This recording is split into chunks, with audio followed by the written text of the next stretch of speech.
Hello, hello. Okay, so I think the last I have Warrior Enchanter to do now. Doing my final QA with my final changes. Um, share.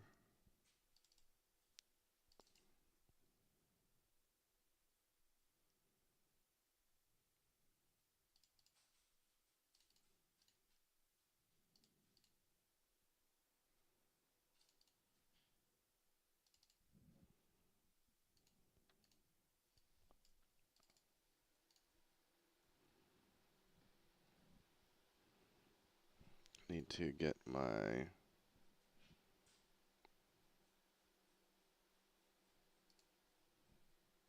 characters.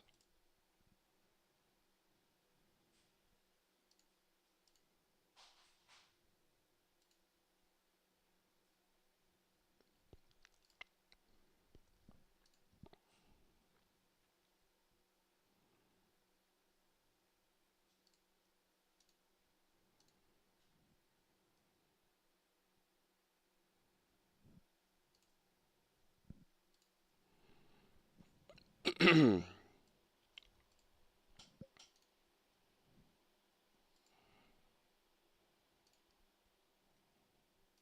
right, put this to my warrior.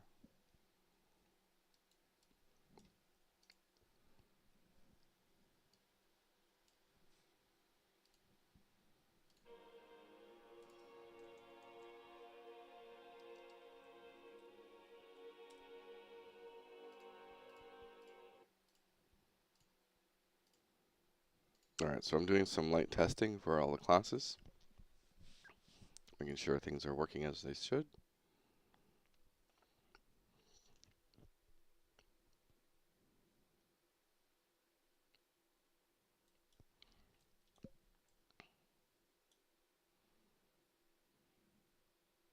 Oh, I forgot to make my level. Put myself down to level 1.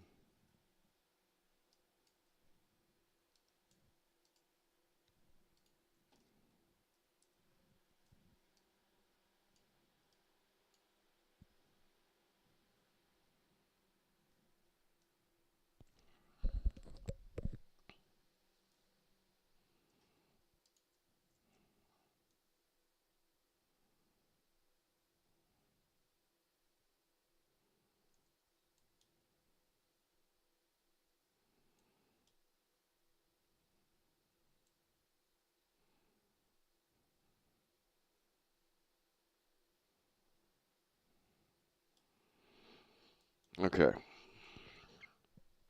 so I don't have too much to do.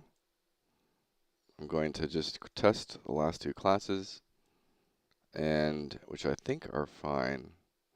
What are the classes I need to test? The warrior and the enchanter. But they should overall be pretty done. No issues really.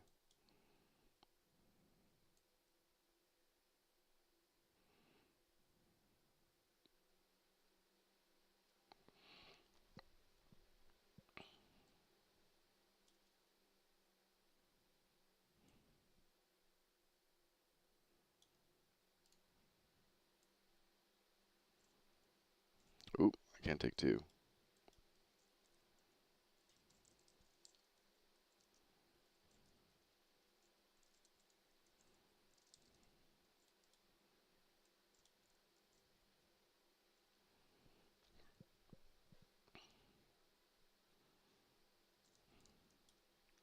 All right,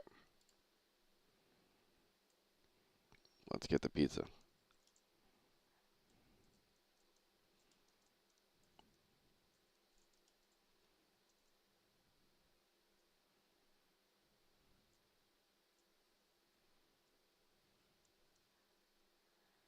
Boom.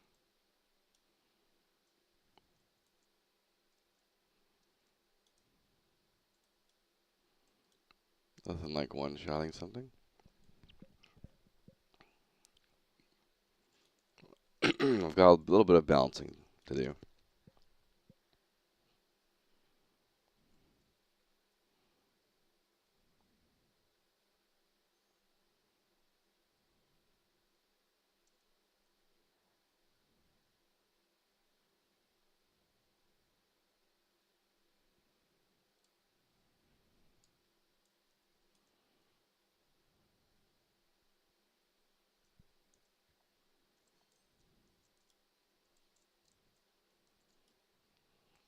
to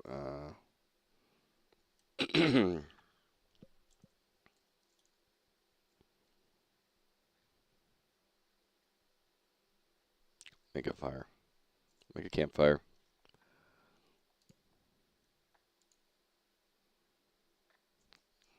I just need twigs.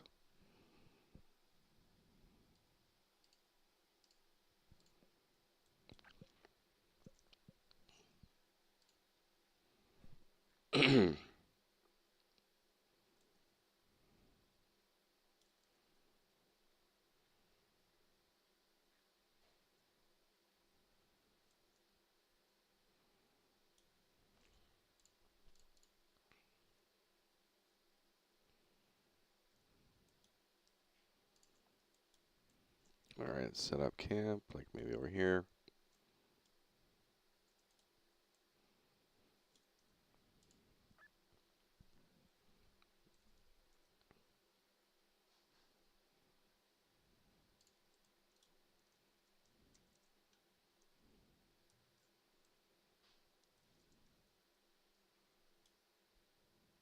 So I wonder.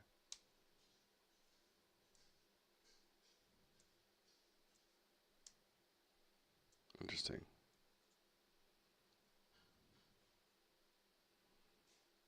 I'm trying to figure out my one bug I have.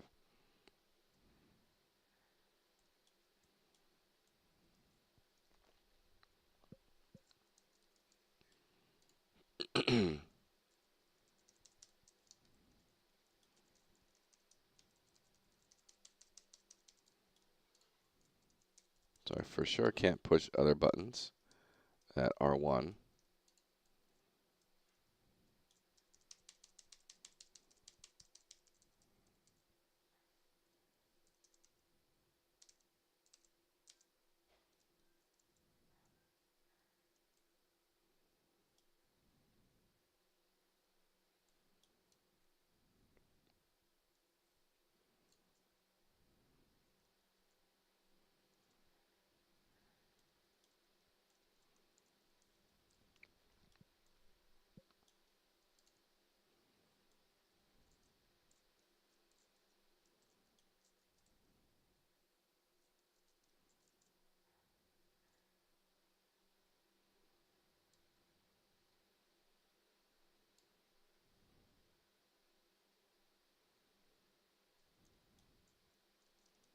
Right, maybe we lower the warrior damage a little bit.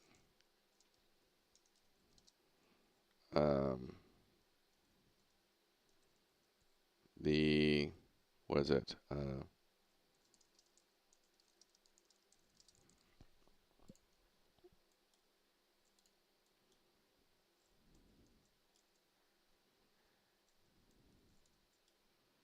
Should hit strong, but not like half its health bar.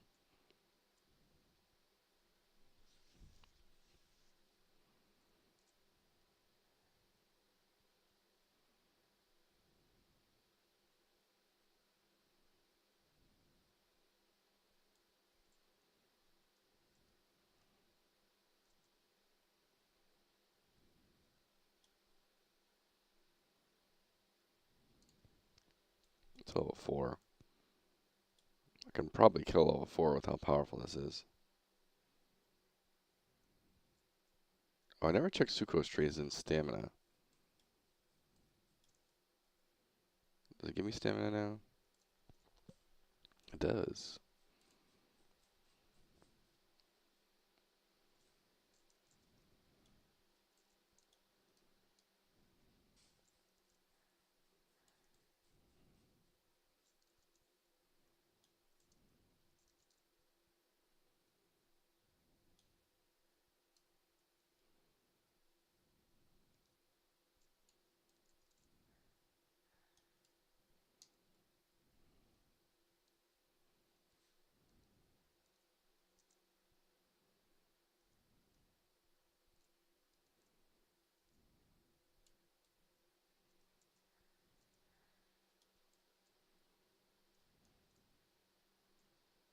Mid up.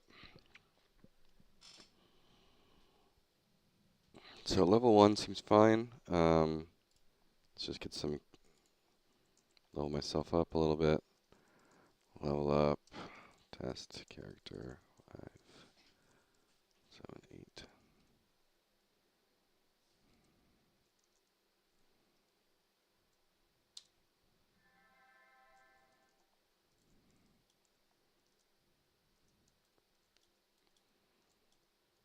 Alright, so that's 2 levels. I got my pole.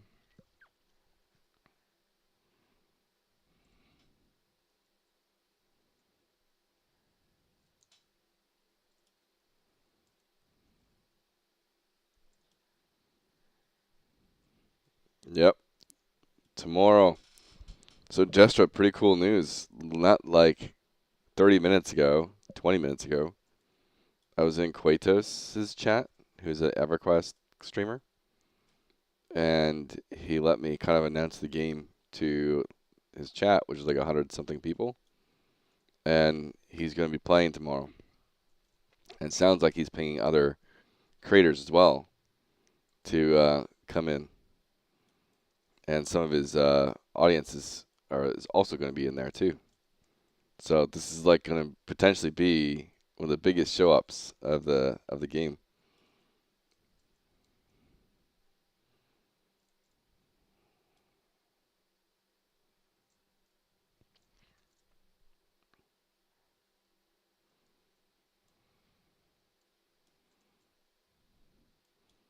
Yeah, so we might actually have like a nice healthy server tomorrow. I know, right?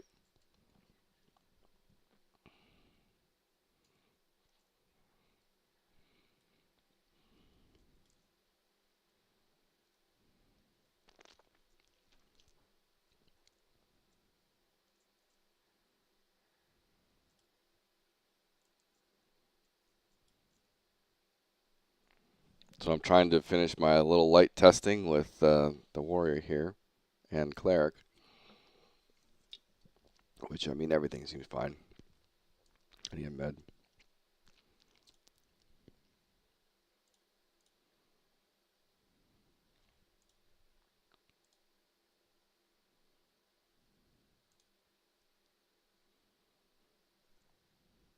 Hello, Wall.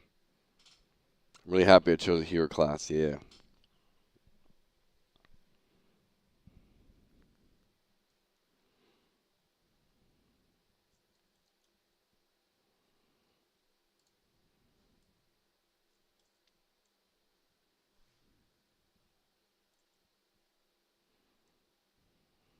Uh-oh.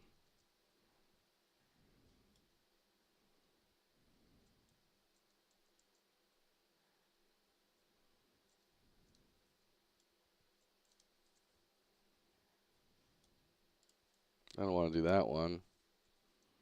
Thought I had tier 3 or R3.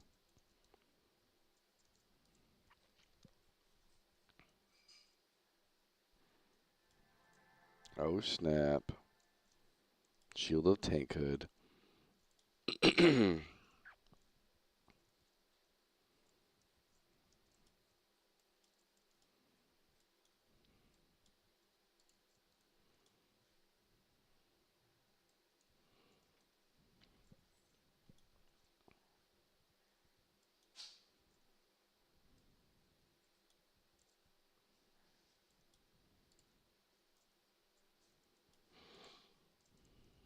Alright, so what did I get? I got Enrage now, which is about 30-second cooldown. Big buff.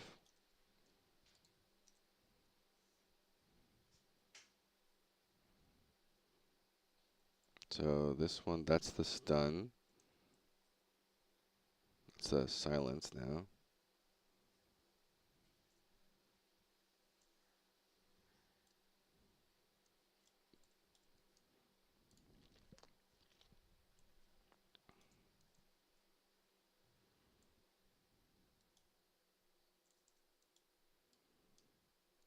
Yeah, you even watched my small MMO trailer on his stream, so I'm stoked. Okay, power size.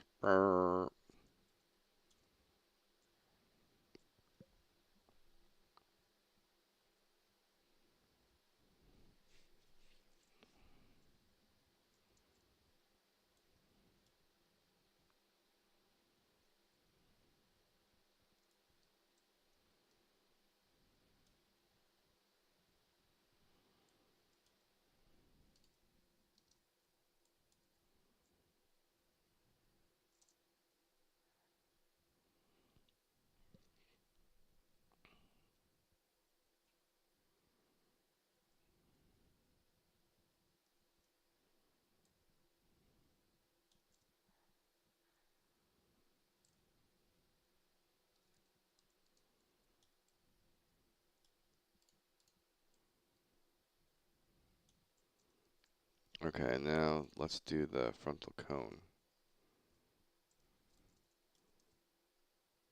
Boom.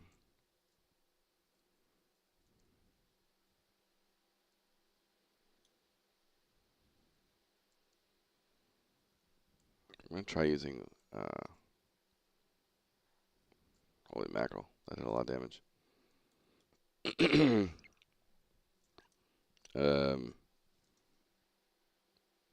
Q1 crit is like really high damage.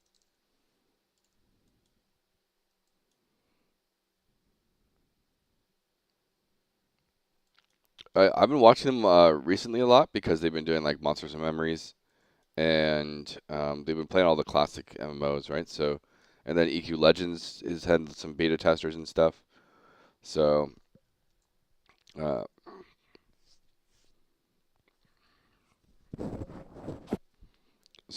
I pay attention to like a lot of MMO content, right? So, um, I'm always trying to think of. I used the wrong ability there.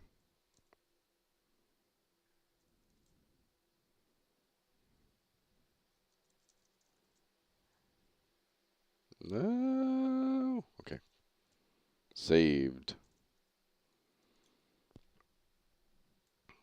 Yeah, I'm looking at indie MMOs. I'm looking at, what the top MMOs are doing.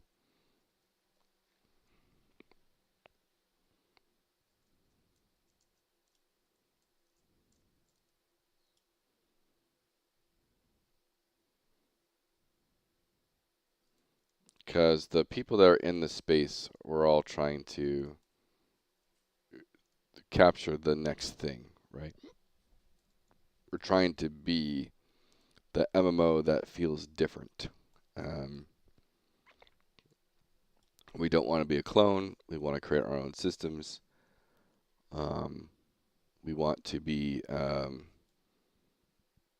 something unique, because you can't go into an MMO just trying to copy another MMO, right? You're never going to compete with on that front. And so, can I make another campfire? I can.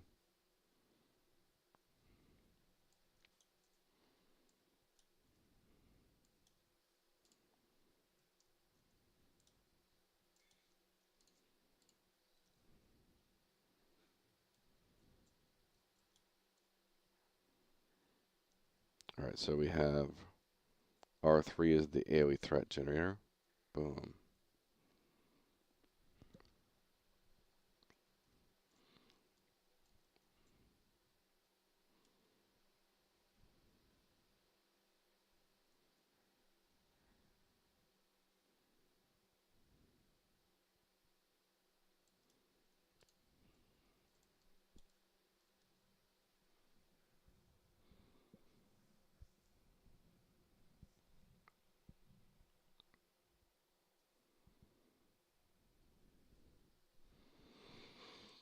Okay.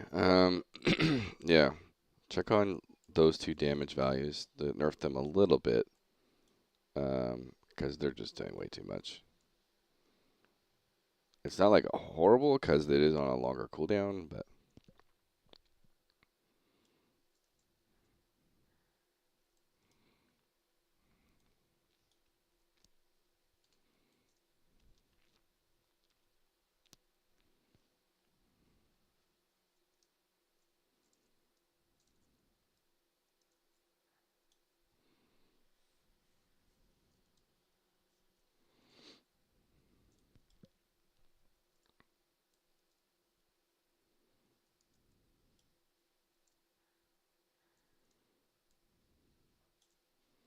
all right, next level. What do we get here? We got the shield block stuff.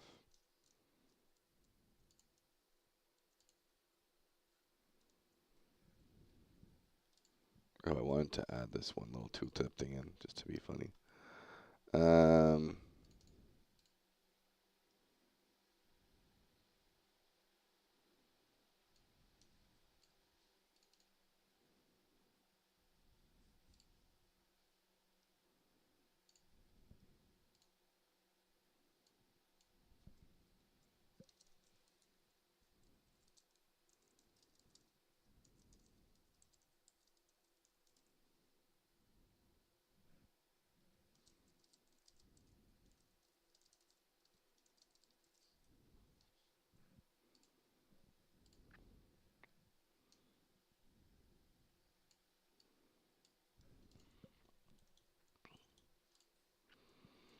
Okay.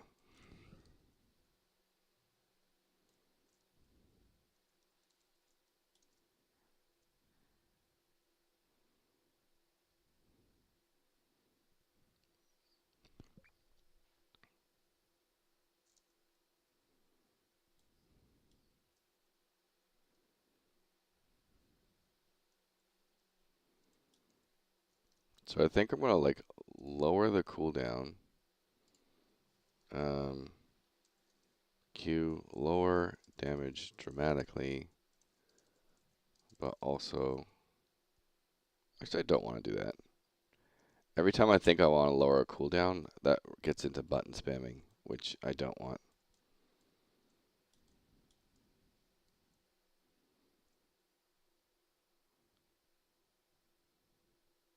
I will do like a 5-second cooldown though.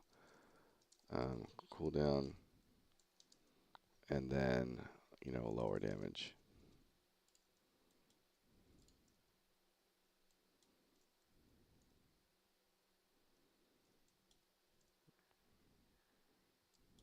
Because that's kind of redonkulous. One-shotting.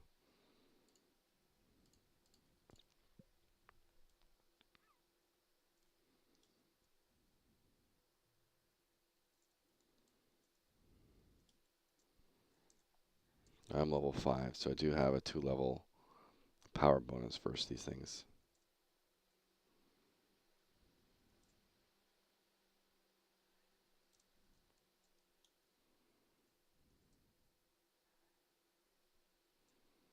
I might die. I'm probably gonna die. I died. I'm strong, but not that strong.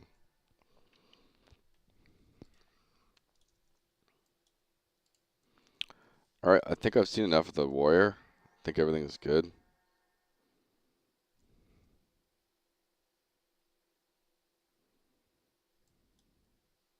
Test out. What else do we have to test?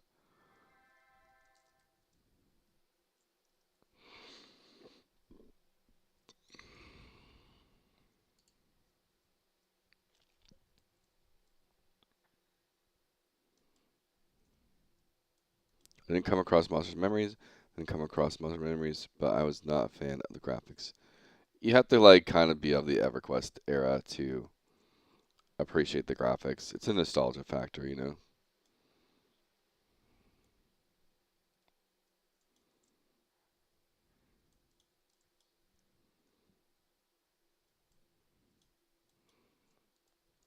Ooh, sword.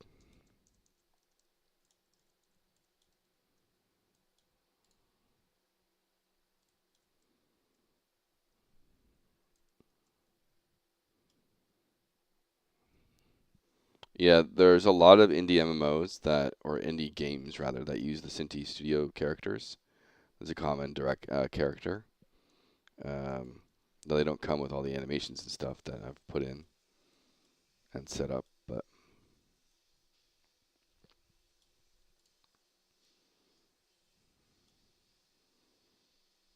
all right, let's try R2.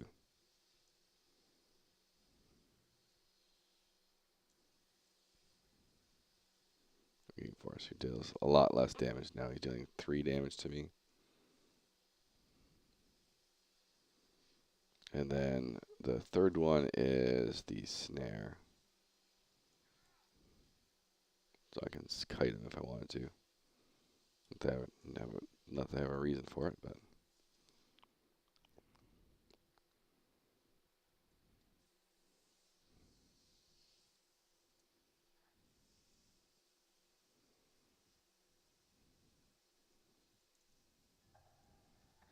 I definitely have. I'm filling out some gameplay things here on like bonuses between like the R1s and R3s and stuff.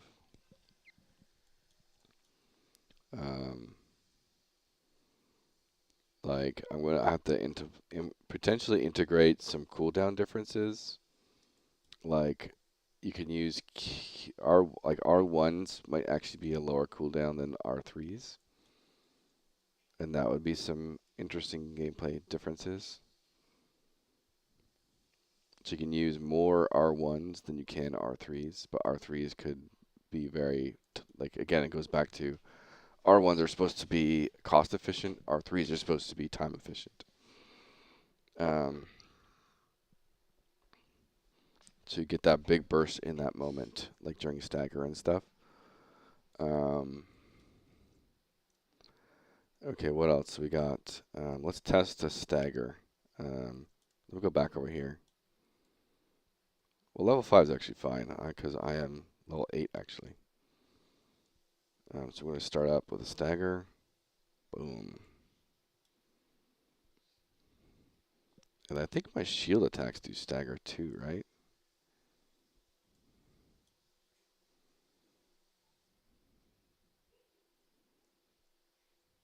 So there's stagger.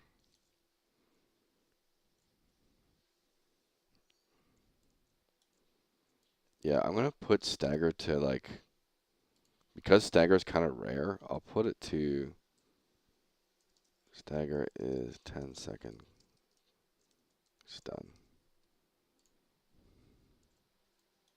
I'm going to die again.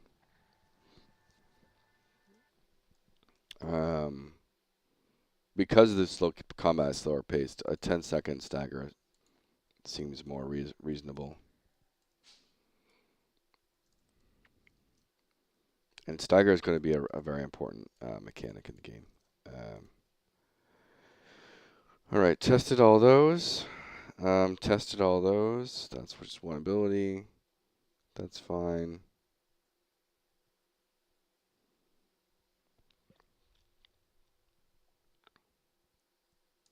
I can't really test too much of this.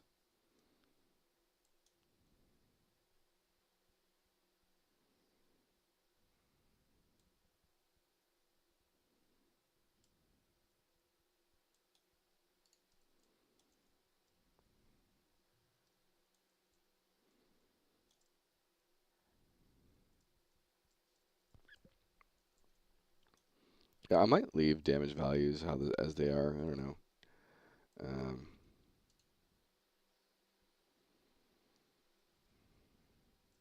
So if number 4 is protect ally, but I can't do that. Or R3. So I can do R. Let's test R2 on something else though. Get over here. I know. Scorpion reference.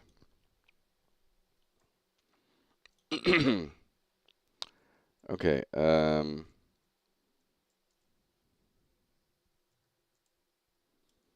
Let's do R2 here. Fortify.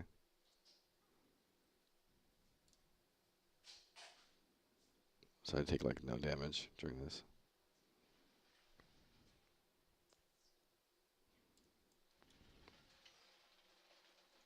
You try this. There's this place called Soda Cinco.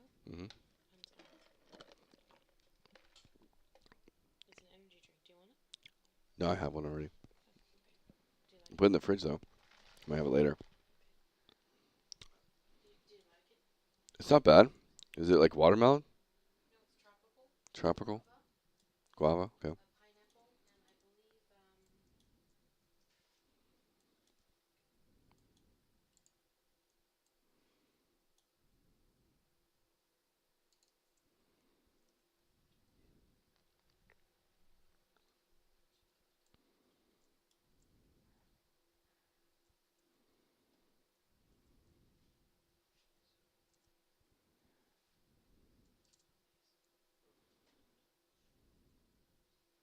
I definitely need to buff the bleed damage. Buff Q2 or QR2 bleed damage is nowhere near as close as useful.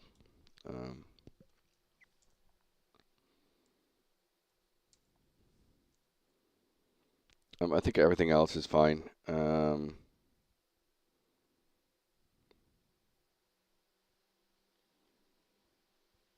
Yeah, I think that's fine with the warrior testing. Just some small tweaks. I mostly want to just get my bug little fixes in, and hey, I already have 3 new players registered.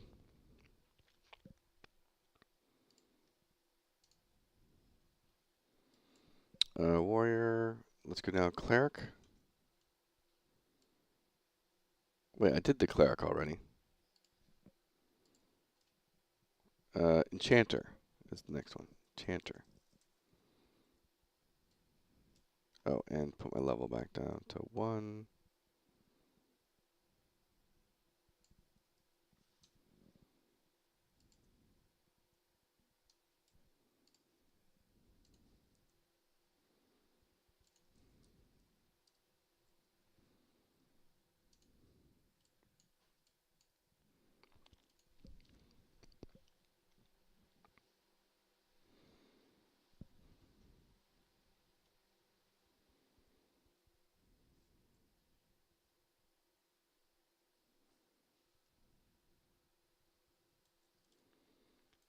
All right, Enchanter I know is pretty OP.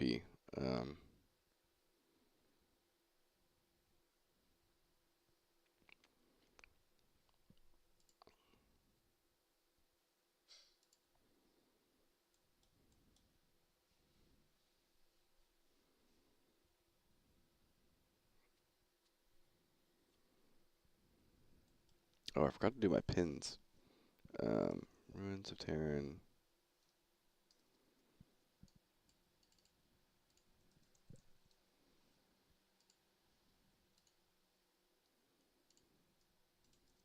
I got a pretty nice sleep in. So, oh wait, I need to add wish list, please.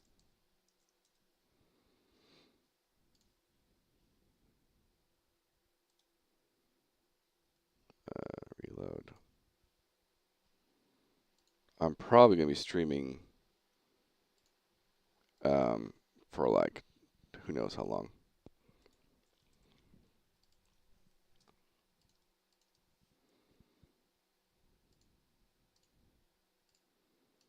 I might be doing a 24-hour stream because I'm gonna get everything ready, be there for the server is live stuff, and all that jazz.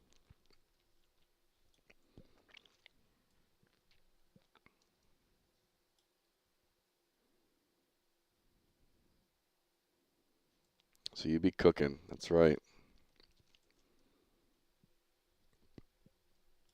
I got like a decent 6 to 8 hours sleep, so um,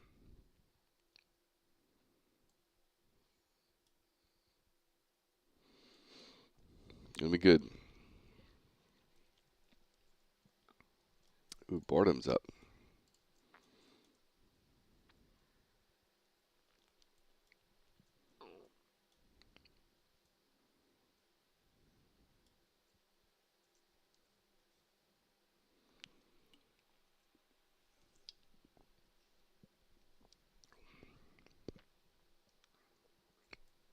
Smack. Enchanter's so OP. I mean, every class kind of does feel OP at the start, which is kind of what you want.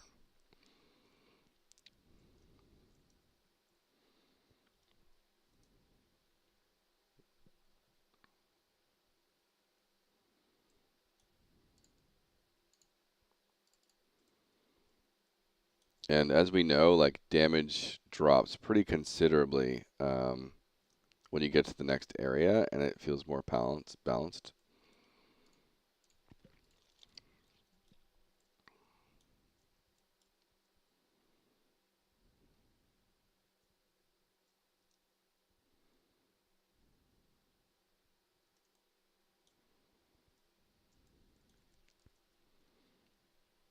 So I don't know. Maybe I won't touch too many of the damage values for the warrior.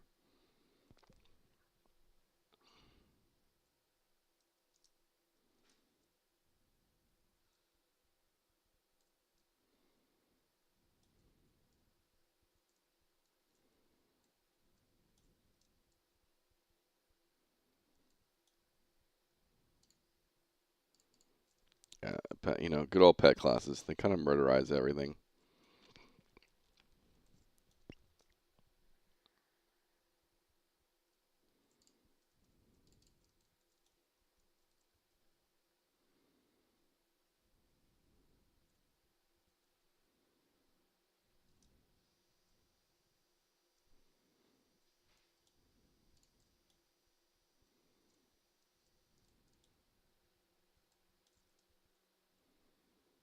Empowered duelist.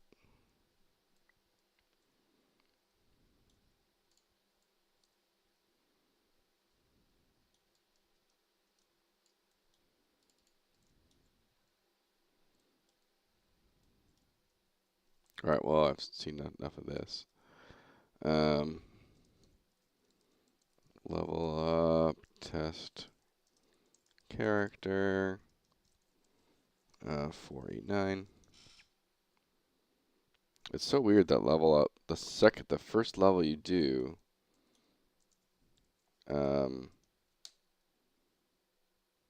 isn't getting the level up effect randomly. You get mesmerized.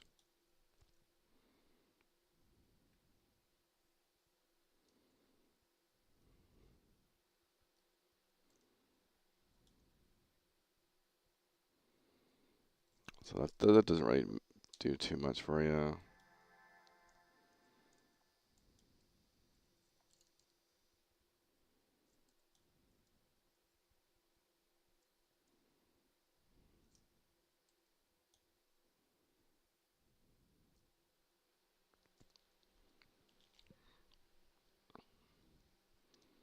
Memory manipulation also doesn't really do much for me. There's not much to test there.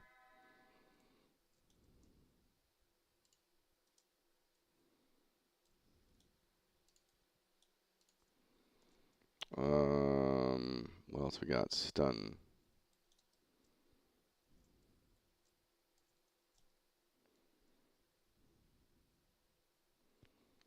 Oh, I can probably add stagger to stun. Yeah, let's do that. Enchanter. Add stagger. Damage to stun.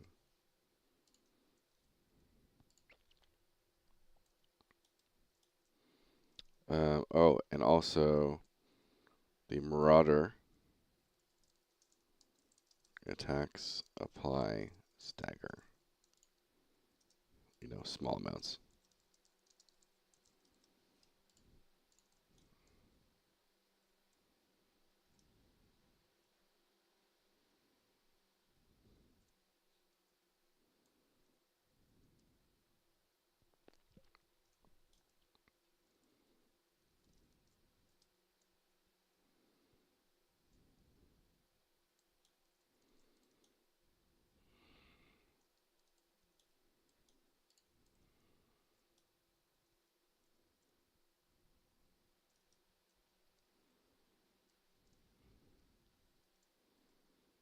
It's always such a different experience when you go from building the game uh, in development and then playing it.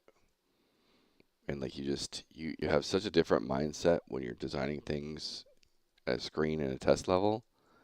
And then when you go and play it officially in the actual game, just so many things just like seem so obvious that aren't apparent at that time in that moment.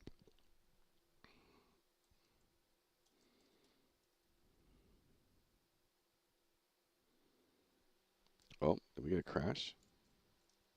No. Oh, my pet's just not attacking. That's what it is.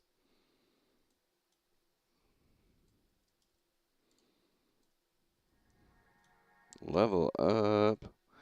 Mana regen. They would notice I even need it.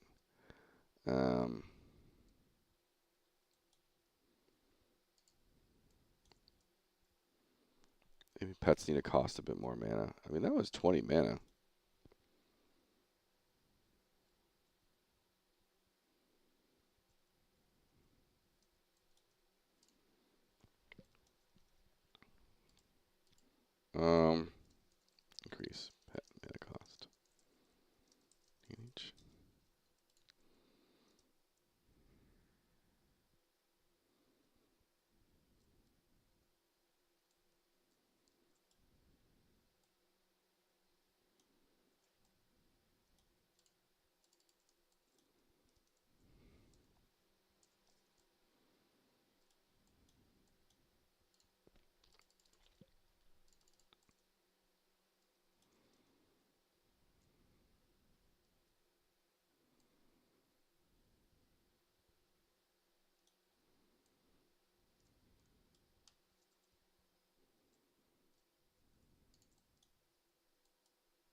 Now, one thing I just noticed is I'm not sure if I'm getting extra health per level.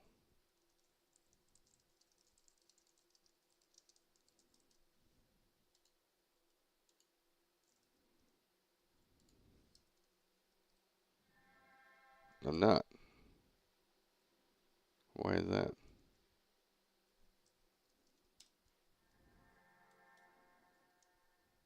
Huh.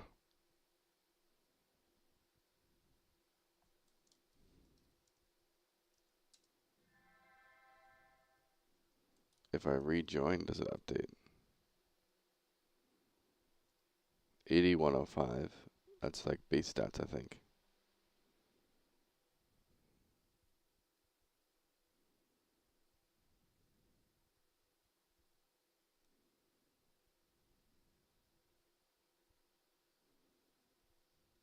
$150 or $140. That's weird.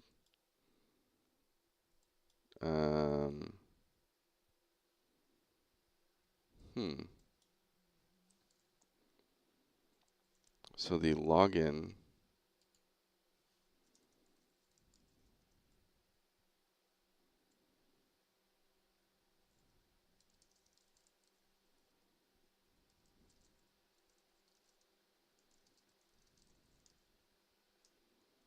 Um.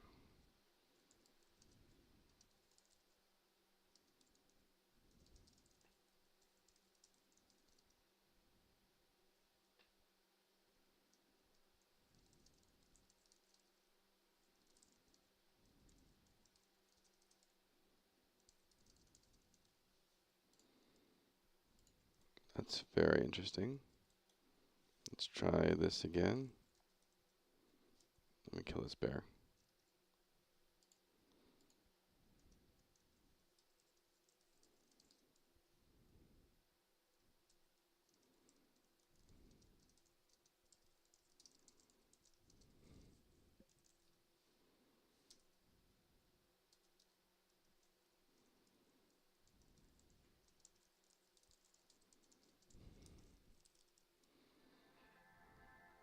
Then, yeah, I'm glad I caught that. That's actually really important for the level experience. Um, it makes a huge difference on that front.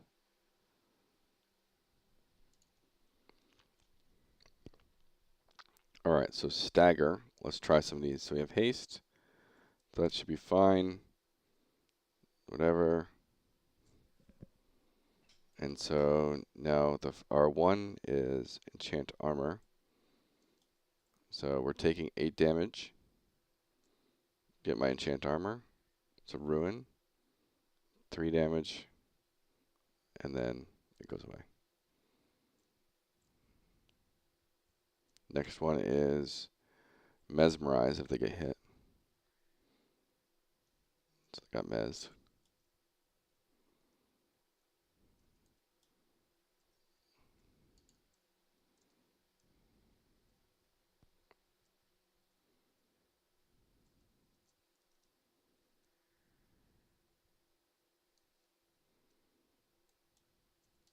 And then number 3 is get some mana back once I get hit. So he breaks loose, comes after me, boom, get mana back. It's pretty low value mana.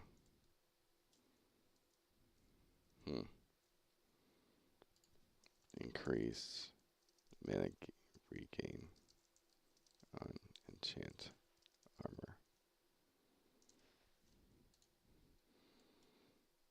That kind of felt like a low value, especially with crit. Maybe I didn't change the crit version and it's still using the base version.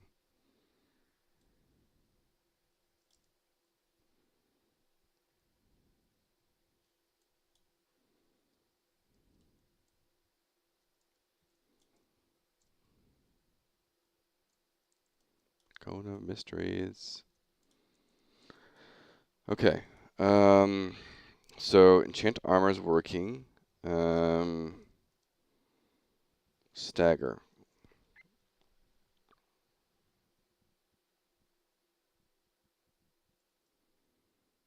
So now we have the proc buffs. So let's do, we'll cast a pet, and then cast a proc damage. See if it gets off.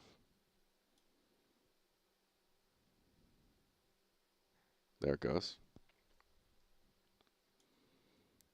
And then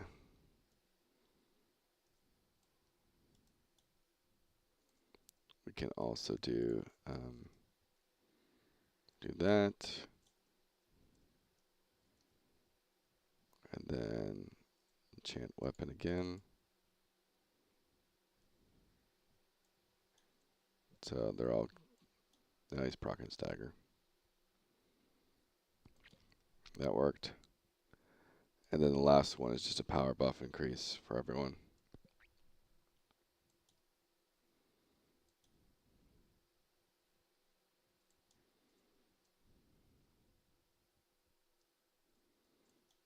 So I can just power buff. I get flat power boost.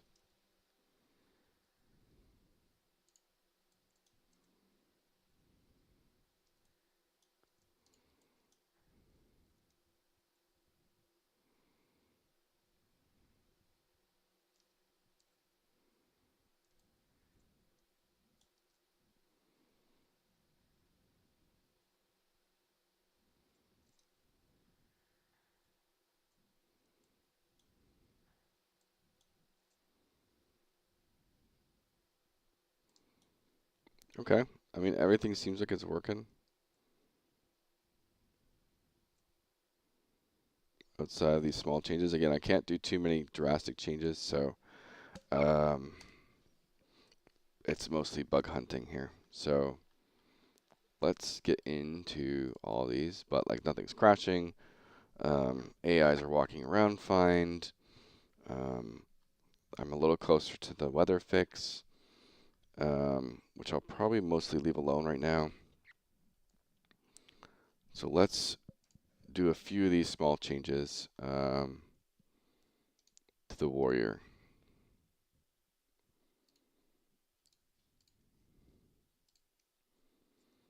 So the bleed, we're going to change that bleed damage quite a bit.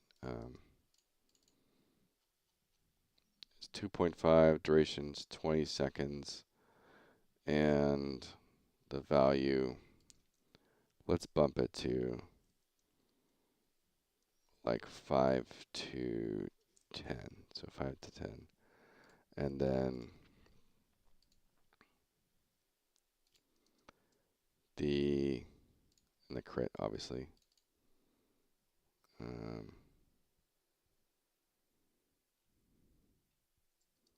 Oh, did I ever make sure this doesn't crit? Ignore crit, yeah. Bleed crit, again, 5 to 5.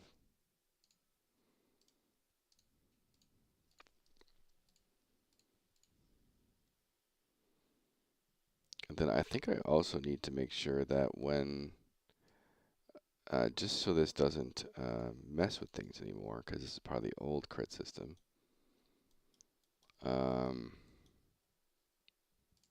Crit reset.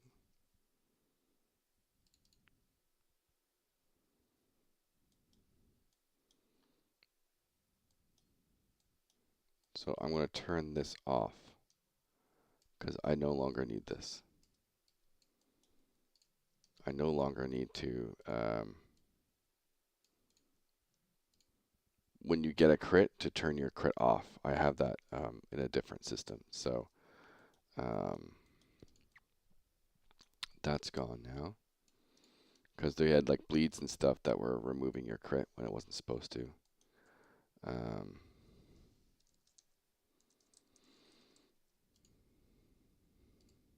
That's spelled wrong, but whatever. So that should fix a few bugs. I'm going to go to the bathroom real quick.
Okay.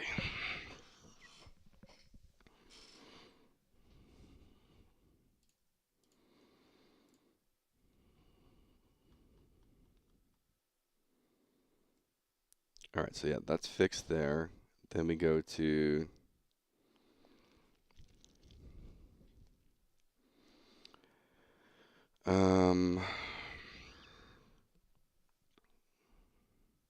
I might need to make a pass at validate all crit abilities, have crit reset checked.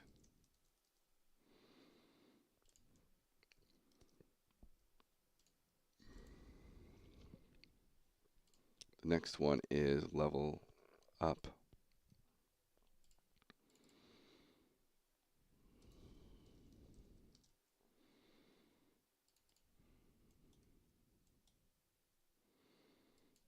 Level. So on rep level.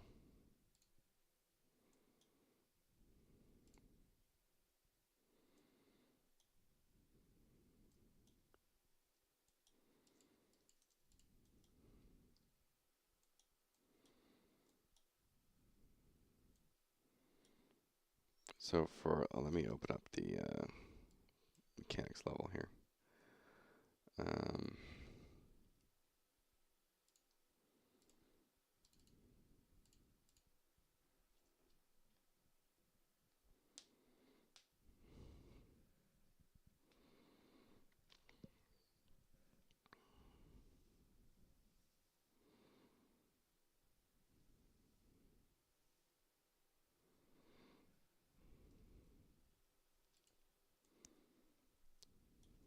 All right. I was going to test the level up stuff. So one, I want to set my level to quite literally 1 again. Looks like it already is.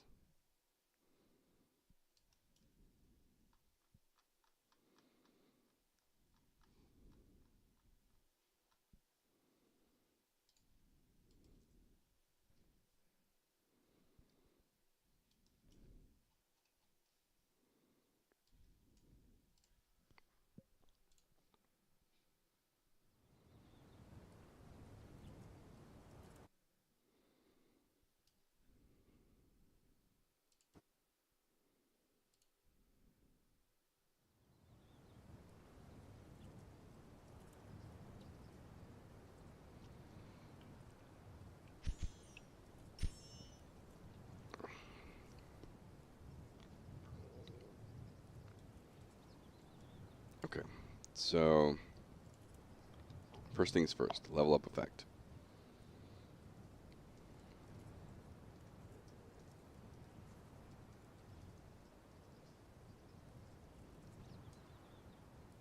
So that bumped me up, but did not do any of the on-rep things. And so why is that?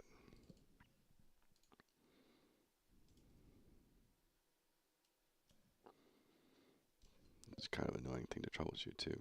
I'm going to have to turn off loading screen so I don't go crazy.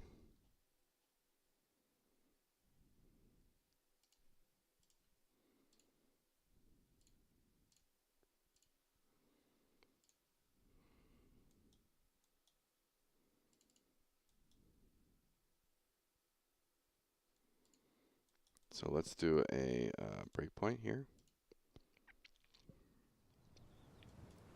Because that should be where the VFX is there. So we are level 1.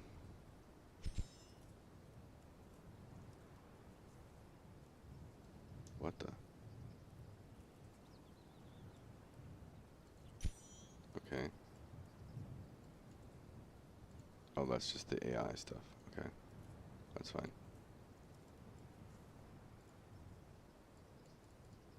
That's just the AI stuff triggering. Level up.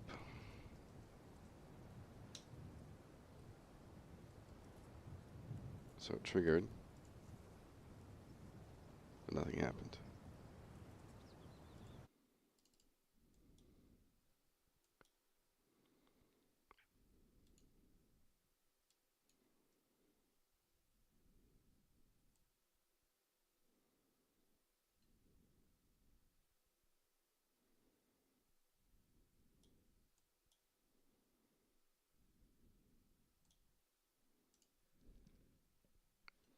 But if I go into the game, is it just the first time you get a level up, or is it just level 2?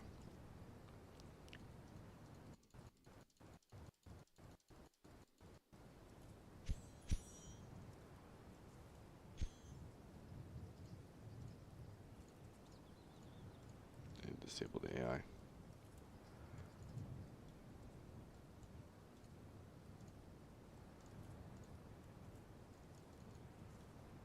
Alright, so now I'm level 2.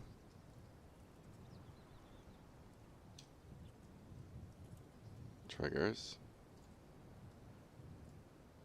Now I'm level 3. So it's definitely that level 2 thing for some reason. And let's get all these AI gone for a second.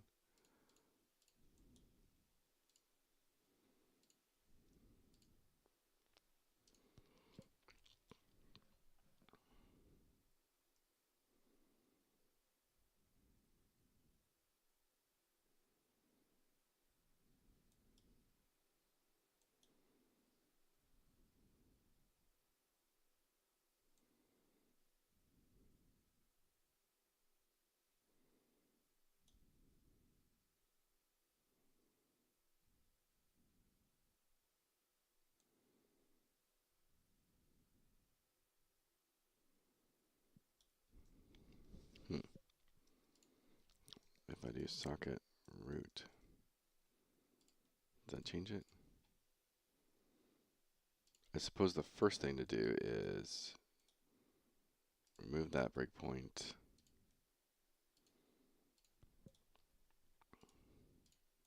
Because this is what I changed. So let's see if this is triggering.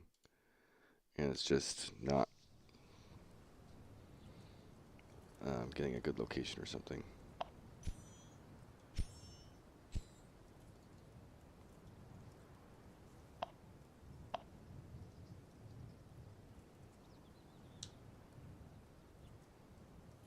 Nope, it definitely doesn't even get there. So that's a plus.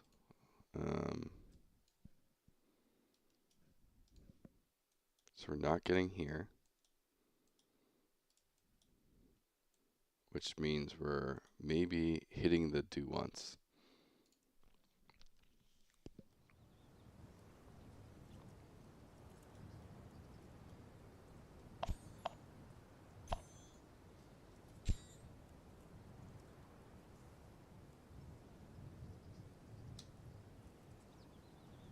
Okay, not hitting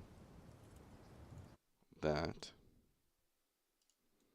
So it's probably this thing.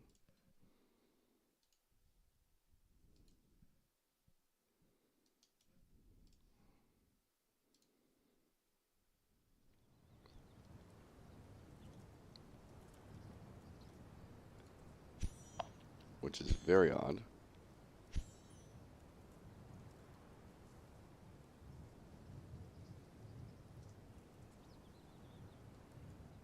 Okay, so it's definitely that. And it's true.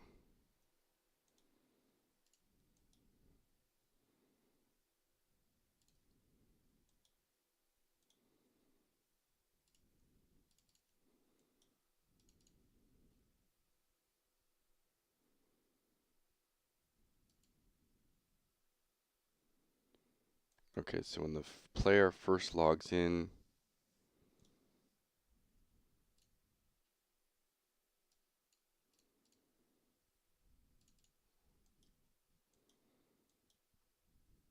okay, so I just need to turn that off somehow.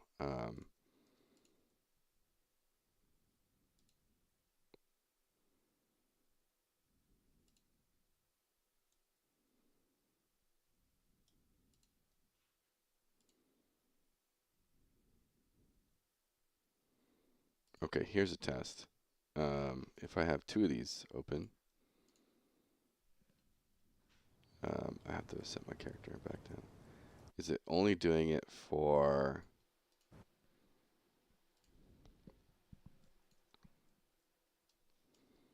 It might only not be working for you. but it is working for people around you.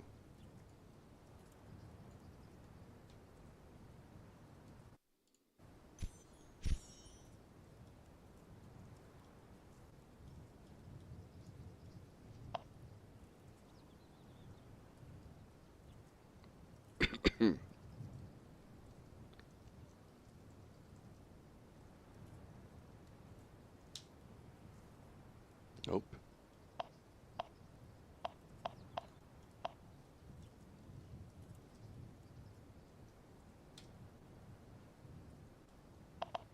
Okay, so for something I'm not loading this on players, it seems, at the start. Oh, because you're level 1, so I don't think you ever need to set your level. Initialize level.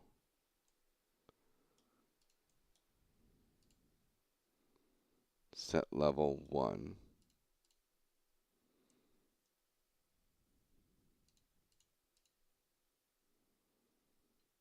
So maybe default, if I put this to 0 as a default, it might actually work.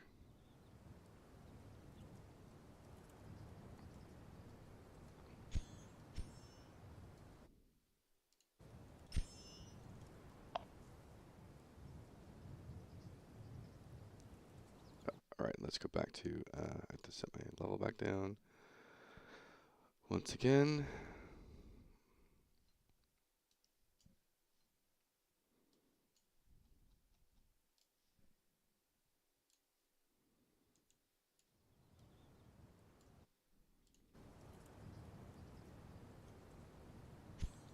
Because then it comes in and actually runs the code to run the rep notify wherever one's level 1. And now 655. There we go. And I think I messed with my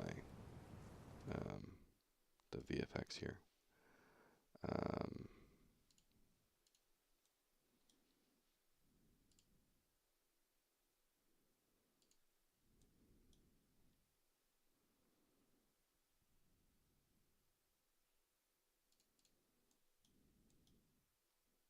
This can be done.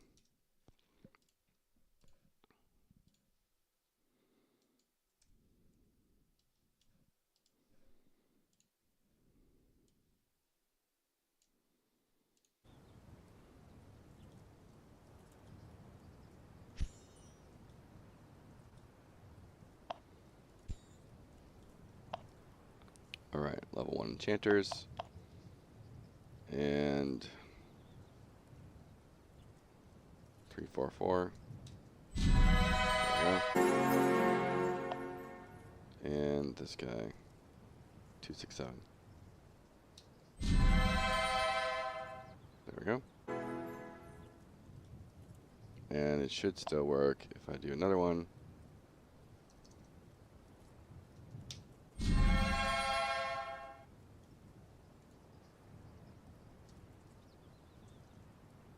Three, four, four. Sweet. Alrighty. Save all.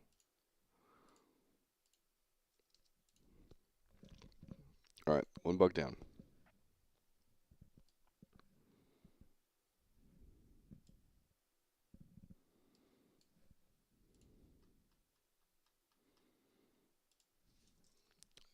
Fixed.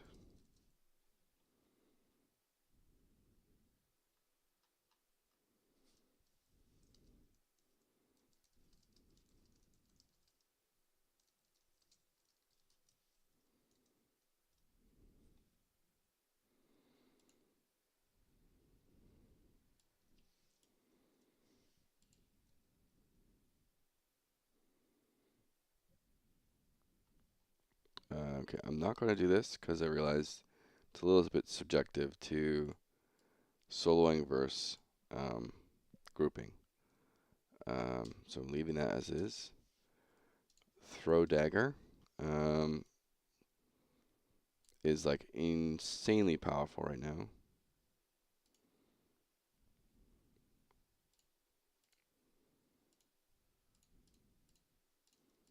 Let's look at the stats on all these. Stat change.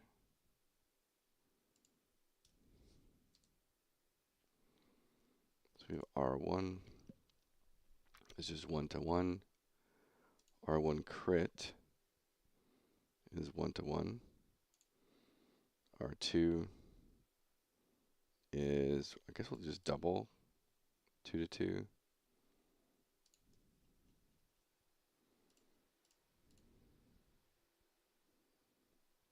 And then R3, do 3-to-3. Is that 15? Oh my god. 3-to-3.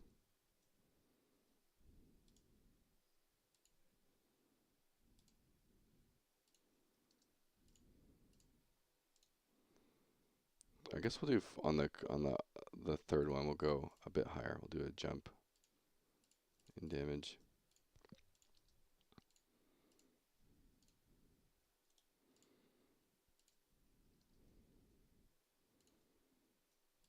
And then the bleeds.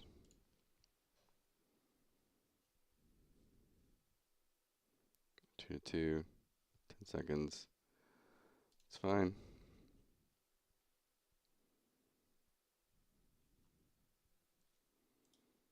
Seems alright.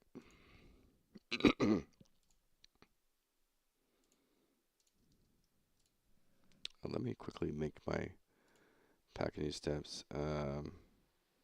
I turned this off, so I'm going to uncheck that.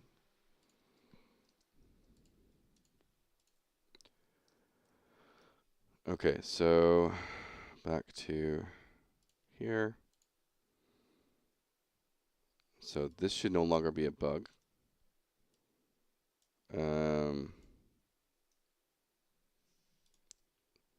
Let me make sure this is not set to auto attack at all.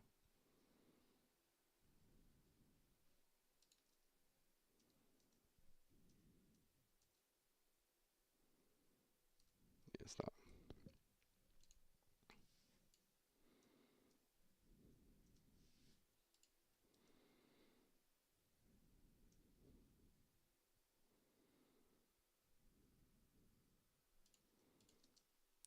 And then on the rogue itself, I'm going to take a bit of code from, I think, the master here.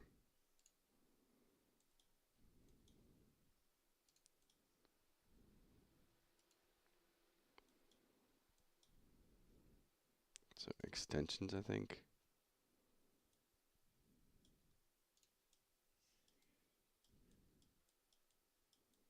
What the heck? Was it overrides?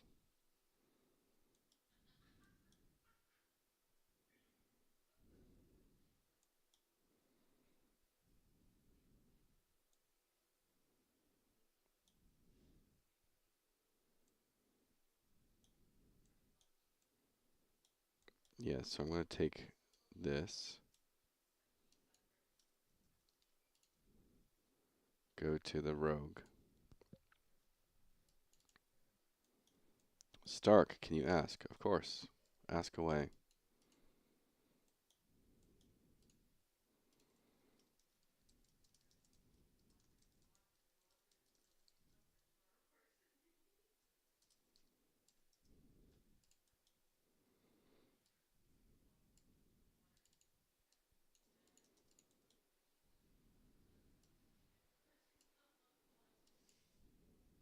And we're going to change this to stealth. Get the stat component.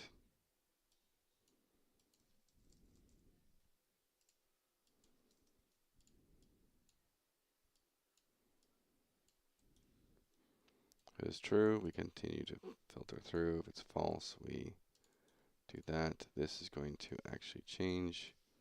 Promote this. Timer, stealth, rotation.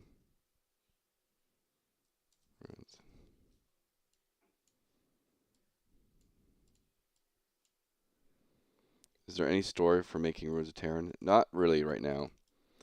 It's just not something we focused on. We're trying to focus on just gameplay right now. There's some general like directions, right? Like the name Ruins of Tearyn is the ruins of Tearyn, right? Tearyn's this ancient civilization, ancient world that's existed for who knows how long, and there's all these, the so-called ruins of a previously crazy powerful race and species or whatever. Um, what made us make it is largely that like my wife and I went on a WoW, so we've always been passionate about MMOs. We've played tons of different MMOs over the years. In the last decade, we probably have not really touched many MMOs. Like we played New World a little bit, but not much else other than that. My wife did a few um, like WoW expansions here and there, but largely MMOs haven't really been something that we've enjoyed because of how modernized they've been. And then we made our tech, right? Like we wouldn't have started this project if it wasn't for Vertical Third, which is our tech. And our tech was always intended to be a, MMO in the future. In fact, in like the first thing that happened is when we launched the product, everyone was like, "Can you make an MMO with this?" Right? So we love MMO games, but we love, I would say, like a specific type of MMO games, right? So um, there's that aspect of it, and so we just feel like the MMO we want to play won't be built. No one's going to build it, and so we're here trying to build it. All right, and in the master, there's nothing on 2 right now. Or these are overrides. Are there any extensions in the master? Event extension. No, there's not. Okay.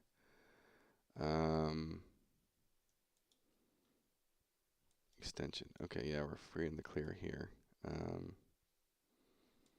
1. Okay. And we are not going to allow critical hit increment, I don't think. Ability rotation increment. And then. Okay.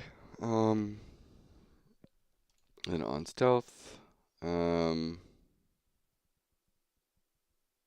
wait, does stealth already have?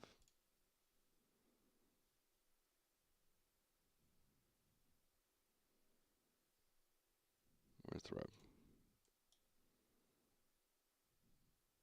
Okay, so I don't even need to add that to there. So I can do this.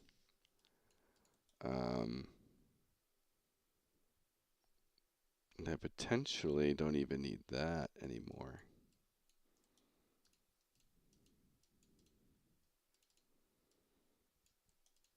I can just do that. And then I don't need this.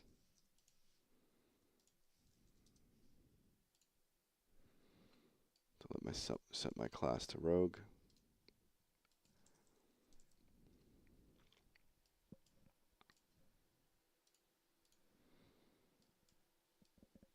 But ultimately, like, number one, we made the tech, so we have 3+ years of this tech that we made. And so that's obviously a huge factor in why we even thought about making the project, because we know how difficult it can be to make an MMO. And so if it wasn't for that, we wouldn't have started the project. So it's like Ruins of Tearyn's a double product for us, right? So when we prove out when we make a great game with Ruins of Tearyn, we're able to say, hey, Ruins of Tearyn is powered by Vertical Third. So we're proving we're like great game designers, great makers. Hello, Kingding. Sorry, I missed your message. But if Ruins of Terran's a great game and it's always obviously very well optimized, and then we prove that an Unreal server could have like a few hundred people, then well, now we've just proven our tech works and is functional and good, and that could lead to more things for us. So, yeah, so this is now when you're stealth, your rotation ruins, go through. And so now you have options based on your current, rotation ruin stuff. So that's actually really nice. Based on the position, though, like the position attacks.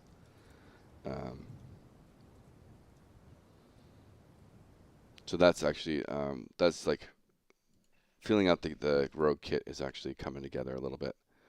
So that's cool.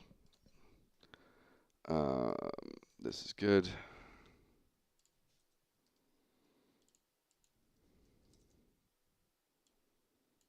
I don't really need to keep track of these, really. These are just random one-off things. Ash pickup animation, that's a quick fix. Database, Ash. Why is Ash not showing up? Campfire.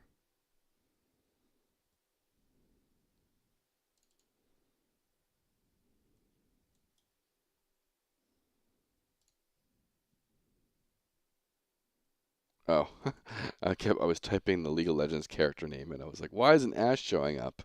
It's because there's no E on Ash. I even have it here. That's too funny. Ash with an E. All right, loot animation is set to nothing, so interact. Core.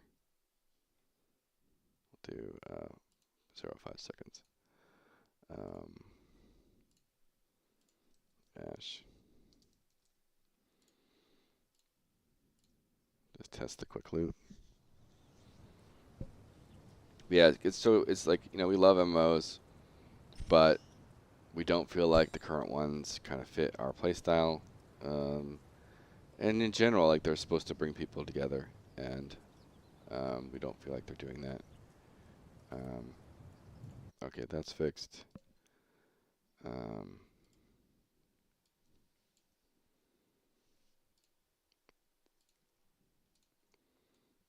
Let's put out a campfire.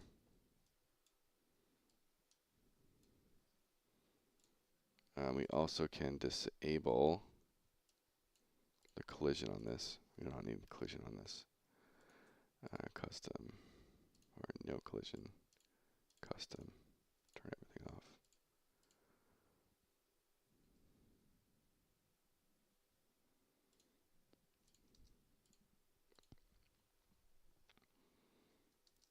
And then it's supposed to be doing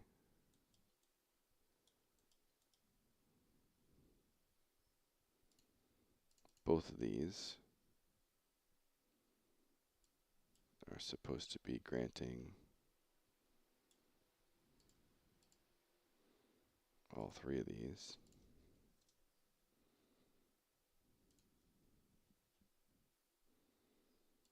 Health recovery, medic recovery.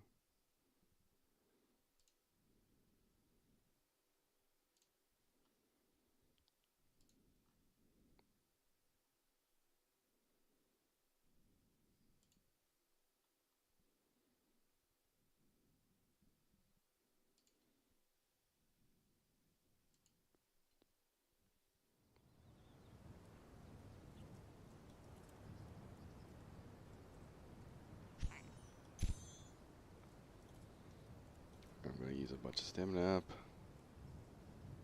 Oh, to do so, I need to turn target dummy on.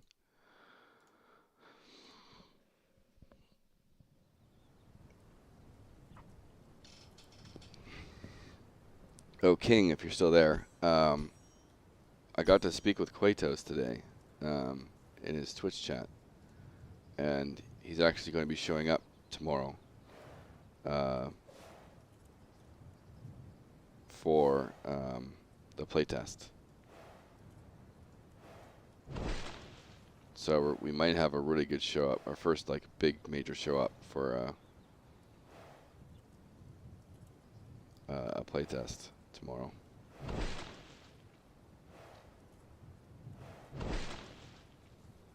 Alright, so right now I'm not getting hit by the fire. I'm getting 2 for like 5 seconds. 4, 6. Now I go to the fireplace.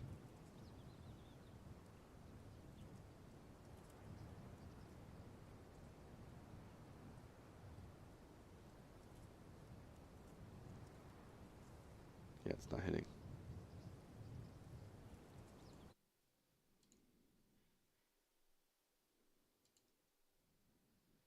Maybe I didn't update the permanent one.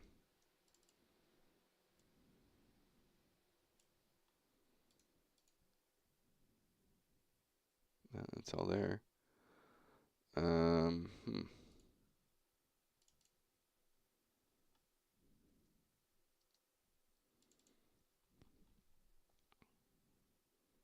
Let's see if separate group ID just makes it work.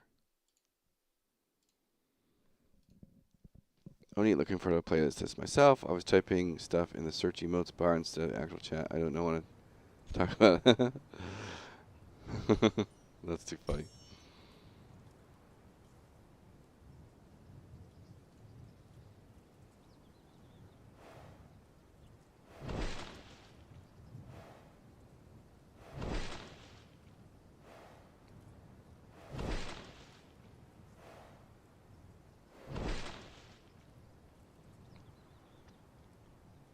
All right, 41. 43.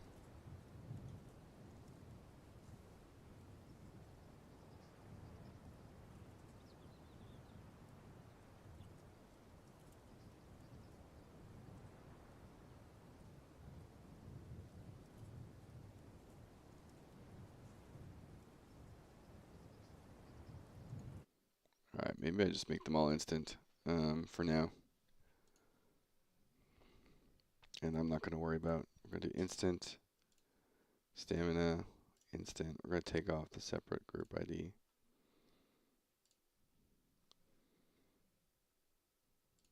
Instant, instant, and instant. We're going to do that for now. That should make it work. And then what we'll do is I'll probably do a quick consumable test and just prevent campfires from being close to each other.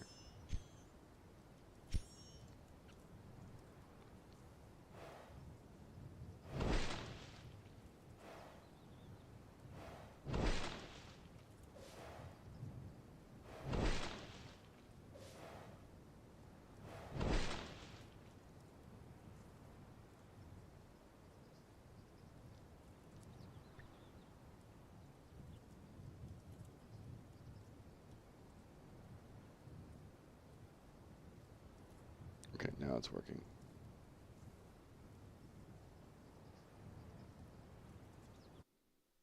It's pretty slow though.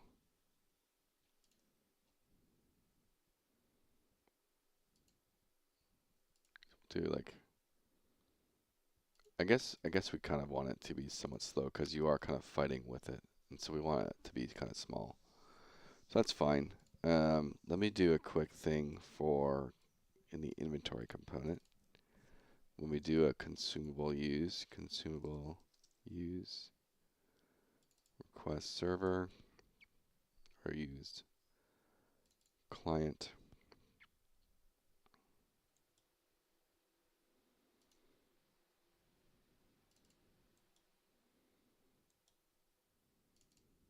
Use action. This is a loot consumable.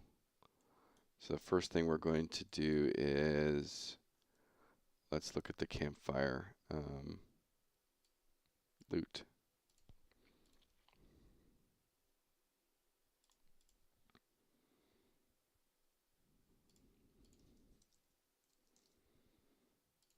Loot campfire.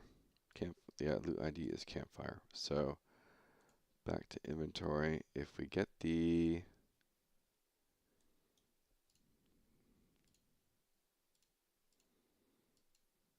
we're we're just going to make a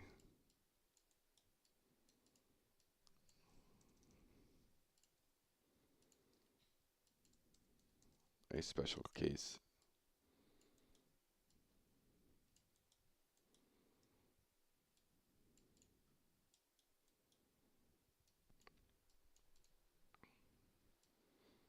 We are going to do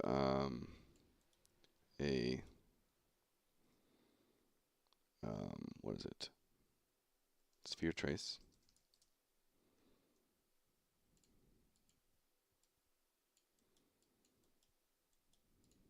By the owner, get owner, get actor location.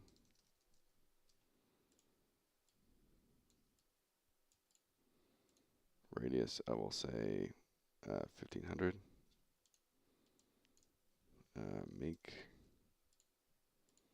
what is the campfire?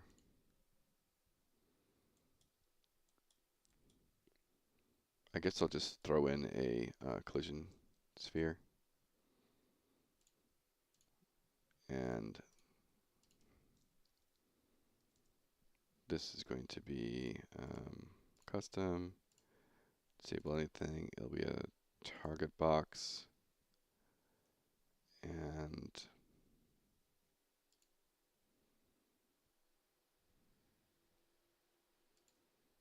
it will block. Ooh, no, I don't want that. Let's just try world static, I guess.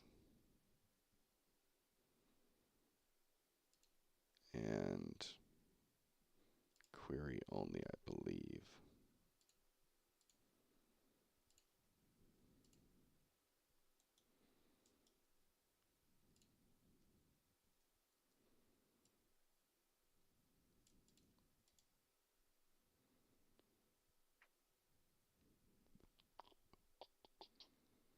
I could just make a new collision channel.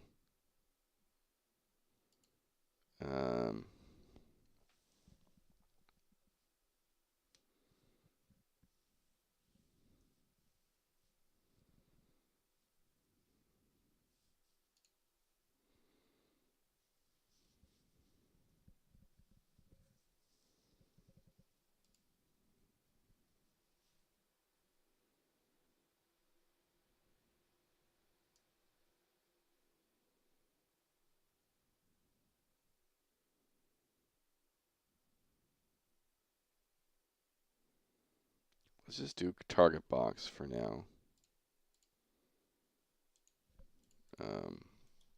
Multi sphere trace by channel. Target lock. Oh, no. I had it right. But we're doing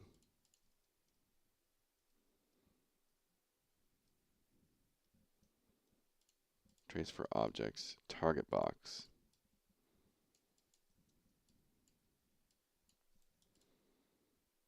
And then break or for each.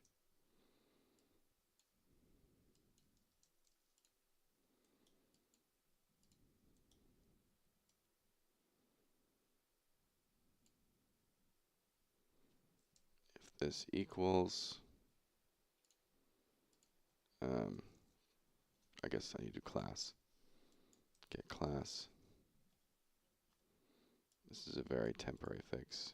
If this equals campfire,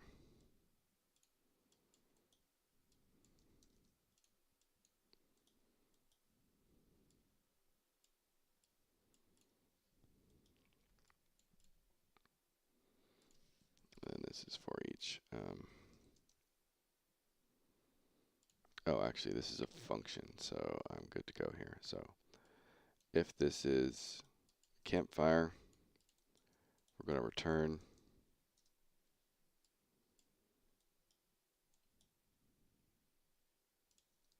reset the consumable use.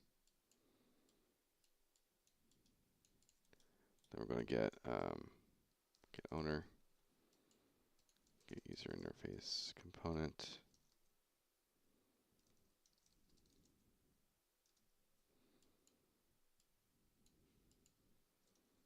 Error switch.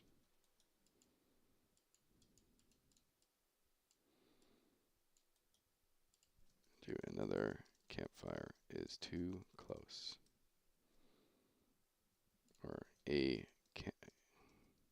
campfire is already too close to place one down.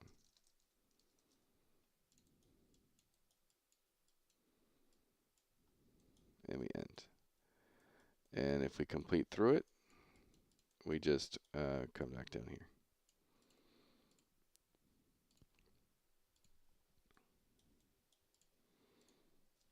Loot campfire.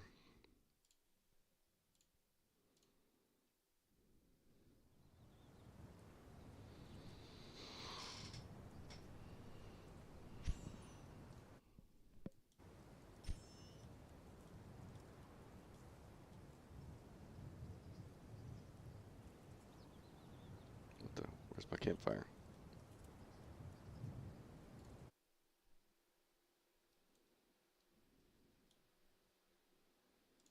Does this not have an icon?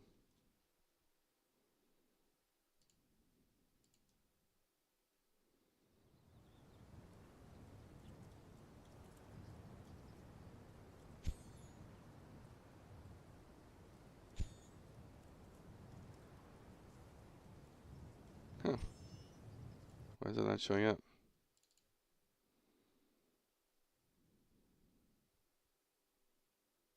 Oh, it's supposed to be 2D.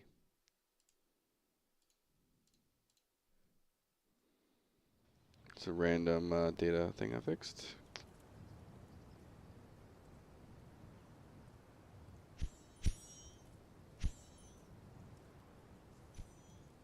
Okay. Let me go pull up this stuff. We'll go appearance. I'm going to copy that. Save that. And put that in. Put that in.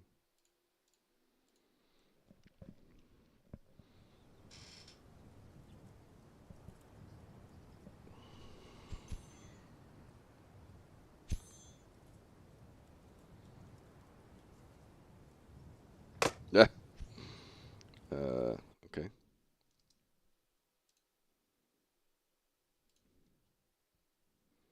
Animation is going to be just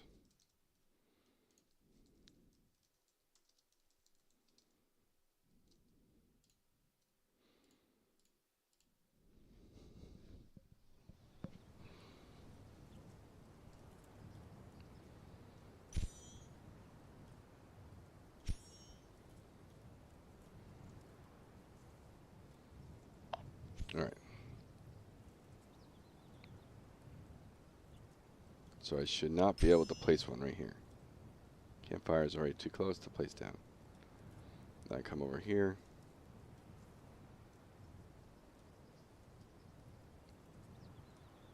There we go.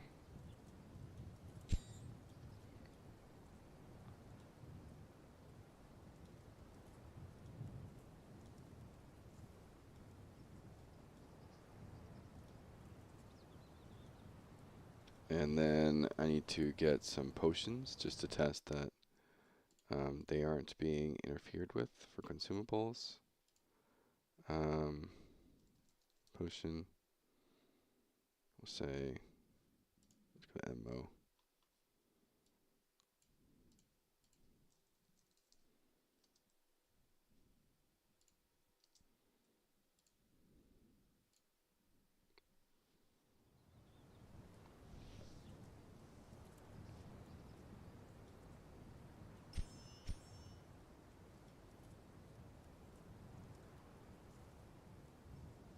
Oh, did I do the wrong thing?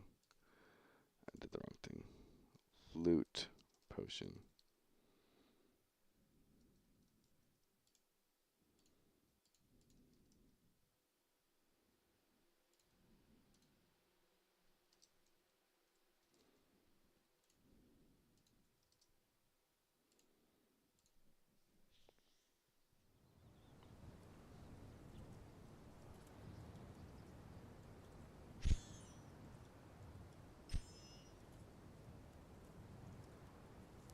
like this, and this is a campfire.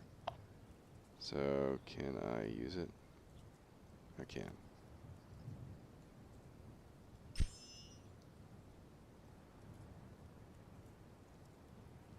Alright, so that solves the problem I had of, originally I had the campfires up so that you couldn't like stack them with sucrose trees, and it would get kind of OP.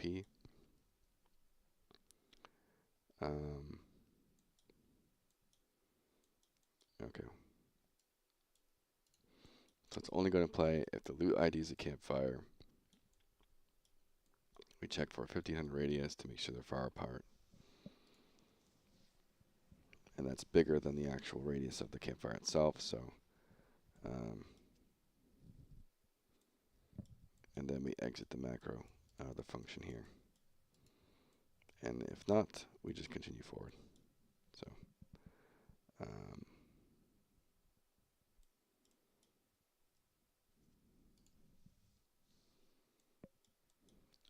and I will like flag this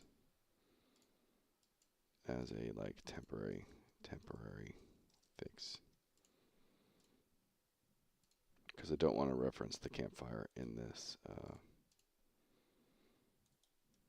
kind of in the actor component. I normally would do interface, but for now it's fine. I'm on crunch mode, so campfire is now doing that properly.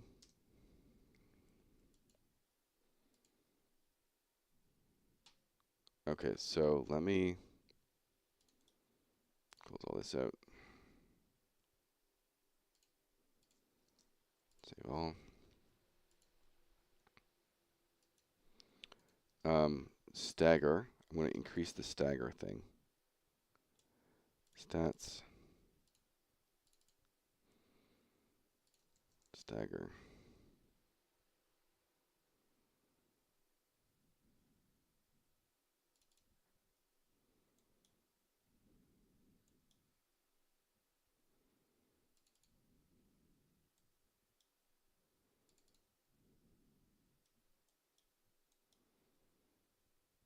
We're going to do a 10-second stagger now.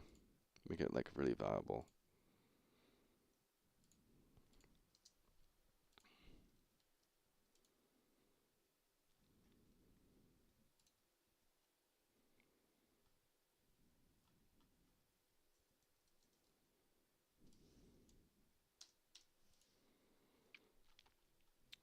What else we got here? On the cleric, we will do the, I think it's AoE heal over time. We're going to do a 30-second cooldown on that one. And then, oh, I have to adjust that for everything.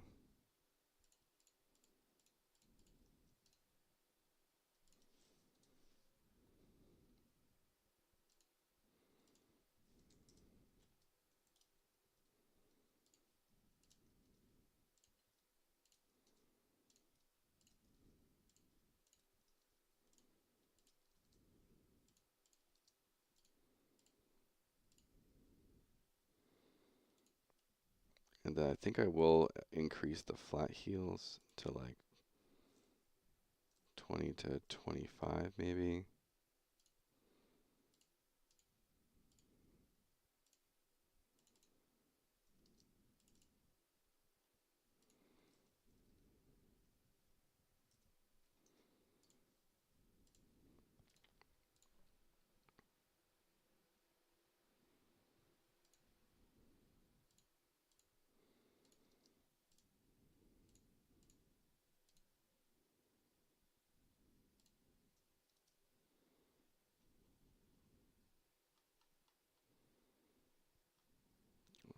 Okay, I did this.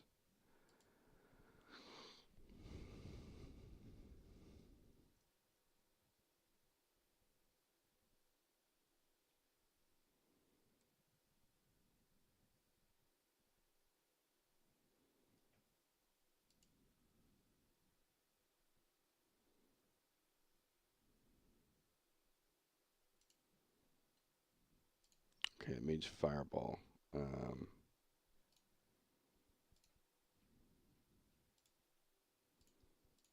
Let's redo some damage values here.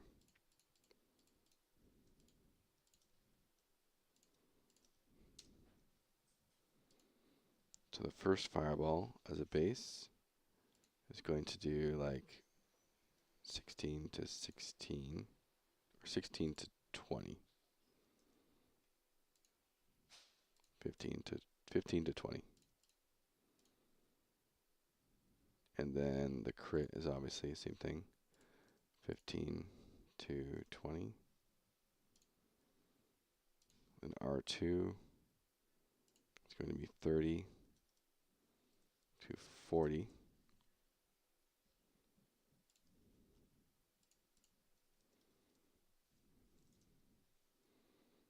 And then R3 is 60 to 80. Or 60 to 70.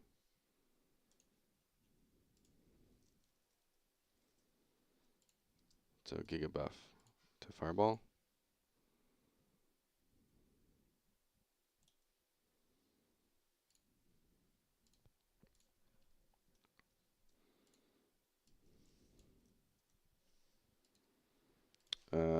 So yeah, I think I had a just random developer thing on the, what was it, the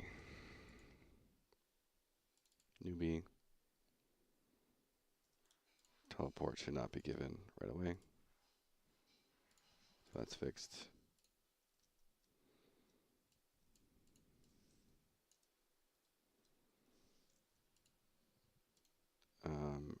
We will also take the mage rest. And we'll do the extension 0, I think it is. Let's make sure that's working. Mage.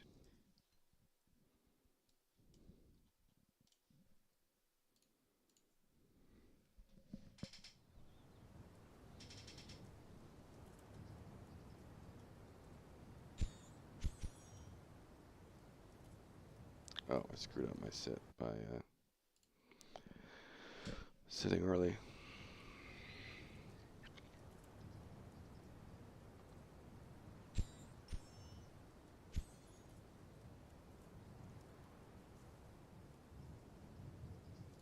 Okay, I did it wrong.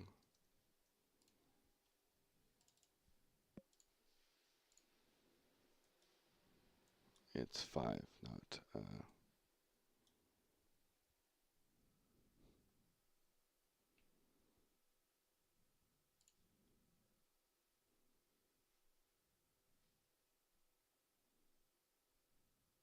wait, what? Okay, so I just need to include the mage here. It's already good to go.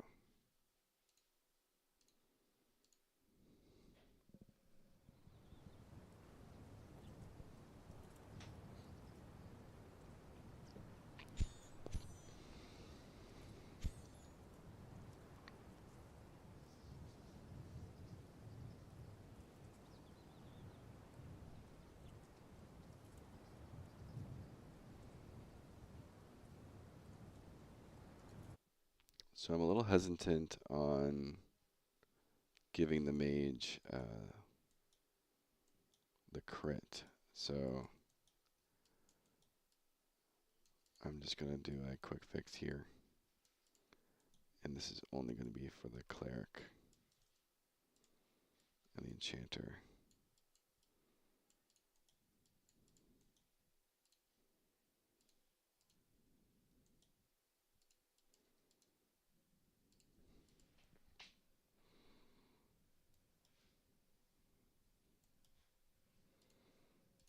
The mage getting a crit every time they get into combat is a little OP.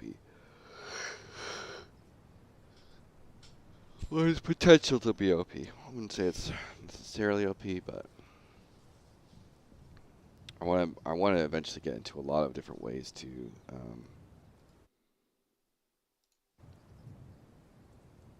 that different classes have their variations of how rotation runes mix up and transfer around and rotate through and stuff. So that feels good. And then go down here. Oh, of course, the resists.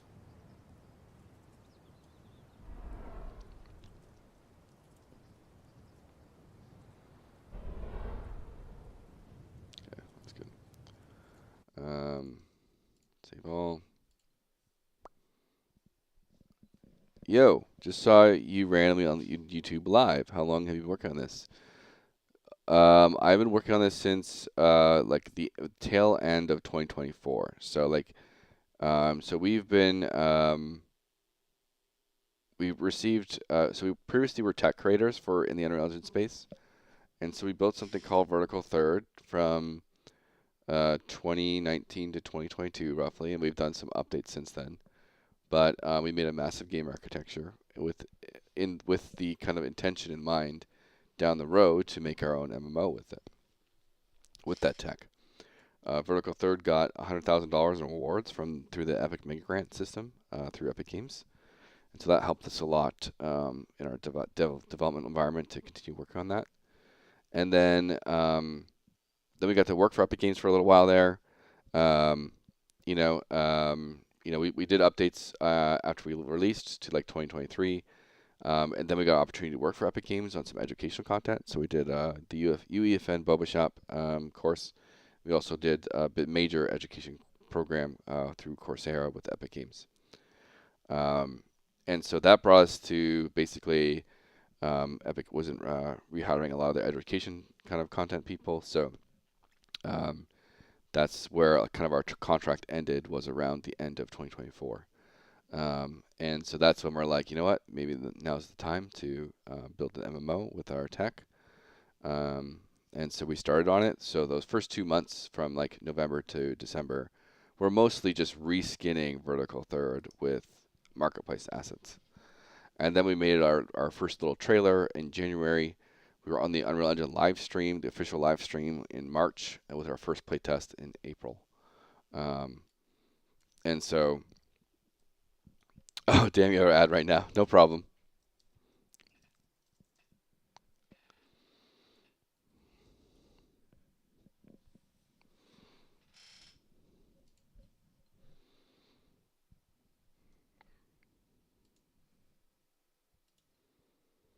All right. Let me think here. So what I was doing, I had a squirrel moment. I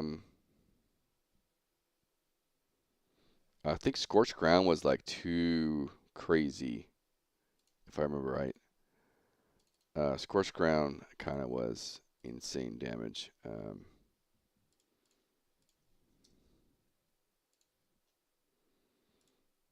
So this is the non-crit. We're going to go down to 1. And this is the crit.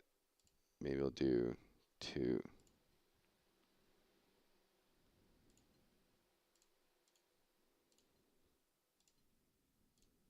Let's just like nerf it a little bit.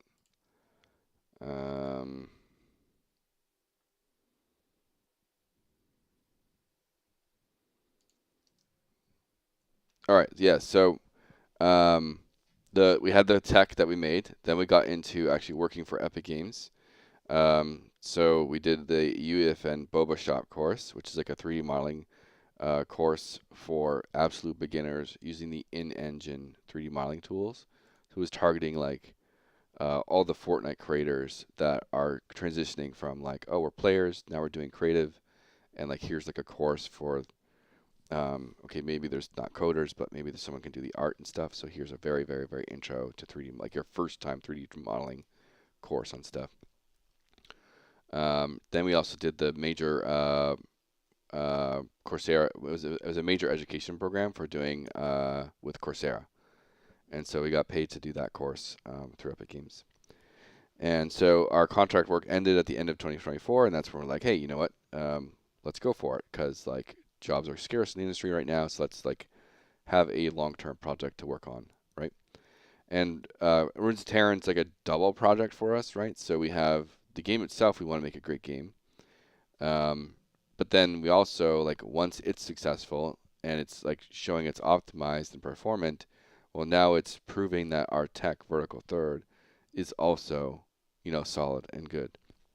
So it's a double kind of product. We always say, like, we want that Fortnite Unreal Engine model that Epic kind of does. And so Fortnite is their game that they actually make as developers, and then they use that experience of making that game in modern days to improve their tech Unreal Engine.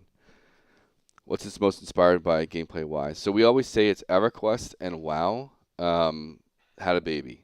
And so, but with modernized quality of life features. So we want Monsters to Leash. We want you to have a map. We want you to be able to see at nighttime. Our camp system and our map is kind of like one of our key features. Combat is much slower paced. We want you to be able to actually talk while you fight stuff, right? And so we don't want AoE grinding. We don't want, so if you pull 5 things into your group, you're going to want to CC for them and, kill things one at a time, that thing. We don't want you to button mash abilities, right? So we've been there with, I always say, like, the RTS games, StarCraft and Warcraft of the time were like these crazy action per minute games, and the pros were like 100 to 200 APM, going nuts, right? And I would argue that most modern MMOs, when you're in combat, you're basically at RTS levels of APM, because you're just button mashing this massive rotation. And I felt it just by playing New World, right? I'm like spamming left click to attack, and my hands are just like dying. And so, but like that's just like there's a physical aspect to that, but then there's also speedrunning carpal tunnel syndrome. I know, but then there's the aspect of we just want you to be able to like chill out, kill some monsters, get some experience, get some awesome loot, and type to people and socialize, right? So. And then the other thing is like the whole like the entire M plus meta and the entire like MMO dungeon experience these days, I despise. I despise this dungeon experience of pull the entire room and AoE cleave, grind everything down. And if we are not completing that dungeon in 15 minutes instead of 19 minutes safely, then we're all trash, leave the group, waste everyone's time. Like that kind of experience of dungeons irritates the hell out of me. And I was there as a tank. Like one of the quotes from like the EverQuest times was like a chat room with dragons, right? And so I really like that as a kind of a core philosophy of what we're trying to do. And it's that like chill game that's fun to play. You get good stuff, you have fun, and you meet people, right? And so we have 3 unique things to our game, and the one is our rotation ruin combat system. And so you can see as I auto attack with the mage, I'm rotating through. And by the way, like if you didn't see, I think it's on my title, but there's a playtest starting literally in probably 8 hours. I'm trying to get stuff finished. I have some last minute bugs and like design changes I'm doing. But it should be live, and you can just download off the GameDEVbeauty game store as it's pinned. But rotation ruins at the bottom here, we cycle through. Thoughts on being only on Epic for Reach? So I have a whole video on the Epic Game Store and why we're doing that. It's mostly related to longevity. If you're interested in that, I'll give you the TLDR. But it's mostly like we want to build. We want this to be our forever game, right? We want this to always be something we can work on with a small team. And so with that in mind, revenue and revenue share is extremely important to us. And the difference in like what you can support team-wise is astoundingly different. When you go on the Unreal Engine game store, right? I think we don't even owe anything for like the first year or something. That might be just the Epic fee. I can't remember how it's delineated, but It's just the fact of Epic is way more for the developer to make money along with them. Yeah, at and after 1 million, yeah. So it's and like if I went on Steam like with potentially with the publisher, it's literally like I have $1 million budget every year to I have $150,000 budget every year or like $300,000 budget every year. Like it's astoundingly different. Um, and so um, it's literally just a business longevity decision. All right, so on the combat system, like I rotate through my ruins. When my ruins are red, it means I have a critical ability. There's no critical hit in the game. It's just critical abilities. Those will critical hit automatically. You get critical hits or critical abilities through 5 auto attacks. It's a little bit different for some classes, but typically it's 5 auto attacks. And so when you get one, so now when I cast my fireball, you can see my cast bar is different, and it's a big crit. It's a longer cast, and fires off, boom, big explosion. Well, I gotta resist, of course, but again, because we want skill to not skill in the game needs to be not about button mashing, right? Not about the crit abilities thing. It's because we want you to maximize your damage. You're trying to use the right ability at the right time in the right position. And so right now you do 20% more damage for targets when they're behind. That's why there's this little notifier thing on the telegraph. And then we do have stagger mechanics. And enemies have skills. Yeah, they'll have like telegraphs on the ground sometimes, and those things that you have to avoid. You as a player probably won't have skill shots, but enemies might have like, hey, a projectile's coming, get out of the way type thing. All those things. And like some enemies have cleaves, and there'll be telegraphs and all those things. But enemies also I just implemented stagger as a mechanic too. So once enemies are staggered, they're basically a different stunned for 10 seconds, but they take 20% more damage. So that stacks with the backstab, the behind the target damage. So when they're staggered, so it's like trying to unload all your big damage during stagger when you're behind, and like environmental awareness, game knowledge, positioning, like that's where we want to move the skill kind of depth to the game, and not so much on, hey, you can show up and push 5 buttons in the right order at an insanely good rate. And so crit abilities are that kind of the idea of, okay, he's staggered. I need to get behind him.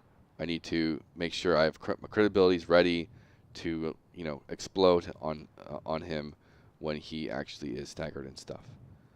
And so classes are like they're just as normal. Like we have 6 classes right now. We have Archer, Rogue, Warrior, Mage, Cleric, and Enchanter, and they all have different abilities that rotate on different ruins. And so what ends up being, right, so like we're locking you to 8 buttons, but because you have a R1, R2, R3, and then potentially a crit R1, crit R2, and crit R3, you potentially have 48 buttons on 8, or 48 abilities on 8 buttons. And so obviously that's really complex and deep. So a lot of times the crit version will just be a better version of the base. So it's more like in the line of 24 abilities, but you have empowered versions of your base ones.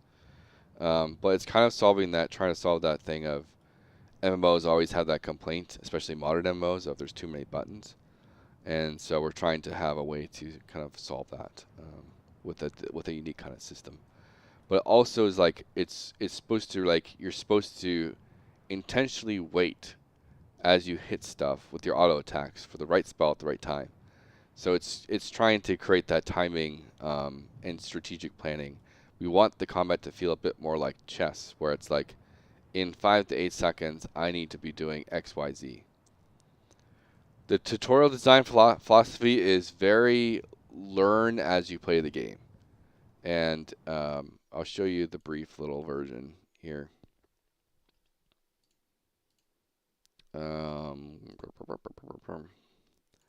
So how I'm doing it is like I'm trying to teach it through gameplay, and I don't want really a tutorial level or anything like that. When you first, because I was watching a lot of content creators play games for the first time. Unfortunately, I have some stuff turned off. Let me throw in level, add lighting, or sky. So this is the newbie yard. And so you start in this town. I don't know if you're an EverQuest player, but my goal for the starting area is to be like a dark elf city. So you have like kind of this beautiful. No, and I'm happy to talk. That's why I stream, right?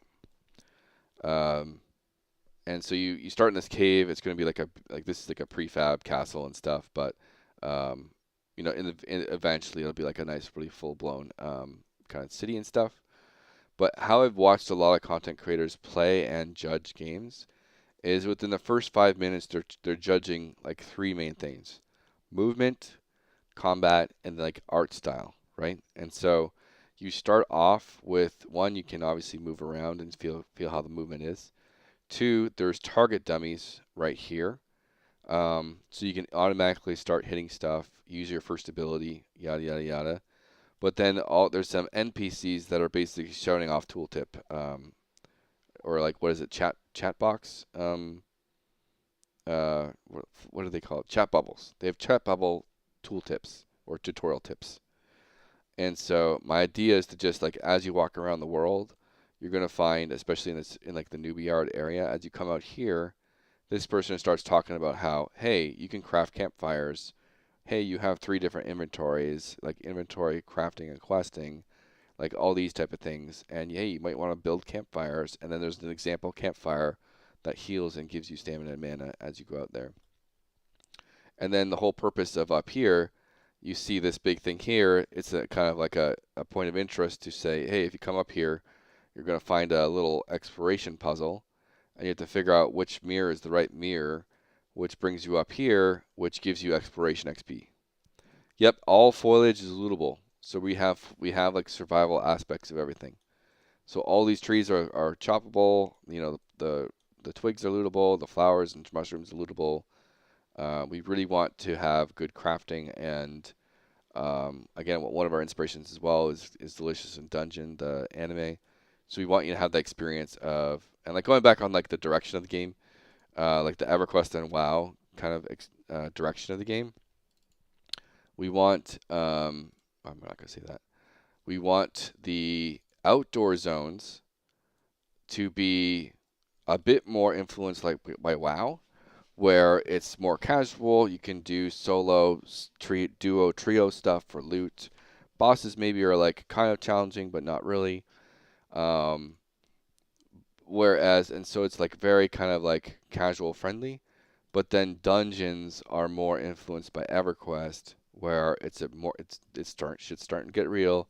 You have like better, maybe more severe death penalties, and it's harder content. Bosses are harder. You want to have a full group, these type of things. And so right now we do have one dungeon with a raid boss in it that probably takes 20 people or more type thing. So, um,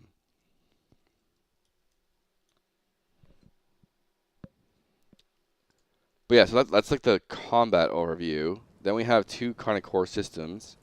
We have the Registry of Chronicles. This is our version of combining questing and achievements in one.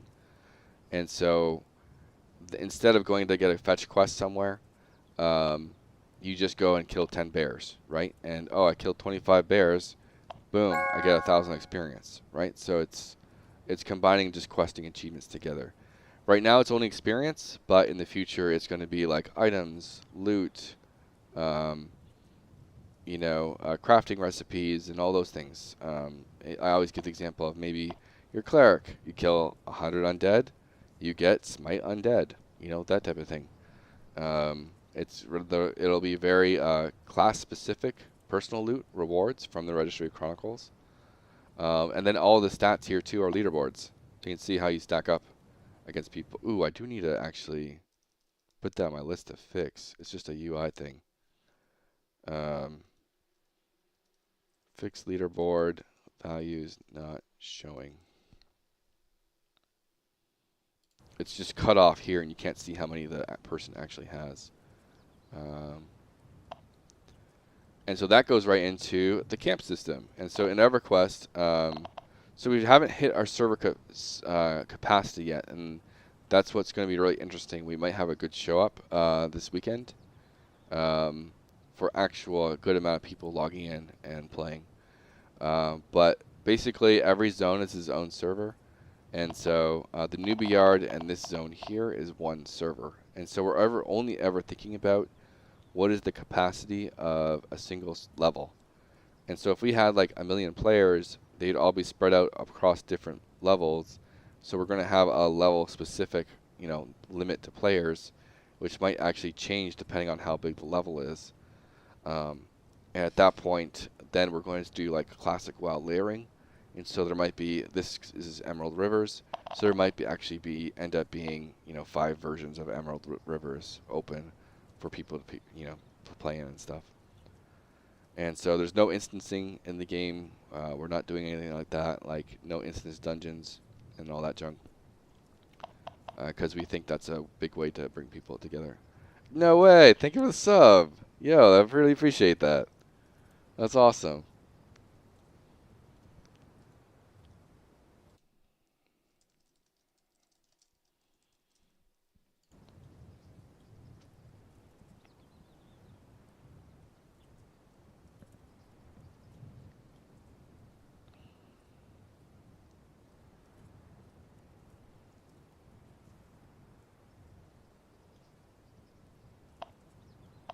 All right, mage. What am I doing? First up, can I quickly? Is the leaderboard fix a quick fix? Widget, Registry of Chronicles.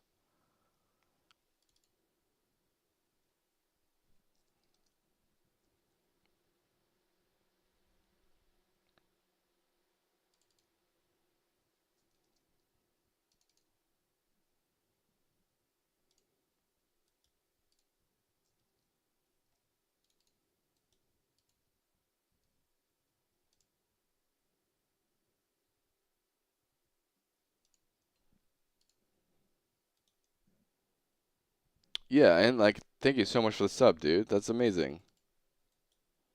I literally just got affiliate yesterday. Yeah, it's a playtest.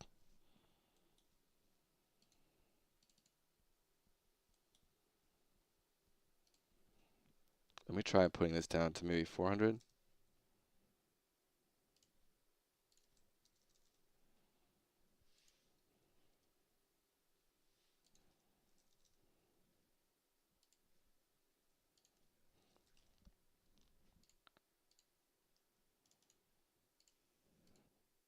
Till the 31st. But we playtest at the end of every month. Basically, I have free hours to use up every month, and I just make sure I use them up, and go from there.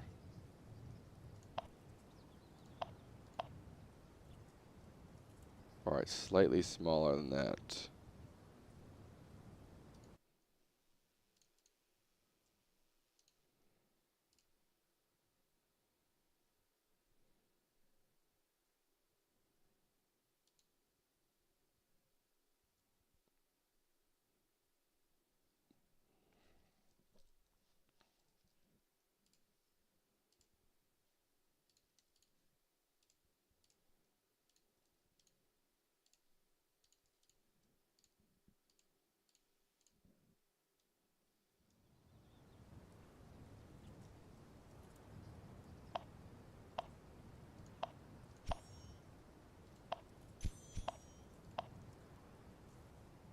There we go. Could probably push it to 375. Let's do that, just in case someone has a long name. 375.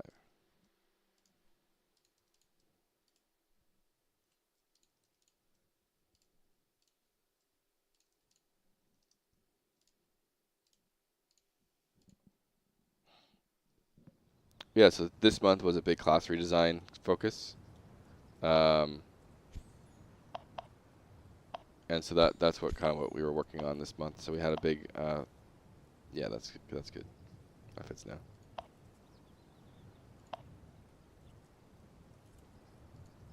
All right, good. Good. Fixed. Okay,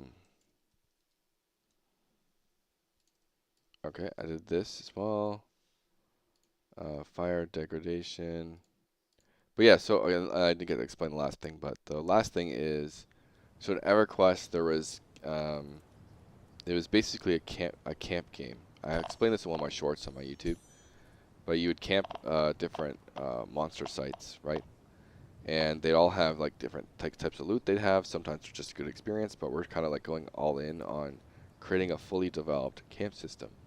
And so you go on the map, you can see what type of monsters there are, if there's loot from them, what bosses spawn. Eventually there'll be like 3 to 5 bosses per area with all their unique loot that you can get from that area. And their monster levels are 10 to 14 here, but you can actually craft them with metamorphosis. You get as you kill them, you get essence and crystals that you can actually upgrade the levels of the camp. And so if you're level 15, you can upgrade your levels, 5 times, and they'd be levels 15 to 19. Better experience, better loot, and eventually the bosses will be transformed to fabled versions of themselves that'll be more strong and more drop better loot type thing. Have you heard of Spacetime DB? Yeah, I've heard of it. It serves right behind. Yeah. It's interesting. It's a little bit. It's still new. Okay. So and like their example project right now is a very RuneScape-y, slow-paced game. So I'm keeping an eye on it. Yeah, the camps upgrade them individually, and when you use a crystal, it basically extends it for an hour. So if you used 1 crystal, it'd be +1 for an hour. If you're like 50 minutes in, you use another crystal, well, now it's +2 for another hour as well. Or I think it's +2 for 2 hours, because it decrements 1 hour at a time, 1 hour at a time. So if you use +5, it would be there for 5 hours type thing. And then, so like, it would go 1 hour go away, +4, another hour, +3, another hour, +2 type thing. So it always extends it. Nope, it's for everyone. So once you upgrade the camp on that map, you'll be able to see all the camps that have been upgraded. And so everyone will have that information of which one's upgraded.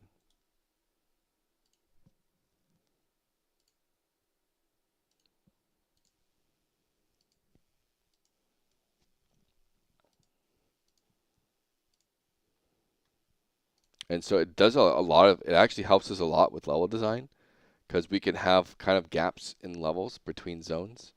And obviously there's supposed to be like, I think most of the monsters cap out at level 8 in the newbie yard, and they start at level 10 in the next area. And so there's a big kind of level gap there. But of course you can just you can either choose to do harder stuff into the next area, or upgrade camps in the lobby area and do stuff there.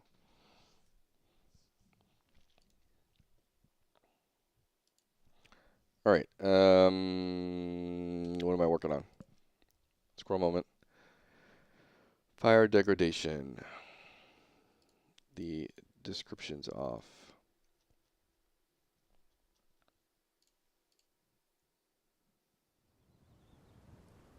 Yeah, you get bonus experience with more players in the group. And it's all like, it's not split, it's shared. So like I think you get plus 40% experience with full party, something like that. I need to change my level. Always want to promote people to level up or be in a party.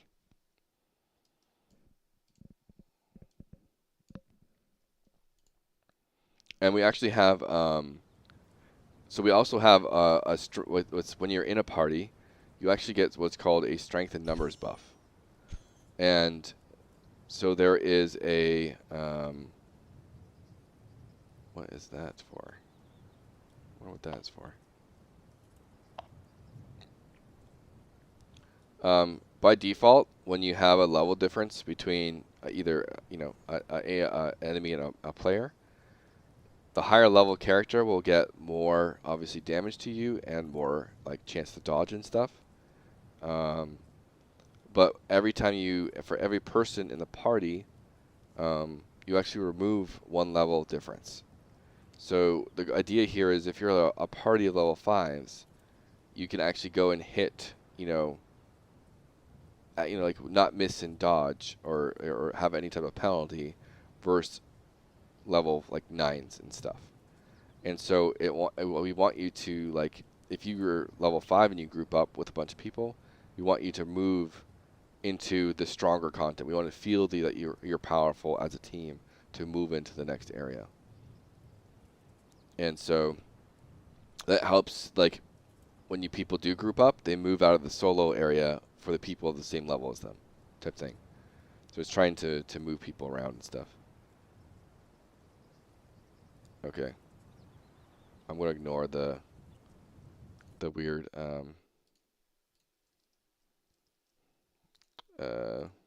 description problems because it's temporary anyways. Mage ultimate put back to 500 seconds. I'm going to just put the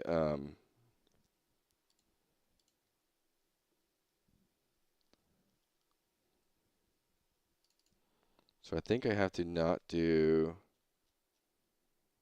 on this one, or I think maybe it was just an issue of the lifetime.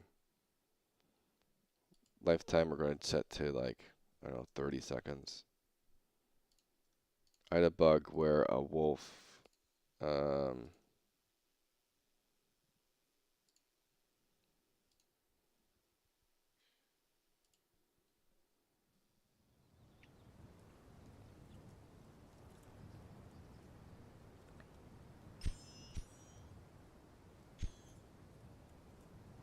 all right, let me get all these up.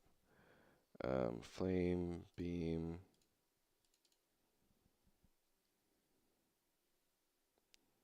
and magma orb.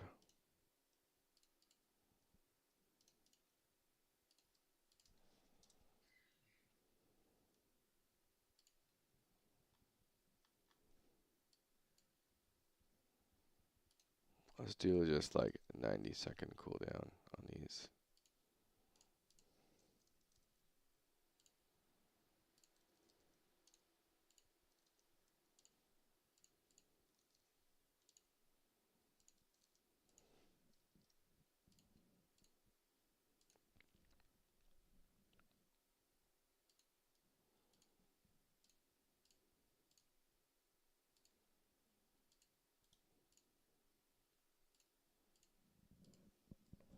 How do you remember where everything goes? Oh yeah, just that goes back to my experience with the game architecture. So like I have a whole video on what game architecture is and why I feel like it is the next evolution to game production values and workflows. So I've kind of like that's been my expertise for the last 7 years and what I've been thinking about and how to improve. Um, and game architecture is all about building a project that is organized and easy to modify and use. And so I feel like that gives me an advantage um, in kind of developing this, kind of solo type thing.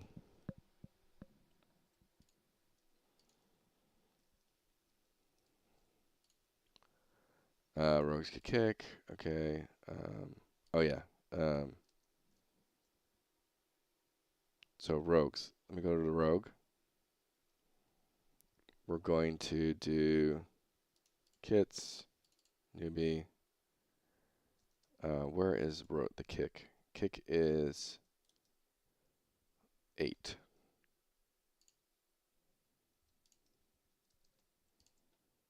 There, and then we're going to remove kick from here. And then this goes to 2, 3, 4, 5, 6. Save that. And then I need to check on the stun values here.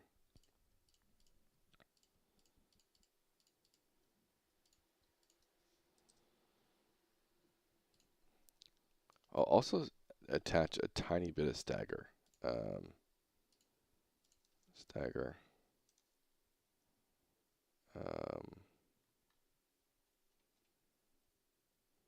So weak, we'll do at least one stagger.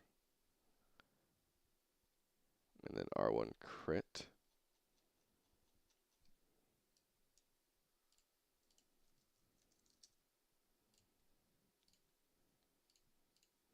We can see like this, what I'm looking at here is a data table for for abilities. And so I don't have to go and code in things to change abilities. I just modify a data table.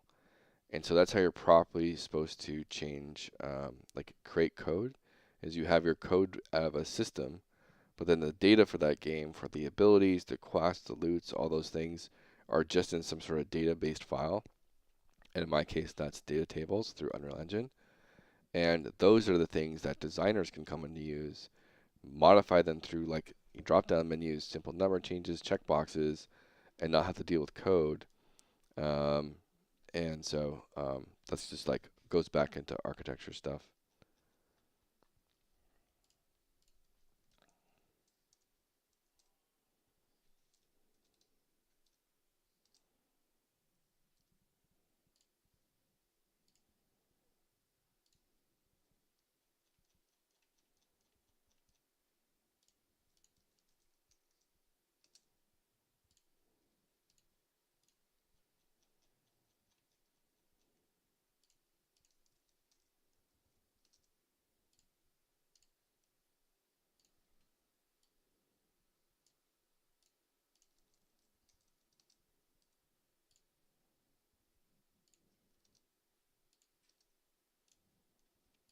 All right. And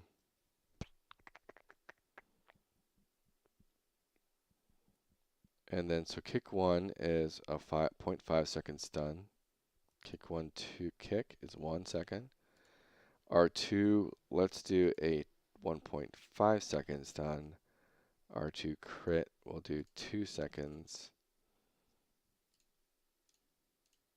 I'm trying to make it so kicks don't become like super OP.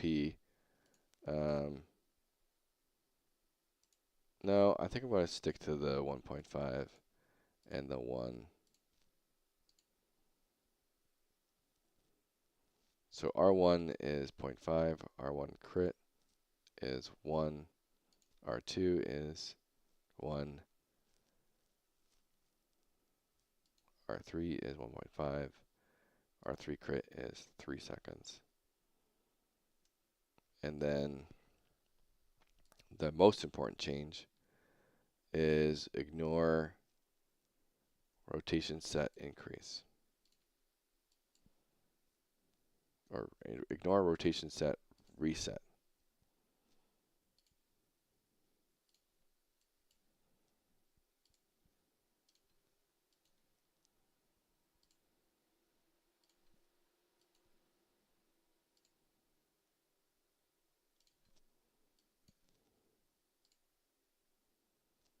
And then on the crits, we will say, no, we do not want the critical hit reset.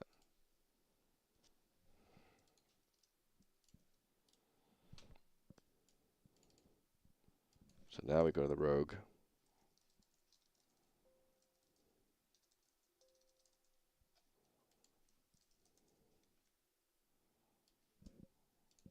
I do have to hurry up here.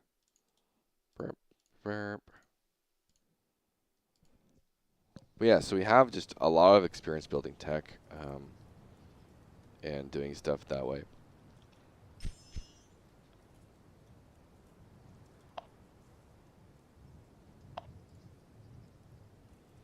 Alright, so now we can do things like kick, backstep. So now we have real combos. Kick. So whenever we kick, we can immediately go, because stops are auto attack. So we can kick and then do whatever we want to do. Kick, bleed, kick, bleed, kick, you know, and power. All right, so that's already like super better.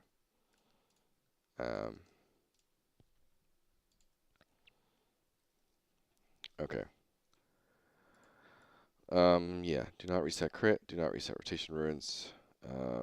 Good. I think I did that already.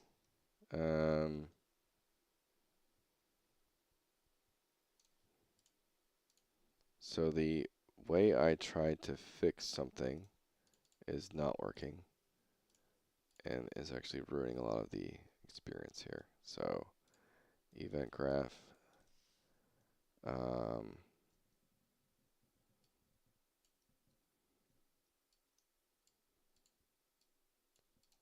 So number one, if this equals 1 or 2,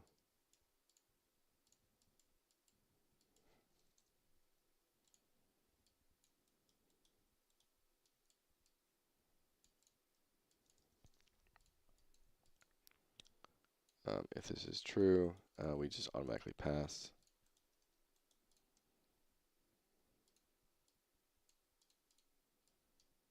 And this should fix the target selection stuff.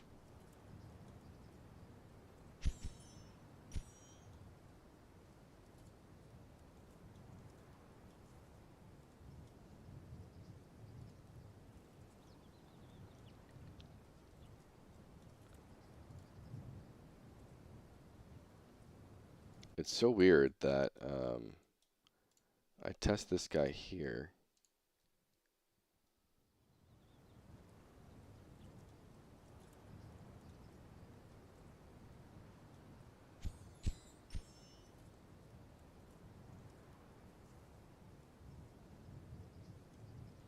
I thought it was working.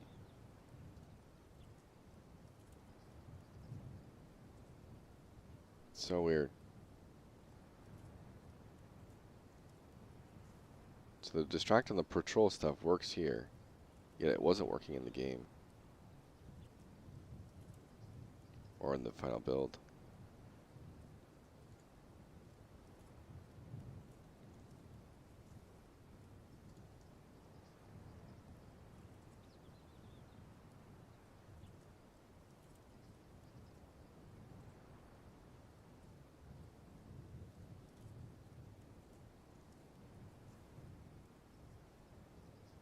It could just be because the one I tested was on a slope. Well, thank you. Yeah, we're definitely trying, you know. And again, it's honestly all of 2025 was less than part-time work. Like it's not a funded project, right? And so I've been looking for a job. I've been pitching other games. I always say that I have like 3 projects I chip away at. Like Ruins of Tearyn's probably in that $2 to $3 million budget range. That's on the low end. And then we have like a $700,000 budget game, and then we also have like a $200,000 budget game, and we're trying to like have different eggs in the basket type thing.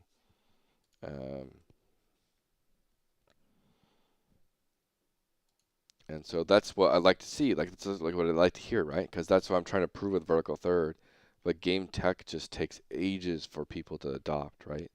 You kind of even see that example with Unreal Engine and Unreal Engine. If there is like some AAA developers that refuse to convert over to Unreal because they had their own proprietary tech for so long, and so now with Unreal 5 and the graphical improvements they've made, a lot of AAA devs are like, okay, finally, we'll bite the bullet, and we'll convert over to Unreal, and that's a company that's got billions of dollars for reach and stuff.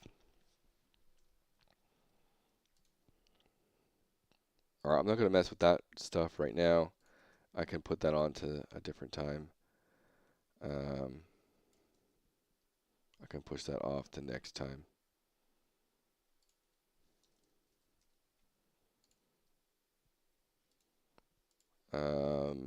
This is working now. but I still have issues with, and so I think I also need this here.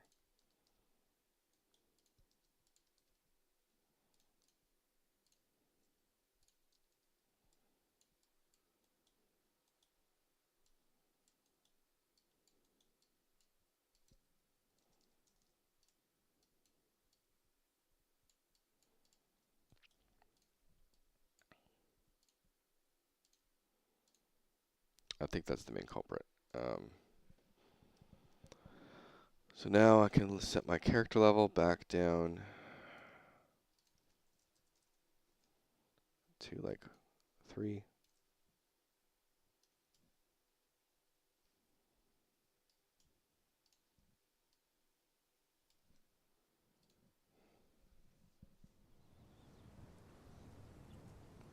But yeah, it's going to be, it's what we're really trying to prove. We're really trying, and like that last game architecture video I did, it's one of my best videos I've ever made with how many views it got.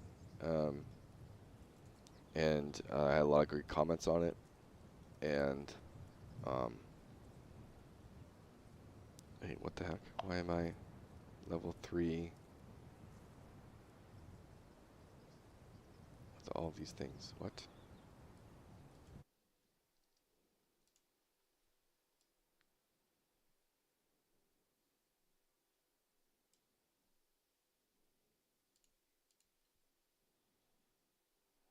So set newbie.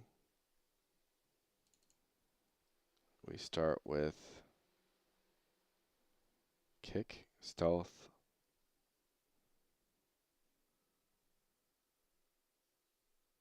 So we start with 3 abilities. So let's actually maybe make this level 3. We get this 4, 5, 6, 7.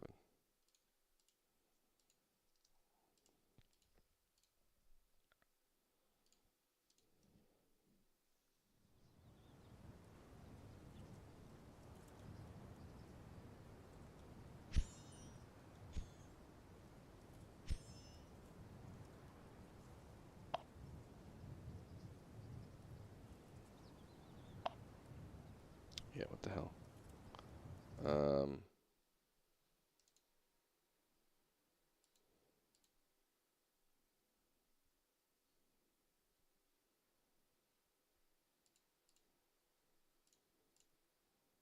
Yeah, maybe I do put this, you get new abilities at level 4. No, whatever. 3, 3, 4, 5, 6, 7. Sure, whatever. I'll leave it.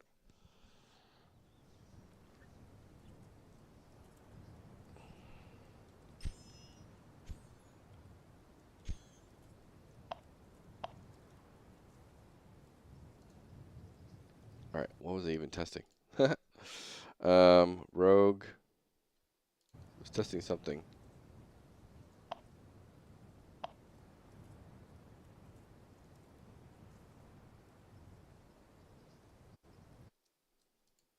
Oh, abilities. So I'm spamming shift. I can't use it.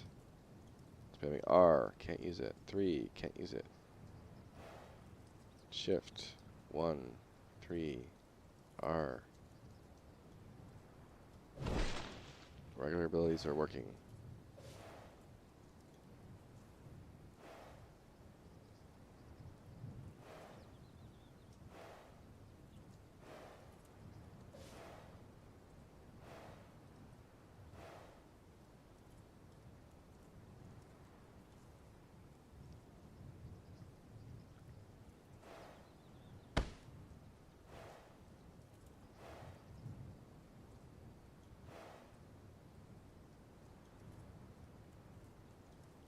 Alright, I'll try that a little bit more on my last test.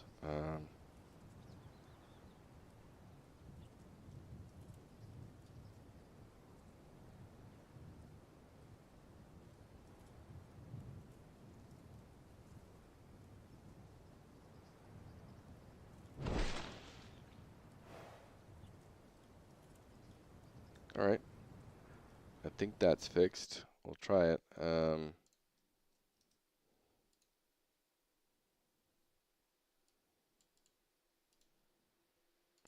Alright, so now I need to use, what are these? I need to try using a bunch of these. So we have bandit camp, turn that one on.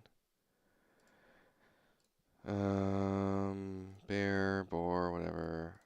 Snake, deer, elemental earth, spider.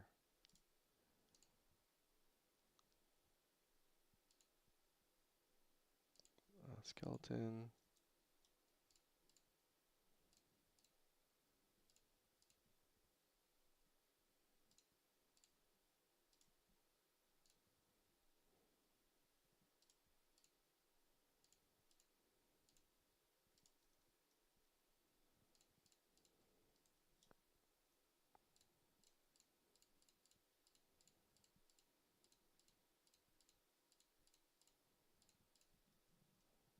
And this is going to be, we'll just do 10.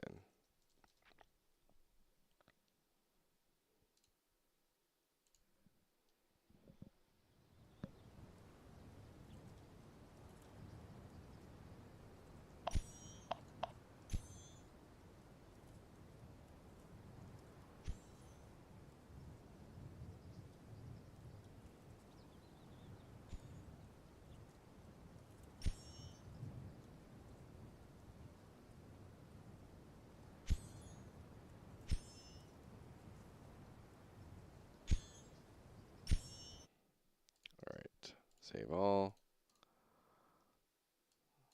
Now I gotta go to the newbie yard.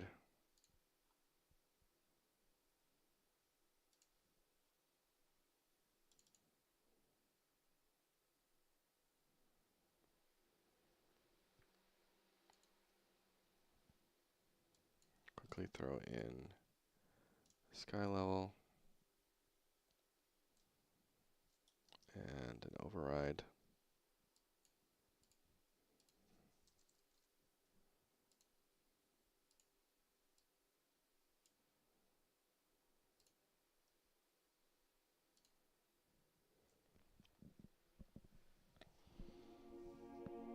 Oh, don't have the right server on. GM server.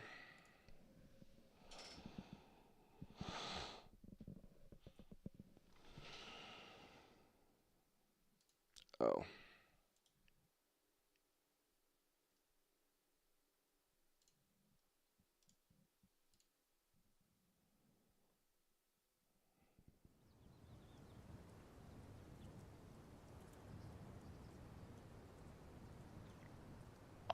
So this is again the camp system here. So we're at a goblin camp. Now I have a weird bug where it's doing. Oh, I need to add the.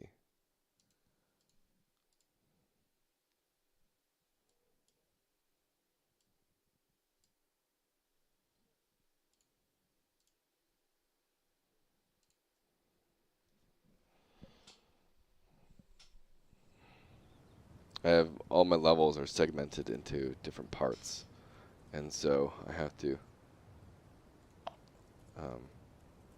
get them all in.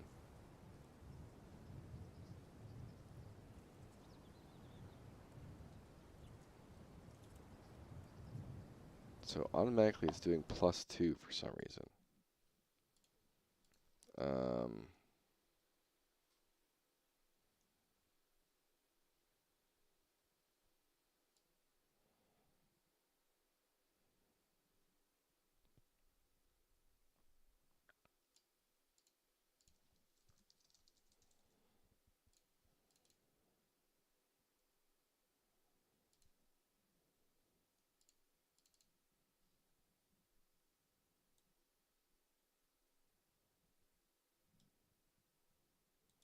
It's got to be a default thing.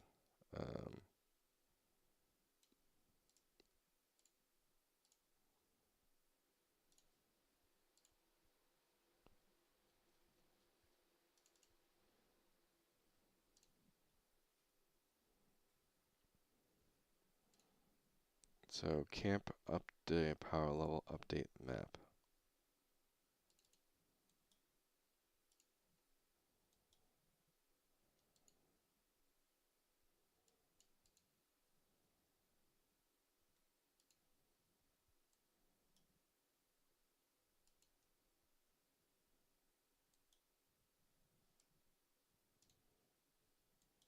Are all these texts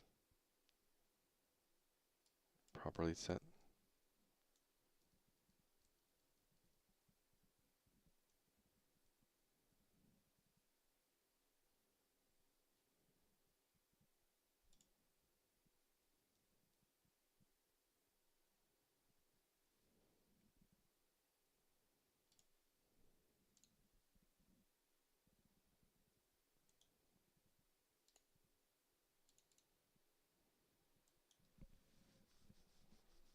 Hmm.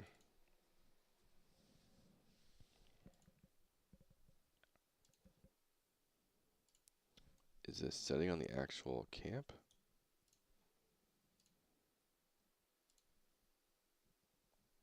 Is 1. Okay. So it's the spawn managers, I think, that are off.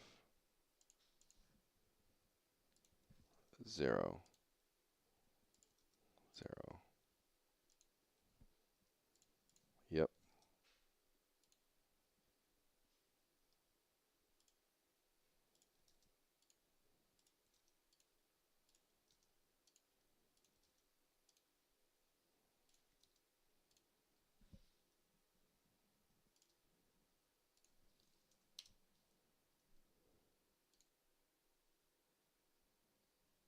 So I think I had them all adjusted when I was doing a video. It was probably my short video I was doing.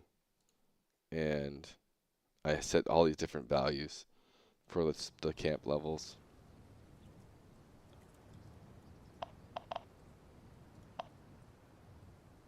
to demonstrate it. And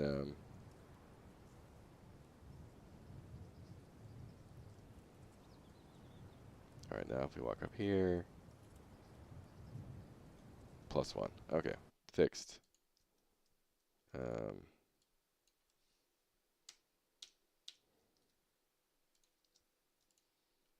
all.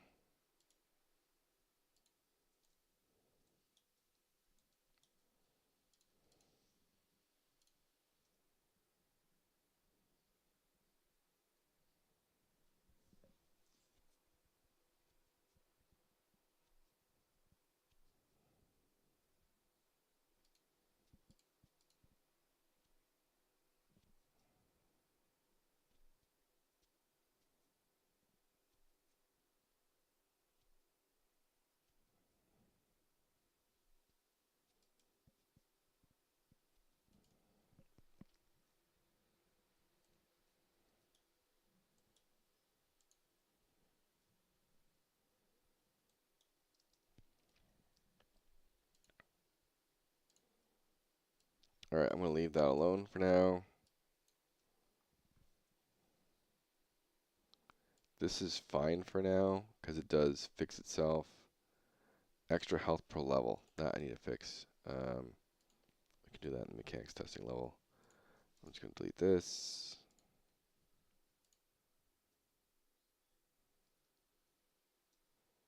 And just to make sure the enemies thing did save this.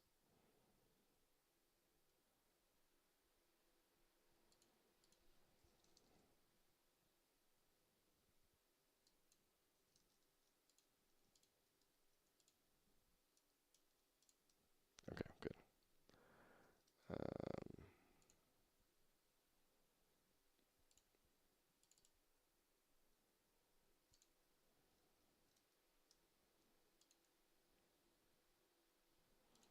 All right, so I do need to make sure.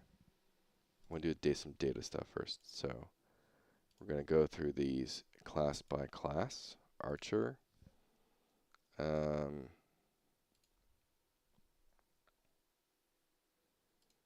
Dodge roll, power shot, all these, snare.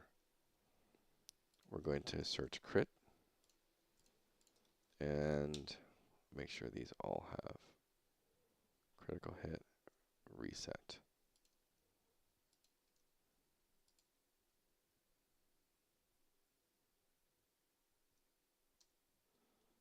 Okay, Archer's done with that. Cleric, crit.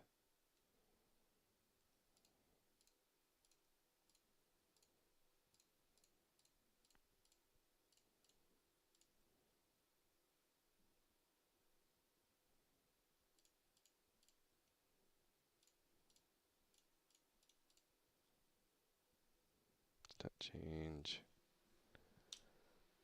All of these.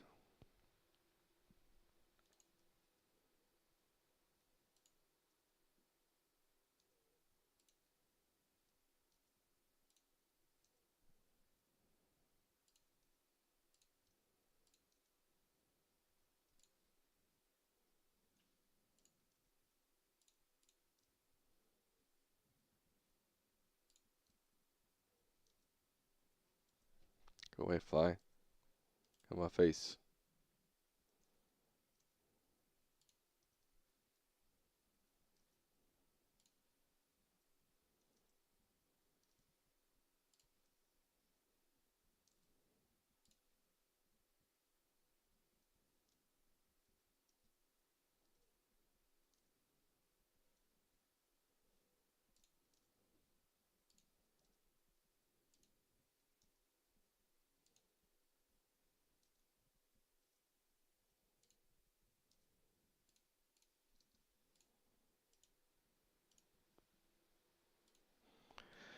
Okay. It's cleric done.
Okay. Last one, warrior.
Alright, and then Leaping Strike I'm nerfing a little bit, which is Heavy Slam crit.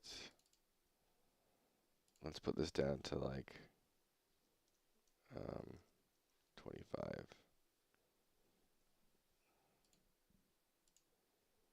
And this should actually be physical, not unavoidable.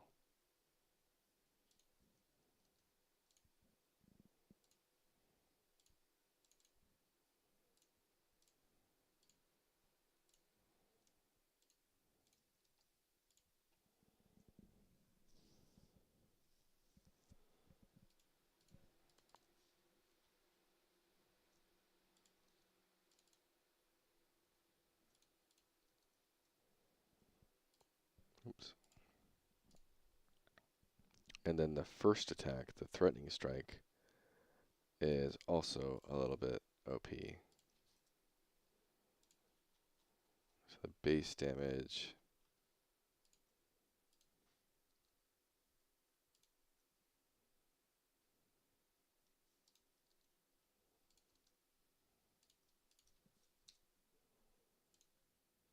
This is Threatening Strike. This is like way too much. Do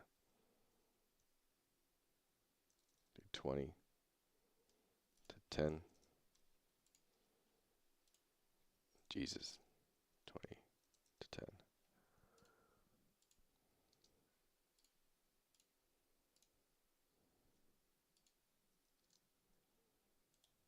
Okay, that's a bit more in line.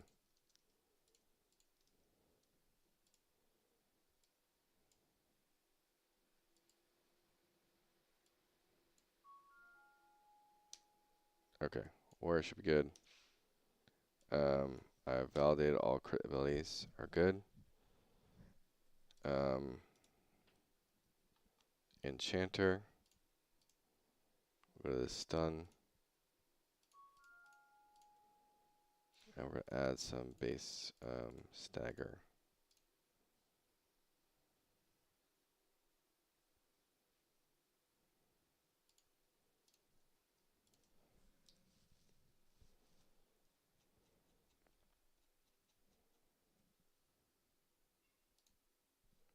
Let me do this real quick.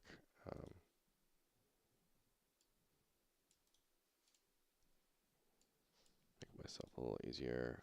Collapse all.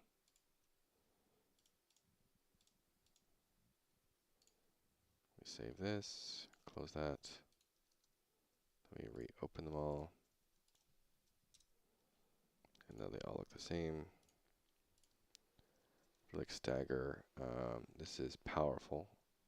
Do stagger 5.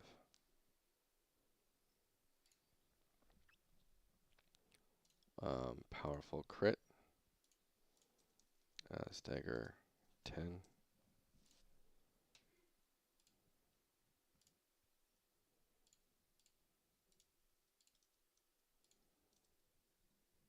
Stagger strong.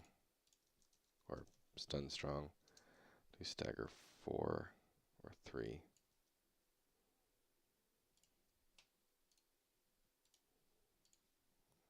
Crit stagger 6 or 5 because I don't want to make a new file right now.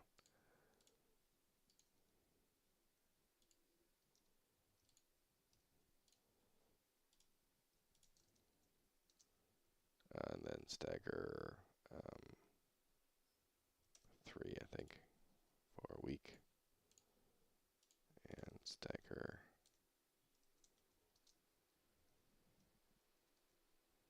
5 again for week crit. Sure. I guess we'll do stagger 4, whatever.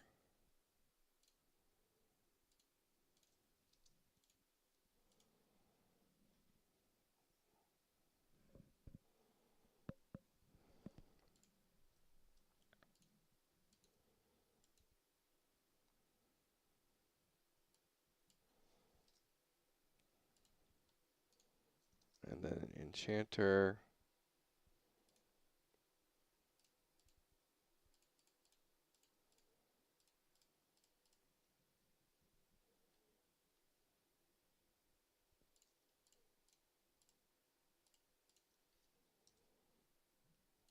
make the resource cost a bit more intense because it's like a core spell.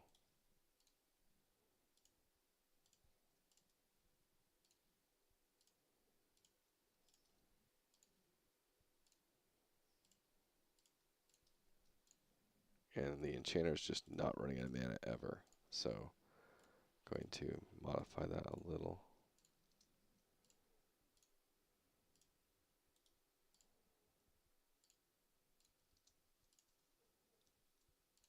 Okay, done that. Enchant armor was feeling really weak for mana.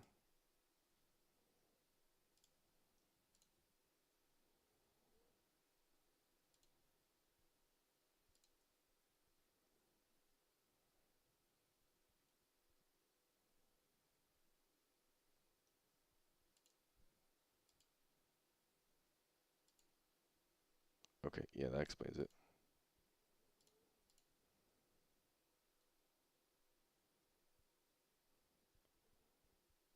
So enchant armor mana cost will be 20.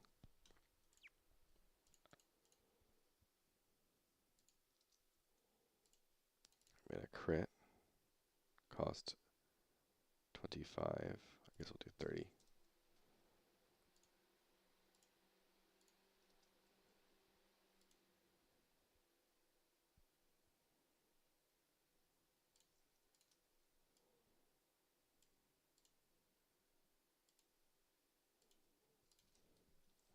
I never finished up setting up this ability apparently.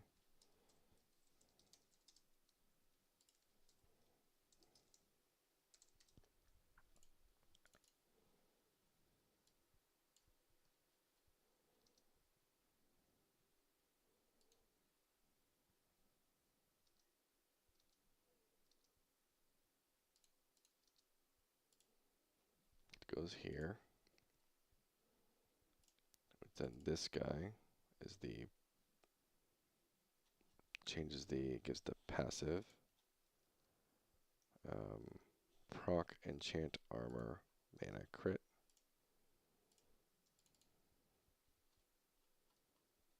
And then we'll just change the name. Crit.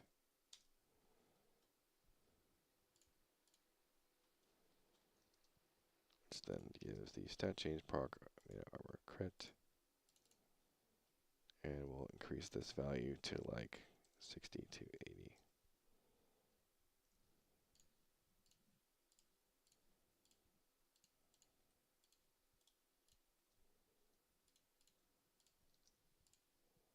And then the base of this one we'll do 40 to, I don't know, 20, 60, I guess. Oh, 0, it's 20. Save all. Alright, that seems better. Increase mana regen on gen armor. And then the Marauder attack. I guess we'll just put on the stuns.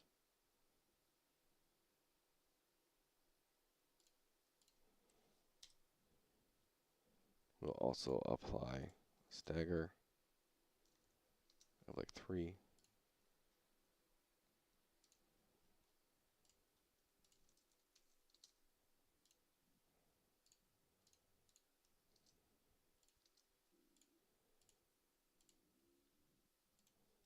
And I think I was putting rogue. I think I did do it on kick, right? Yeah, there's a little bit of stagger on crit. And then mage fireball, I also want some stagger on.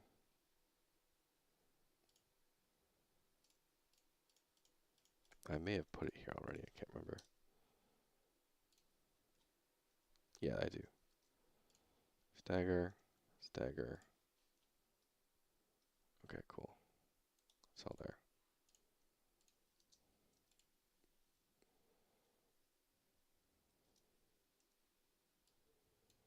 That's all done. Campfire is working.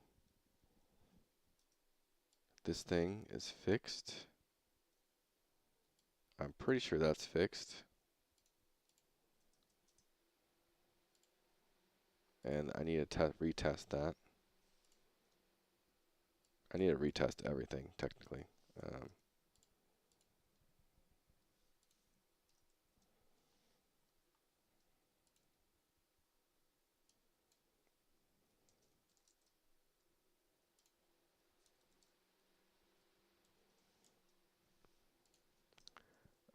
First player can use abilities.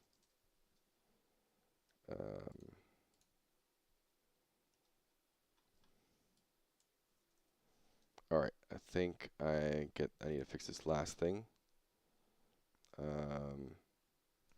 Which set my level back down to 1. I guess it doesn't really matter. Doesn't matter.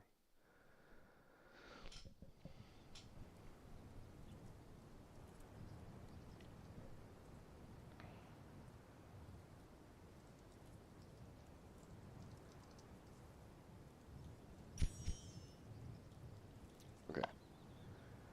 So when I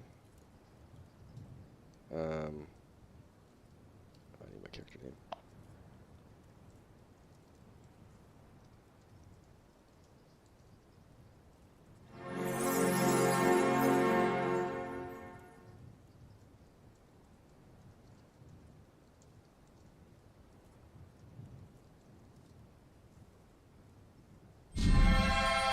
Okay. I think I messed with something in the stats component that is making sure you get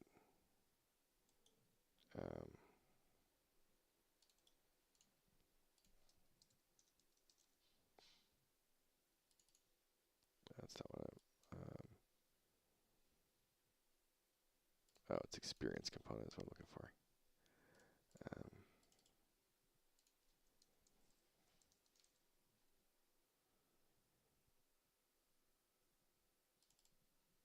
So on rep level, when we're player, level up attributes player.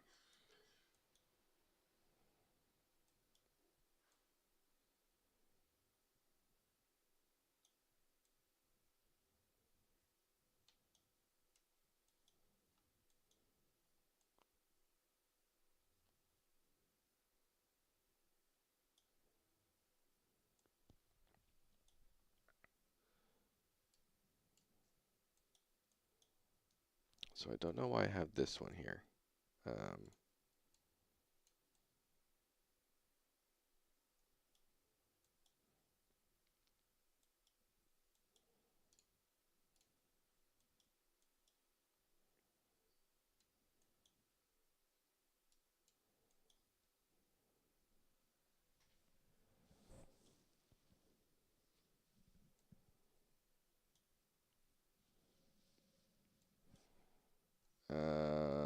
All right. So, but when you log in, it works. So initialize level, get character type, player. We set the level. Can I just apply stat level curves?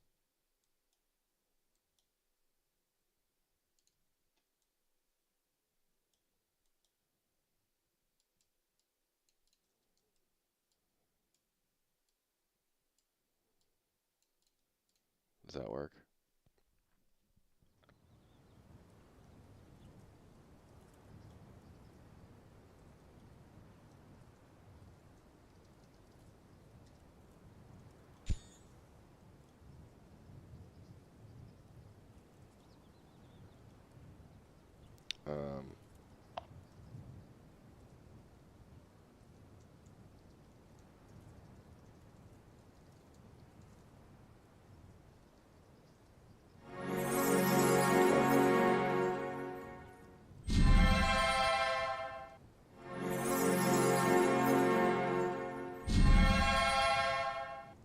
Alright, that seems like it's working again.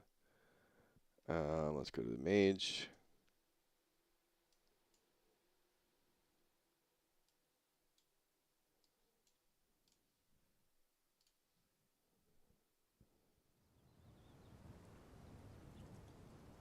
So I have 80 health, 105. Why is it put on me over here?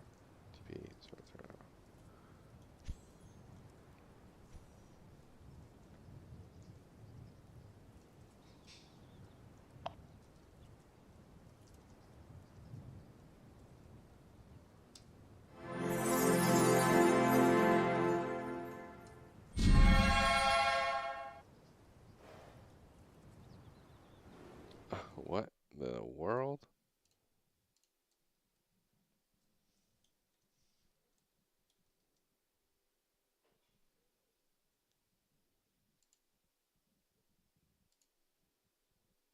Oh, I put the enemies level in the sky level. That's hilarious.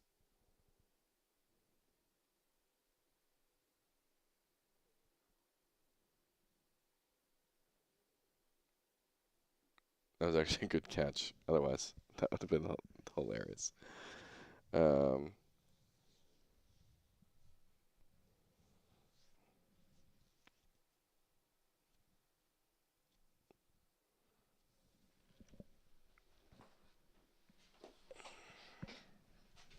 and there's probably an override in there too. Yep. I'm very, very happy I just caught that.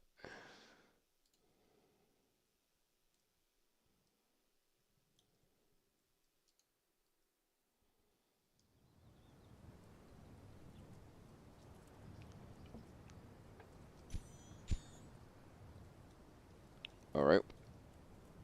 And so 120 and 125. 130. Is that the correct value? 130, 130. Okay. All right. That seems to be fixed.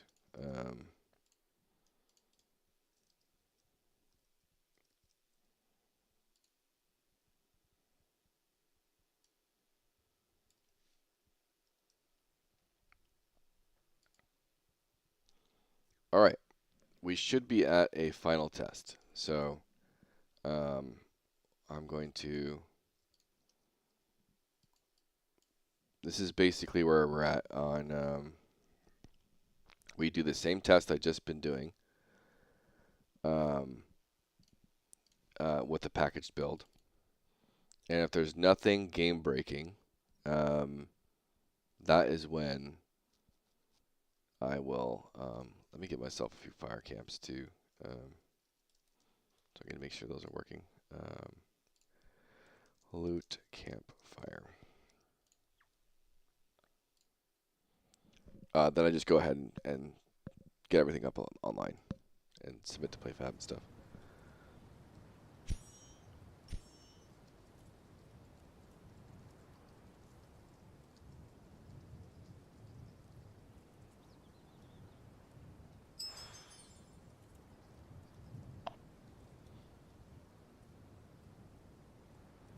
Okay, I can make this a lot easier on myself. Boom, boom, boom, boom, boom. And then 6.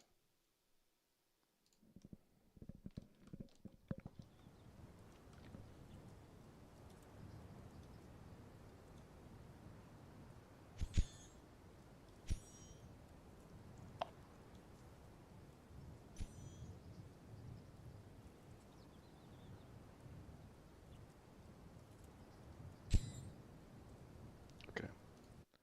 Gave myself a bunch of those. I probably should give myself like several stacks just because I'm going to go through 3 different champions again or 6 different classes again.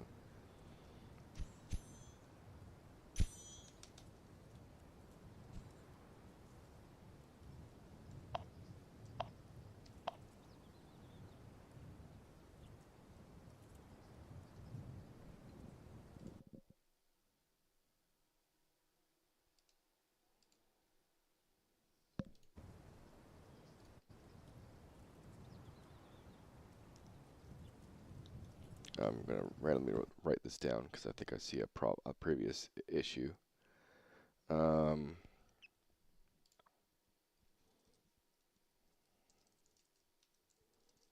PlayFab, multiple edits, error has to do with stackable items.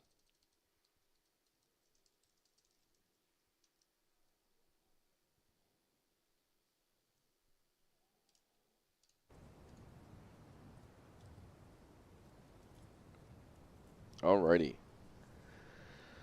I think we're good to go. So let me run through my packaging steps once more. Widget loading. I need to do the loading screen. Is now enabled.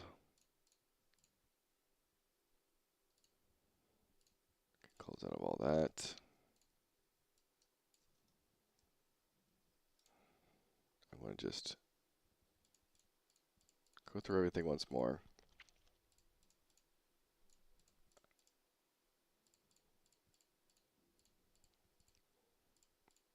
Because it saves you time in the long run. So that's off. These are good. Sky should be working. I don't think I have this problem anymore. Yep.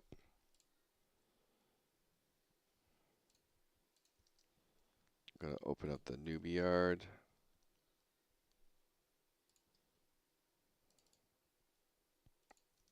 Make sure the game mode's off.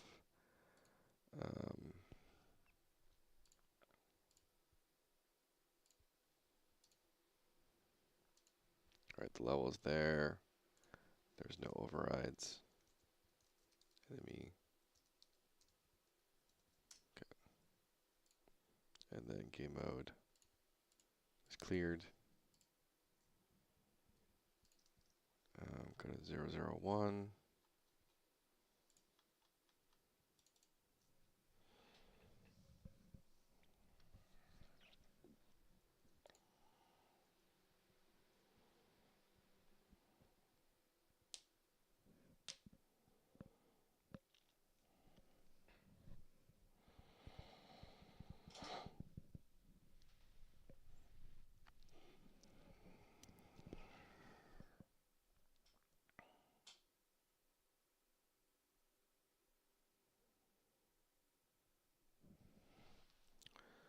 Alright. Make sure there's nav mesh. There's only 2. Overrides are all gone. Make sure there's only 1 enemy level. Yep. We're going to build paths. This is fine. Enable loading screens. Yep.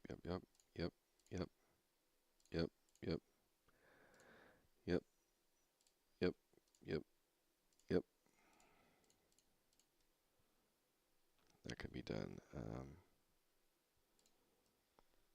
So I can do a couple. I'll do that later. Whatever. Like I need to change a little bit. So deployment steps. These are in here.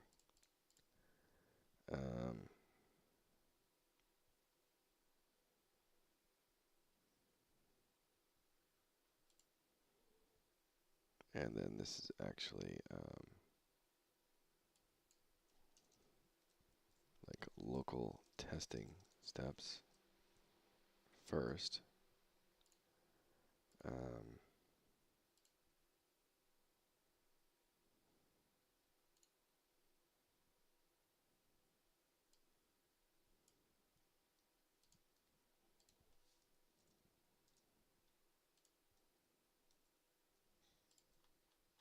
Okay. Yeah. This is good. Save. Save all. Alright, back to, now we're going to do a deploy package. So, I actually don't need to be in this level. Well, I'll leave it up, whatever. So we'll do the client first because we're all set up for it. So GM client, packaging. We got client settings there. So we'll just go ahead and build the client.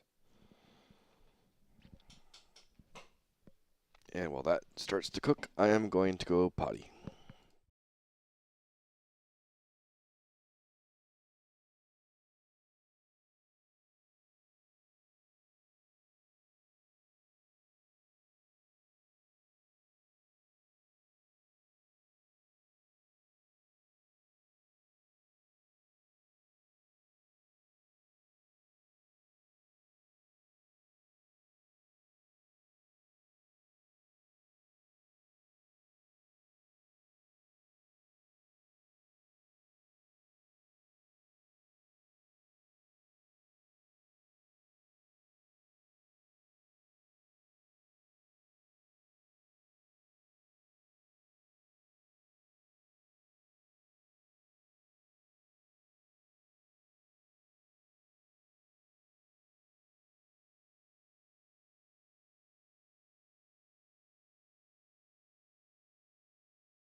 Okay. Client build is complete. I can remove this and this, and put this to level 1.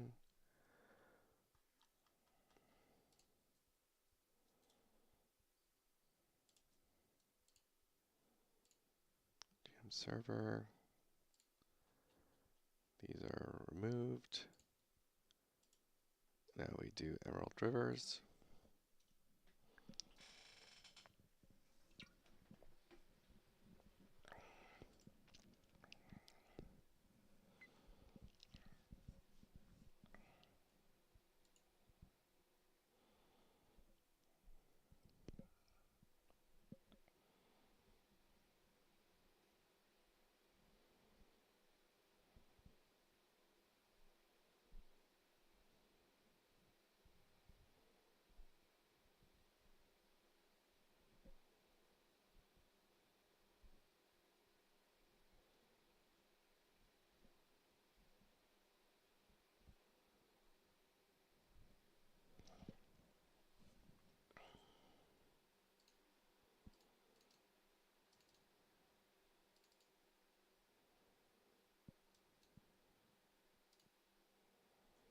All right. Well, hopefully this is the last build.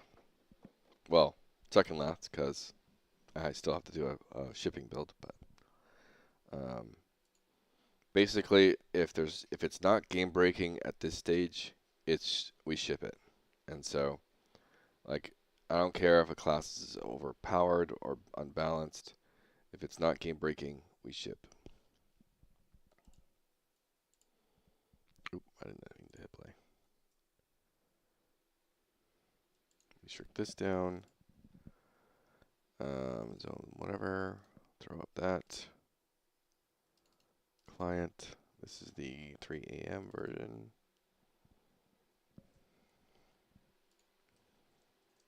Open.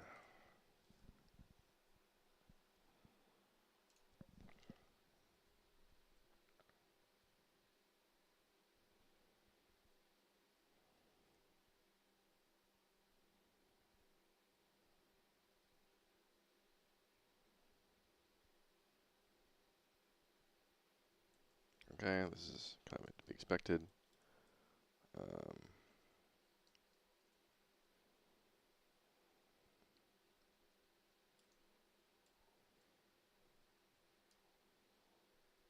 It's good to see like this zone area is all monsters are alive and well. Everything's working there. Whoop.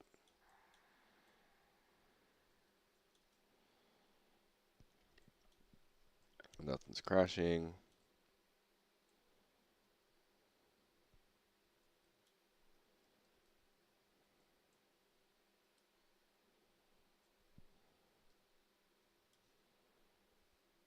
Once again, I'm going back to the start.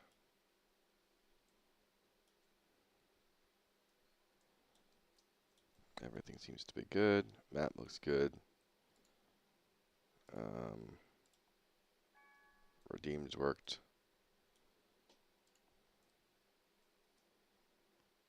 Oh, I need to, okay, on the test notes, test level 2 VFX.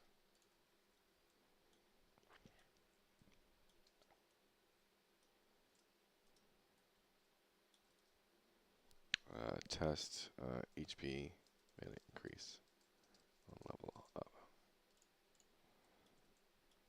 Alright. Open my character. Level 1 mage. I guess we'll start with mage. Sure.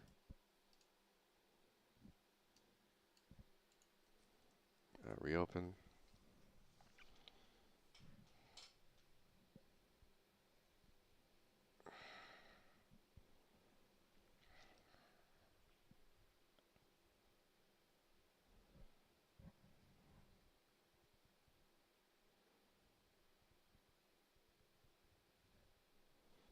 Alright, level 1. Got a fireball.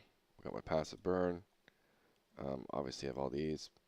Come over here, first thing to test. Can I use my campfire? I can't. Already too close to Chile's campfire. So that's good.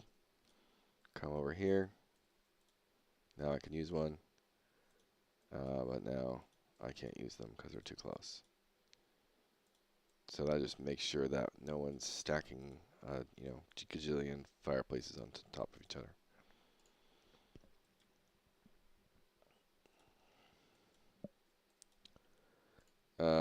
Let's try level 3 for the mage here. Now the mage can sit and get or at least an R3 fireball. So let's do that. And cast away.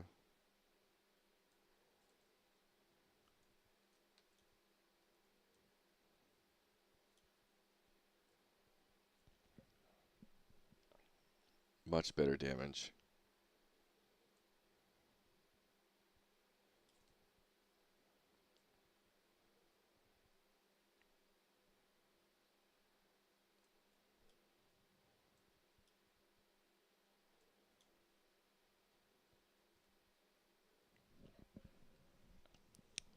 And now my regen's a little better now too, because the campfire gives a tick.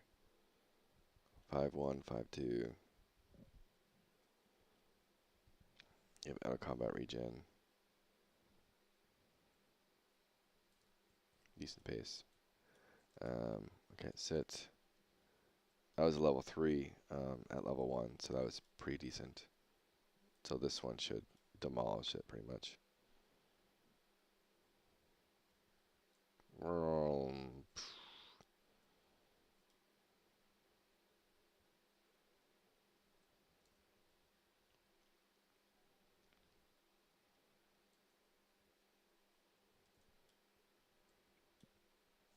So obviously, again, not game breaking, but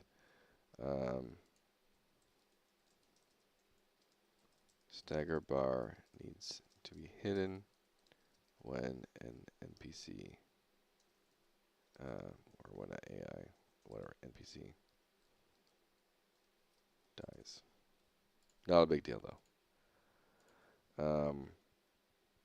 Let's go to R2 and try and button spam 3, 4. Spamming 1 through 4. Shift Q R. Can't use those spells right now. That's what they're supposed to do.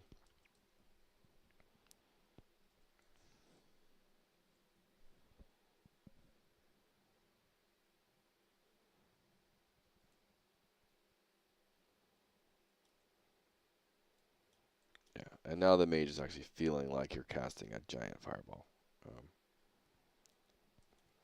And the damage is relative to the time it takes to cast, and it feels good. Feels a lot better than it was.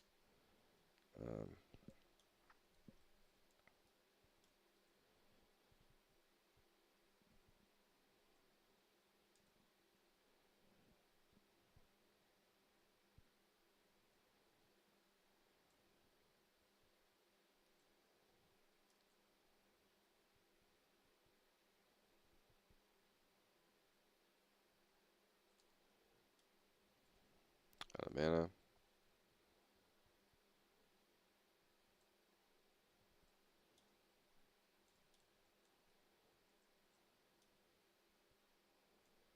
Get the sucrose tree. Double check it's working.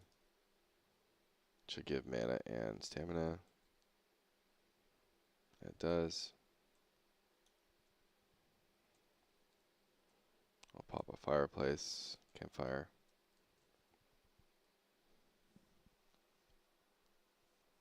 And it's giving that passive regen. Alright, now we'll just test the level up. Test character 164. Boom. We got ourselves the level 2 working, so that's good. And my mana went up. I went to 90 HP and 110 mana, so that works. I'll leave these up and just test them for every class, but just to make sure. And I could use abilities just fine as a character. And also all of these are fixed so far. I can blink just fine.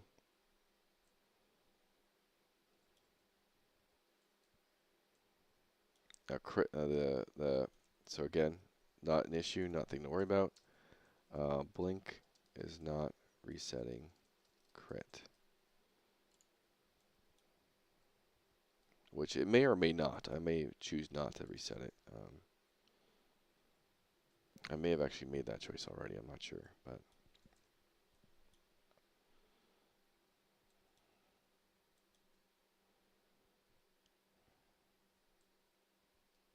one shot. One shot. All right, so there's nothing else to test. Again, this is supposed to be like very light testing. Level up again. HP mana goes up. Now we have Bombard. And once again, if I go to R3, pushing these does nothing. 1, 2, 3, 4, R. And now I can do a Q.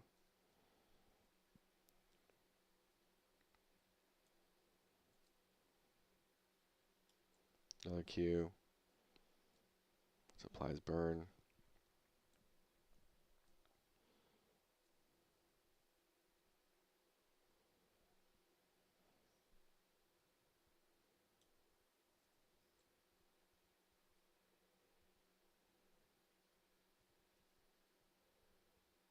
Boom. Where's my campfire at? It's over there.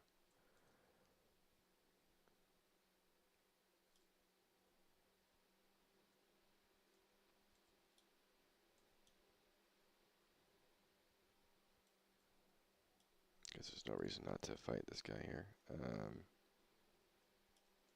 I do need to get some mana though. And he's right on top of my campfire. What am I going to do? It's on my campfire.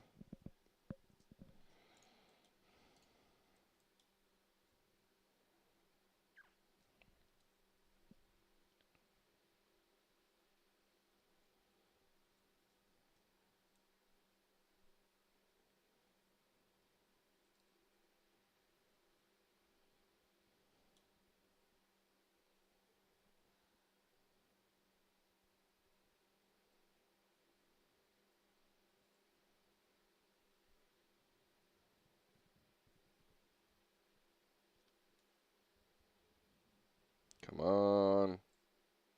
Come on, regen.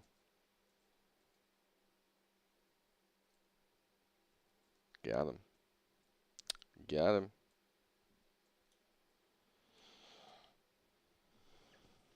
But yeah, the stupid textures loading thing it drives me crazy. I need to figure out what's going on with that. Figure out the weird texture loading issue for Cinti Studio characters. It's only Cinti Studio characters too. Everything else works just fine. Ooh, boredom popped. Look at that.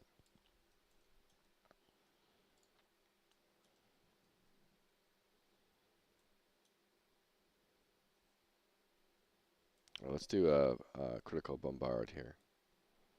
Get that massive stacks of burn up.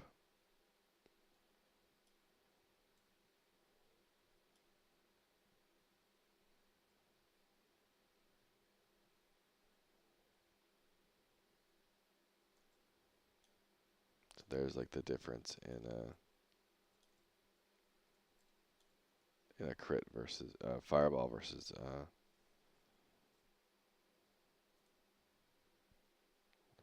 versus bombard.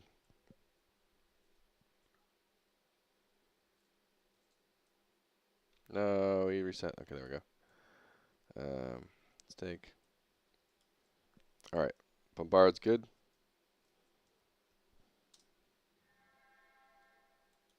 Steal heat. So I'm going to do a R1, which is a fireball.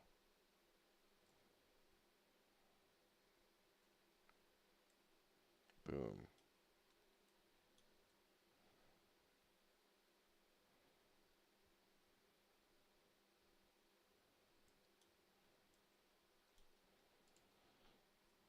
And now we can do a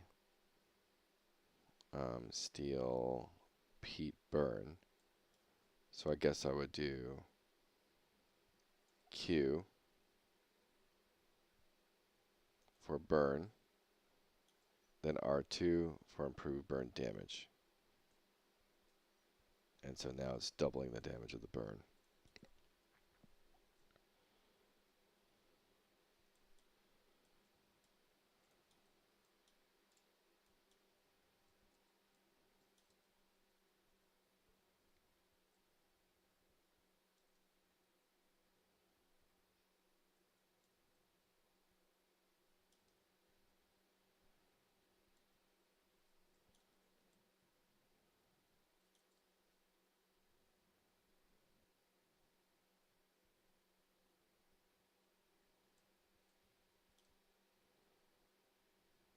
And I'm just going to save my stuff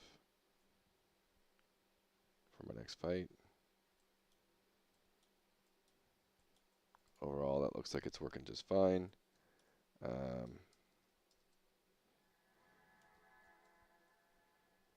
So Scorched Ground, let's see if this is still super OP.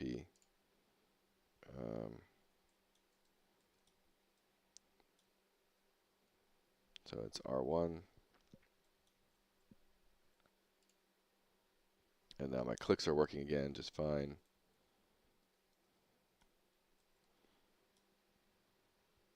So perfect, that looks good.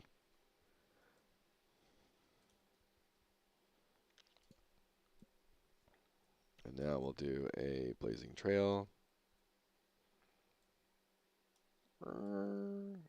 Blazing Trail is probably OP, but whatever. Mage. Blazing Trail is OP. And then the last one is just the R3, which is knockback. Again, just test making sure my boom.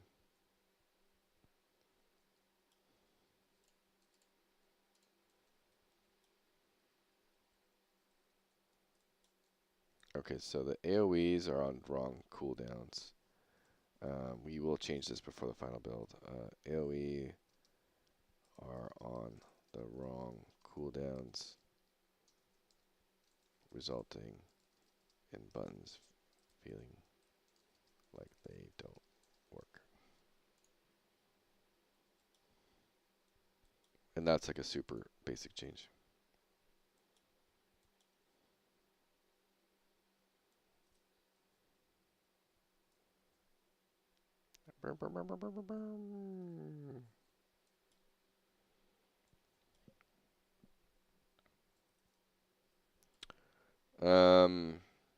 Okay.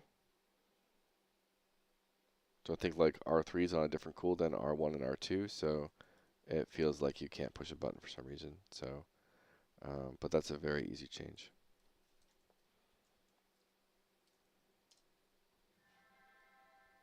So ignite. Get something a little bit higher level.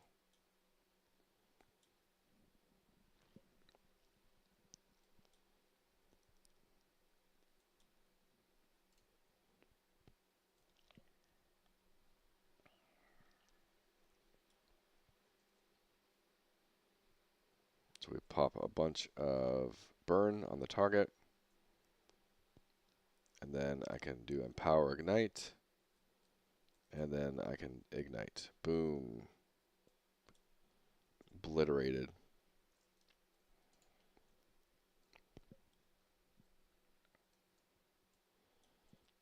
Bombard.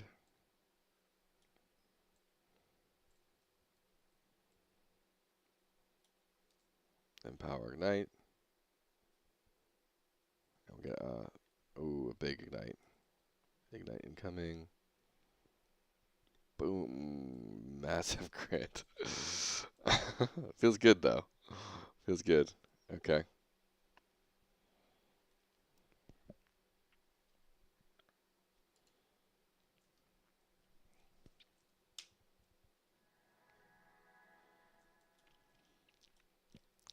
Alright, these are mostly pretty straightforward. Increase fire damage dealt is R1.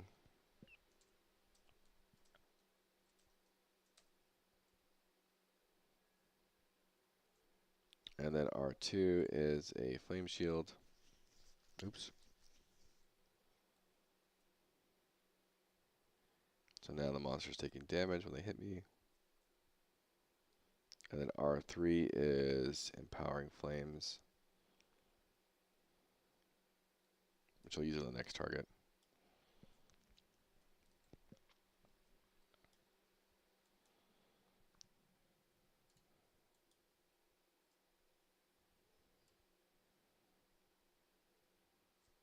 So I'll swap this to R3, and then I can, I don't want 2.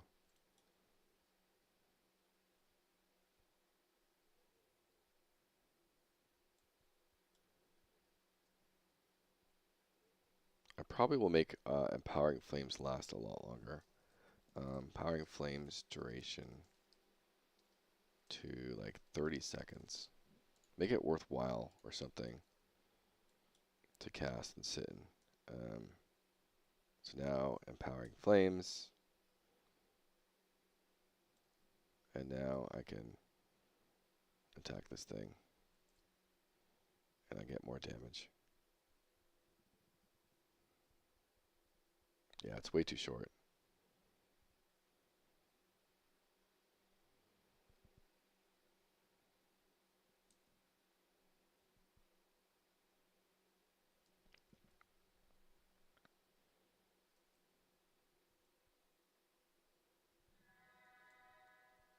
Ignite does so much. Ignite is OP as fuck right now. Alright, I'm going to need to turn down Ignite damage a little bit. Ignite damage lower. It's like murderizing things. Alright, that was the last one. And this one, I'm not going to bother testing because it's just like such a long cooldown. I've tested enough and it should be fine. We'll play it out later. But overall,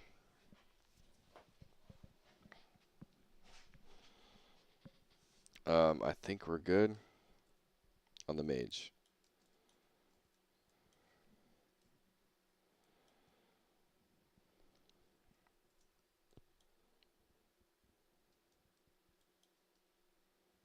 I forget, did I ever put a TP point to that newbie yard area? No, I didn't. Okay.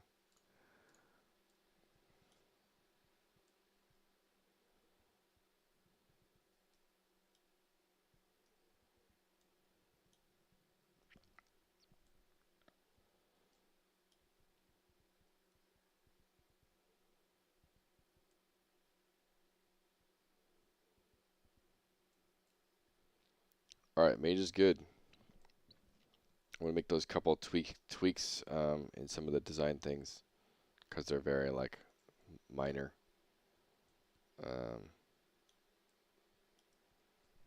And so now let me go to my character. I'm going to set the level to 1 again, and we'll go cleric. I don't think the cleric had any issues really.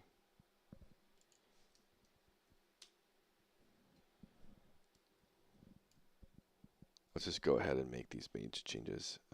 Oop, wrong button. I don't want to open Minecraft. So Blazing Trail. We'll make these very quick changes. Blazing Trail.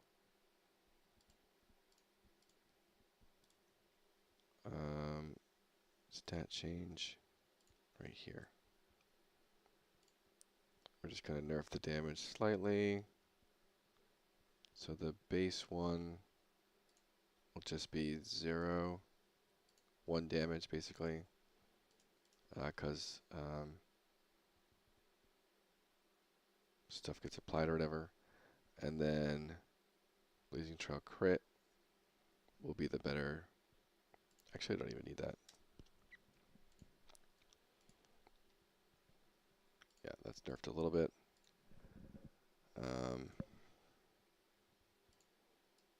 Yeah, so I'm taking that out. And then the AoEs are okay, powering flames. We're going to set as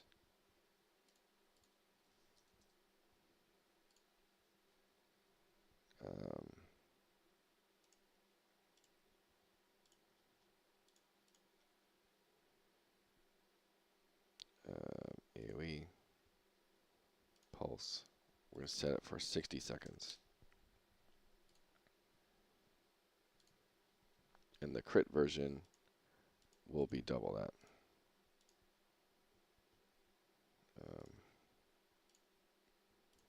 120.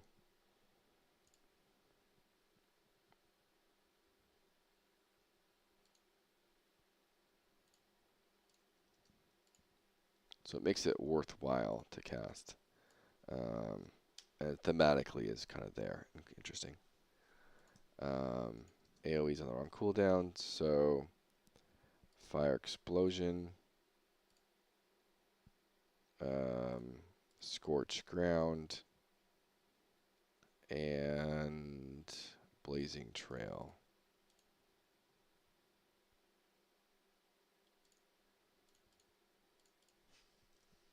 These need their cooldowns correctly set. 15 sounds fine. 15, 15, 15. Okay, what the heck?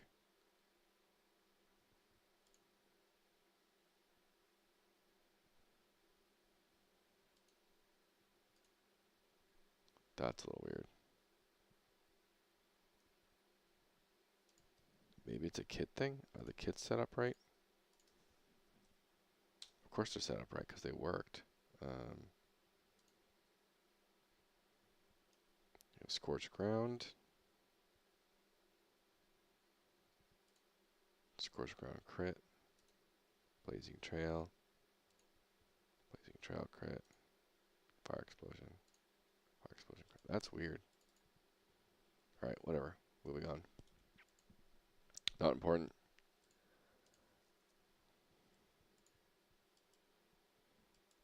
And then ignite has to come down a little bit.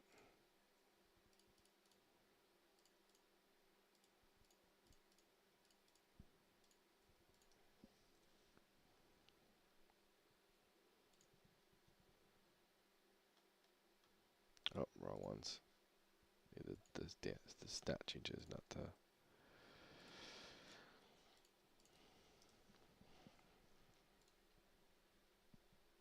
Alright, 10 to 15 on R1. The crit, 10 to 15. On R2,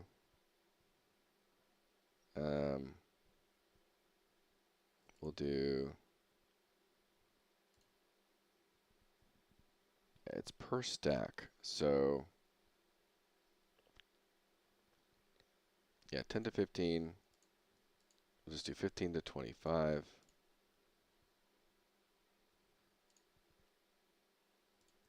Or 15 to 20. And then, oh wait, that's, so R1. What? Why this sort word so weird?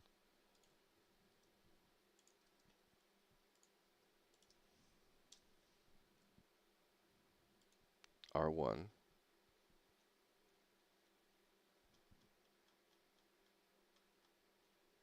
The value is 10 to 15. R1 crit, 10 to 15. Okay. R2 is 15 to 20. R2 crit, 15 to 20. R3 is going to be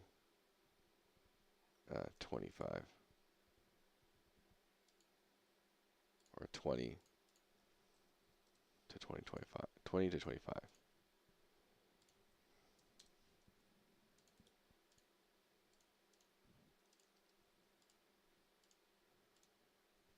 We nerfed it slightly.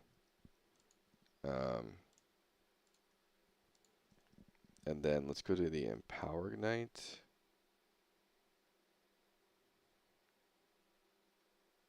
Or is it Steel? It's like Steel, whatever. Drain Heat.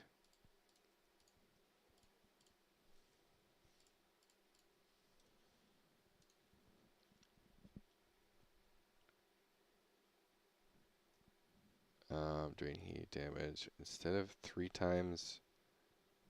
Okay, I'll do 2 and 3.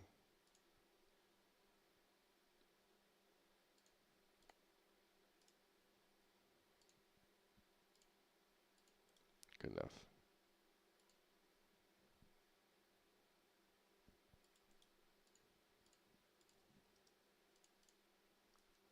Alright, that's nerfed. I don't know what this is, but whatever. Good enough. Cleric. We're level 1. We have heal over time and smite. Once again, can't push any of my buttons. Shift Q E R. Don't do anything. If I go here, 1, 3, 4. Shift Q R. Can't do anything. Belt to smite.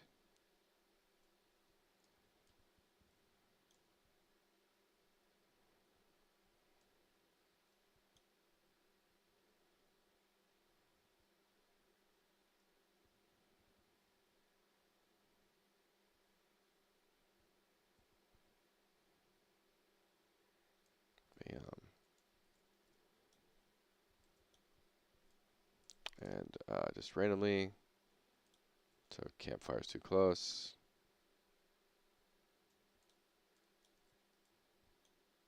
They're working just fine. Can med for my 3 sit.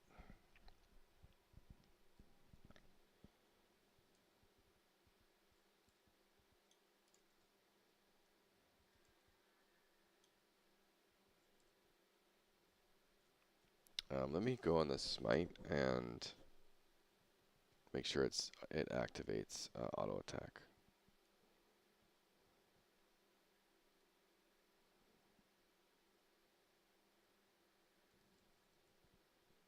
While I med. So mage is good. Cleric. Smite. Make sure all of these are set to initiates auto action.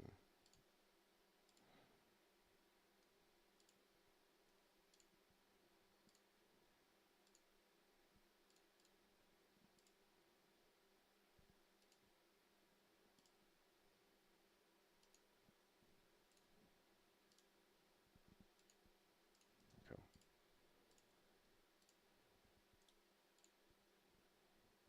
So obviously a very quick fix. So I think it was showing that like the first one had it work.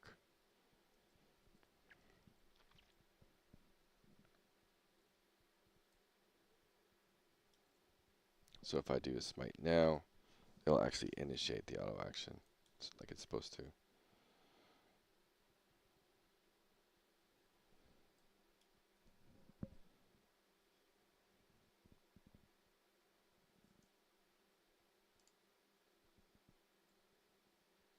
Big heal.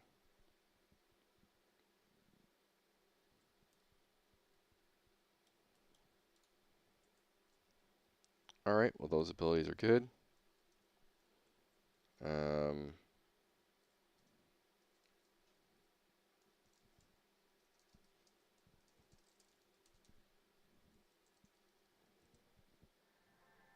Level 2 went up, and I got to see the effect. My health and mana have went up as well, so that part's working. I now have a shielding buff.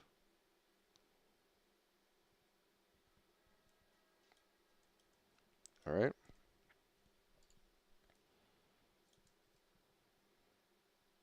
And there's nothing else to test with that level, so and even root is nothing I really need to test. I can root something it lasts a long time. You know, nothing really to test here.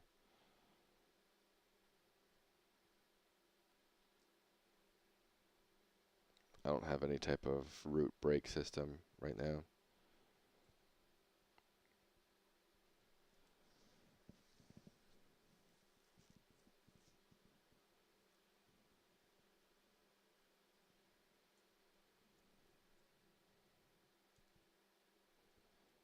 So yeah, that's all good and dandy. Next level is the area effect. This is a 30-second cooldown now. Again, there's not too much to test with that. I changed the flat heal amount to have a bit better of a bulk heal.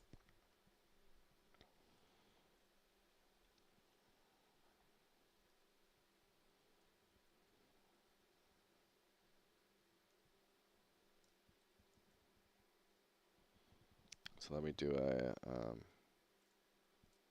area effects to make sure this works. Heal burst.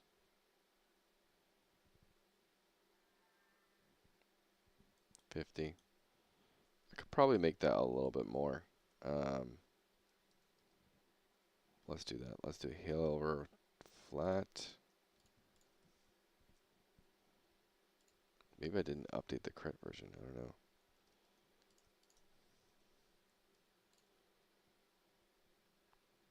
So flat will go to like 40 to 60. And make sure this is also... So that was the problem. I didn't update the crit version.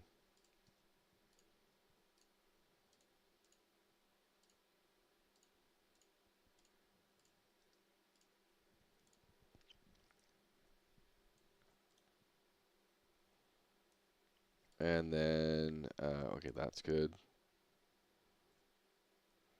And this obviously is working fine now. Oh, I should do, this is cancel work.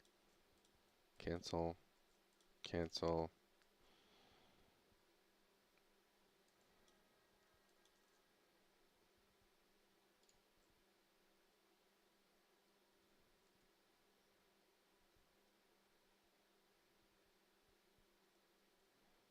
And then heal over time.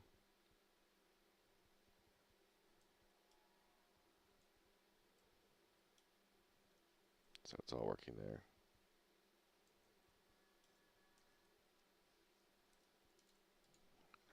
Keep going to level up. Res, nothing to test there. You can see my HP mana is going up. Heal on hit. I didn't change anything with that, so that should be completely fine. And same thing with this.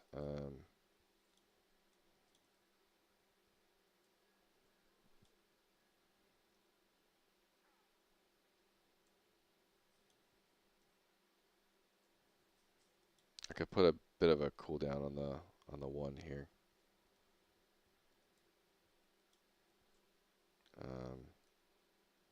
So that's Holy Degradation.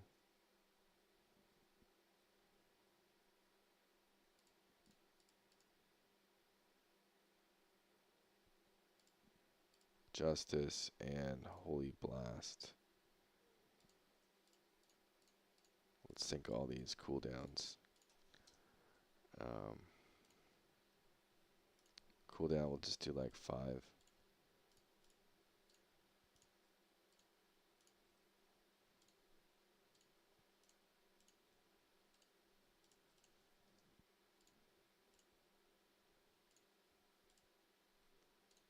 Okay. Honestly, that's the end of the cleric.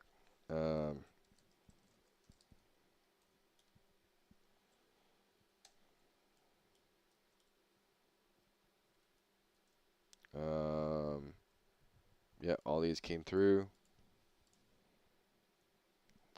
So done. Cleric, mage. Let's do the rogue next. One rogue.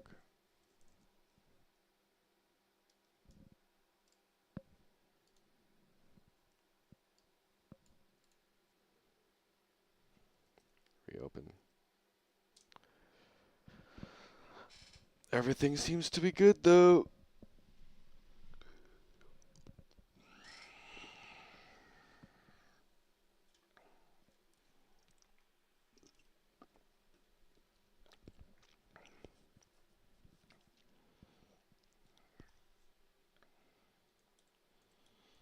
Alright, this is what took me longer last time, is testing the rogue.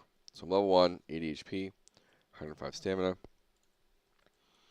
And now I can rotate through my ruins as I stealth.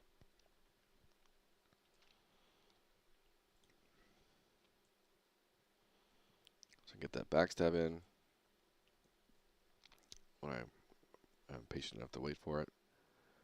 Backstab. Attack. Attack. Kick. I need a kick.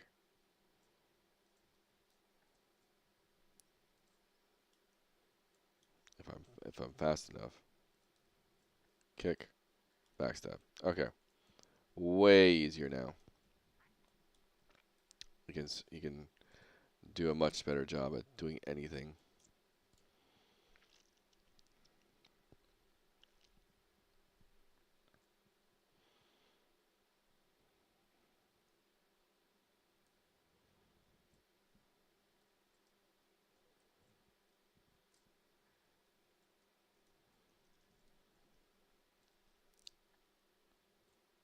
Oh, did I miss?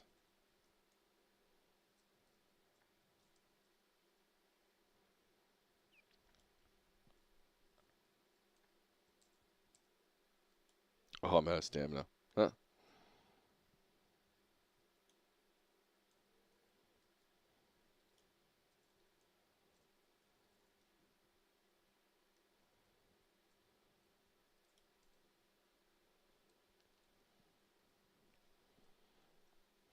Okay, so that's like way already 1,000 times easier to level and kill stuff just by having kick.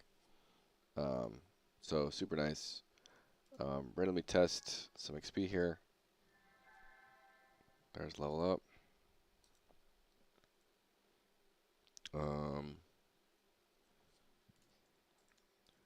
Once again, can't click anything here. Now you started with, oh,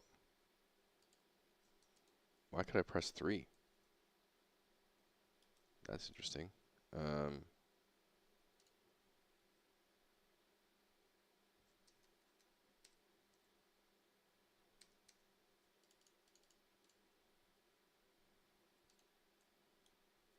Why can't I use abilities now? That's weird.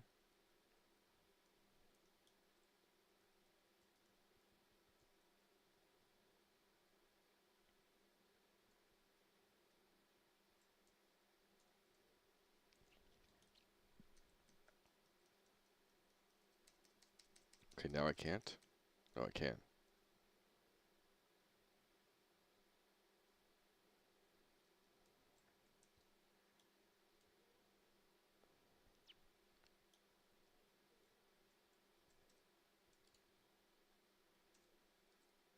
So Shift Q R can't use.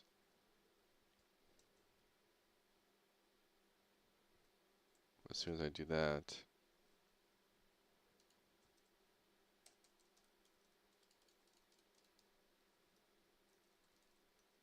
okay, weird. Now I can't. Shift Q, 3, 1.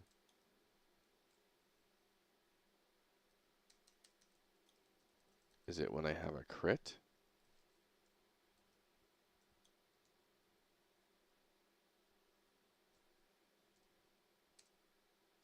Okay. It's when I have a crit. Oh, I didn't mean to quit. Damn it.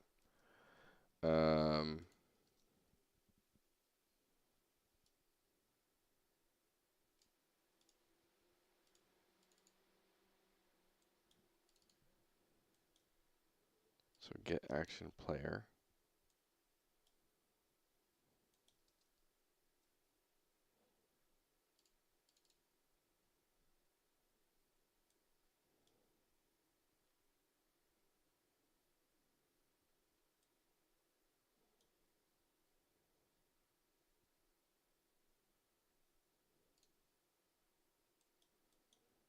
So here we're saying,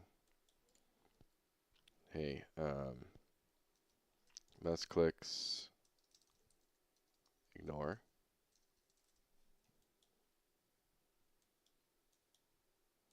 But then it goes into action player.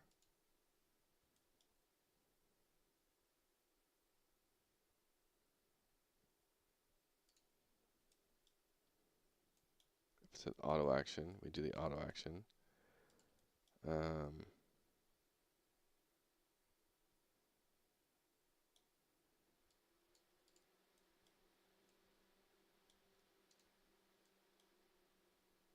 Rotation ruin count.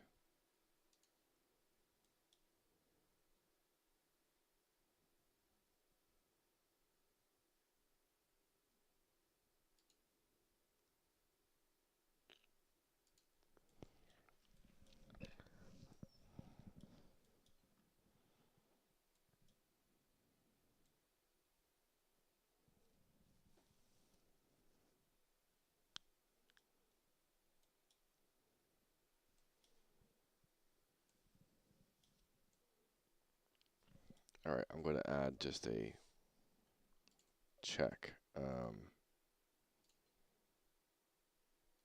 this case. Get action player. Get action player. And this is the only time we're going to do it. We're going to say validate learned action.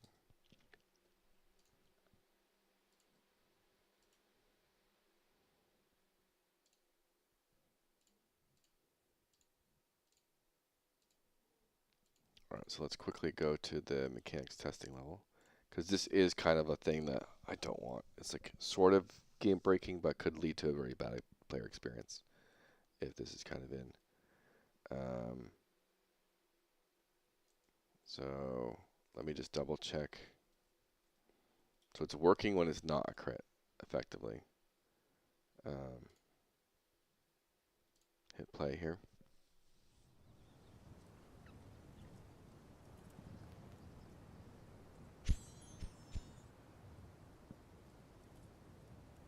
And overall, I have pretty good timing right now. I'm pretty comfortable in time. Like if I launch by noon, I'm happy. So right now I can't push anything. Shift Q R 1 3. I stealth. I still can't. Shift Q R whatever. And then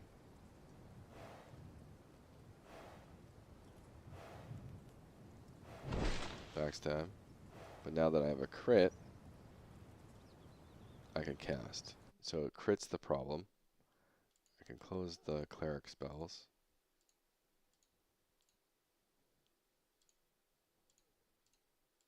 And so I'm adding, so on input,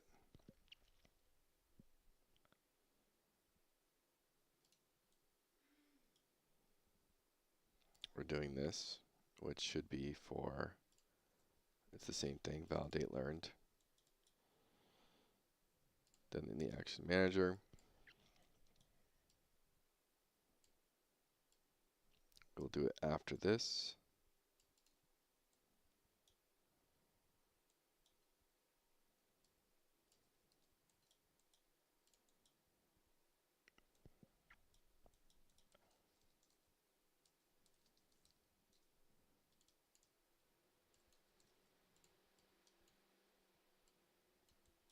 This is false.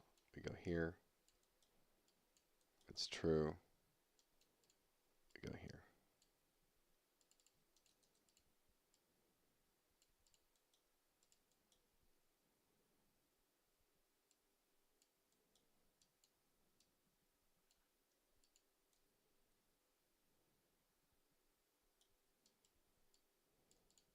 Yeah, so this is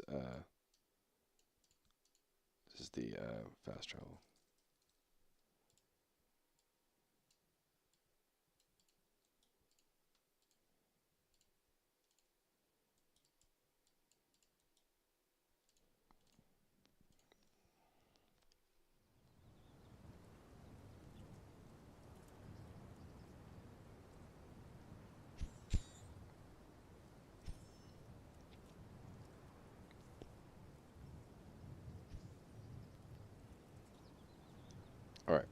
So now, I can press my abilities just fine. 1 and 3 don't work. Shift, Q, R don't work. And I'm rotating through everything. I can walk up and backstab.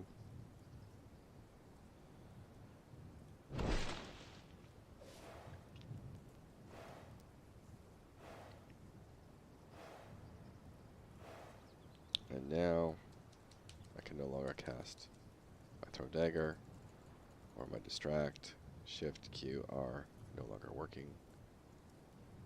Same thing at the different. Shift, Q, R, no longer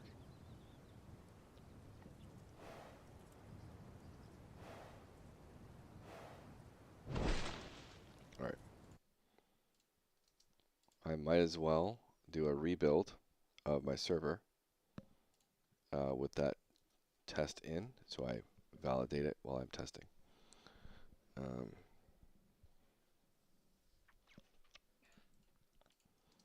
So save all. Apps and modes, let's go. So server. I can just rebuild the server right away. That's the last thing I did.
This doesn't take too long.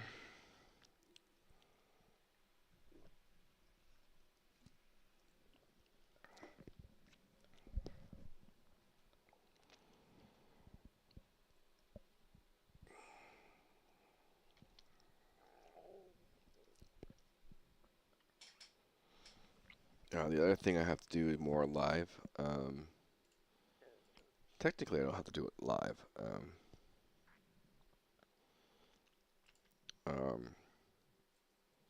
Spectator mode. Validate. It is working. Well, actually, I can't. At least the setup for this is a little bit hard to do locally. So I'll have to do a deployment test. Deployment test. Spectator mode. Character creation.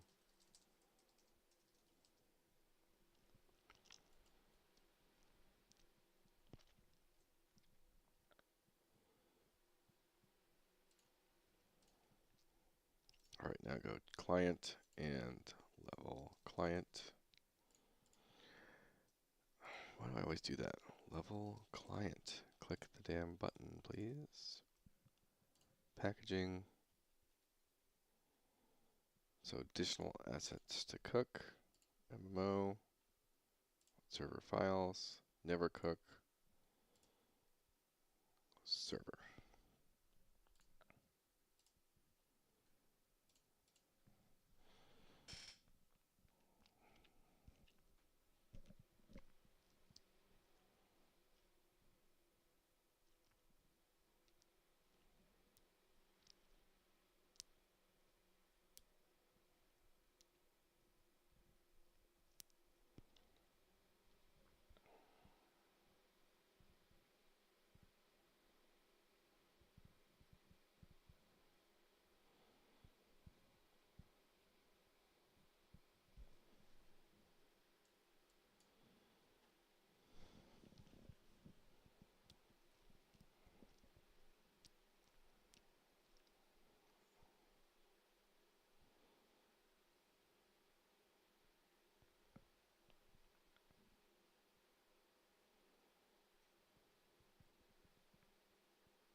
Okay.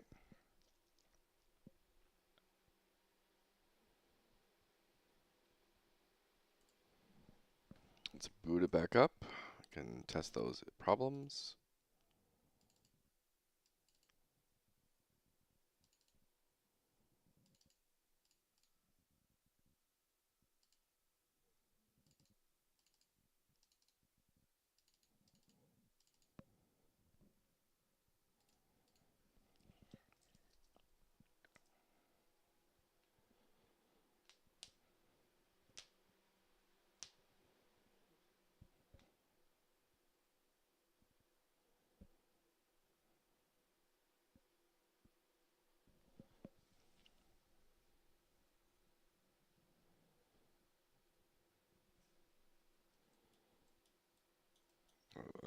TP, or I can just summon firepots.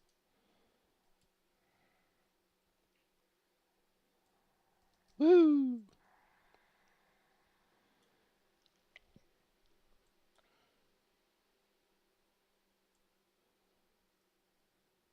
I need to make a TP point to the starting area.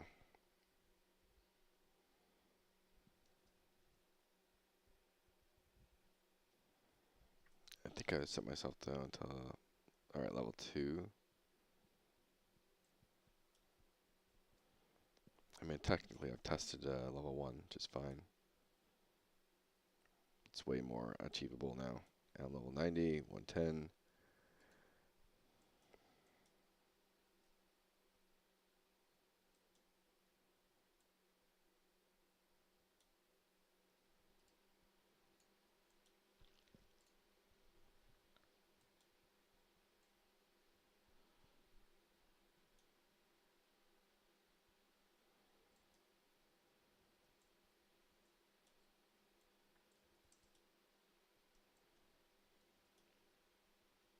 Alright, bing, boom.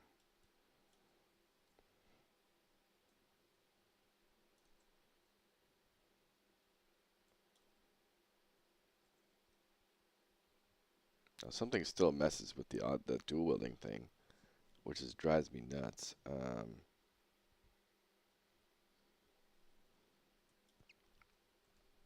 But now I no longer can throw my dagger.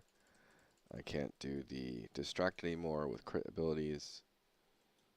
So those casting while when you don't have the ability learn seems to be working just fine.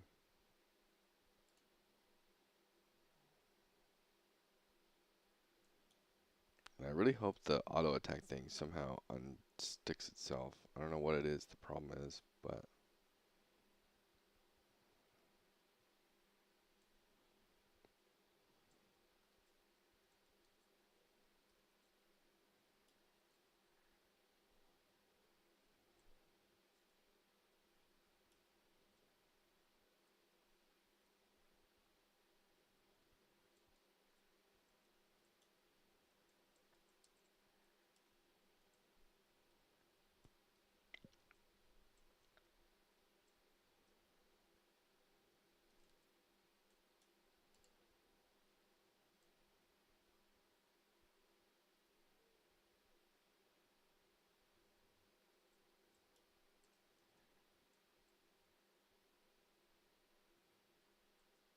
okay, it fixed itself. No, it didn't.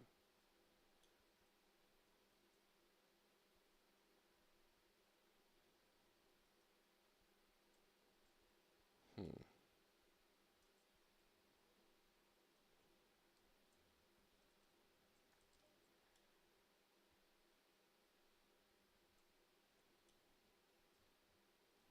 What could possibly be that issue?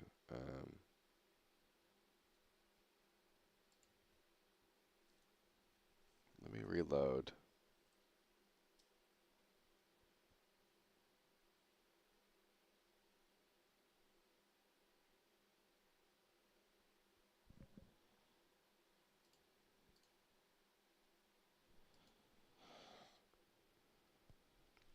It's such a minor thing, so I'm not gonna like super stress over it, but it is very annoying.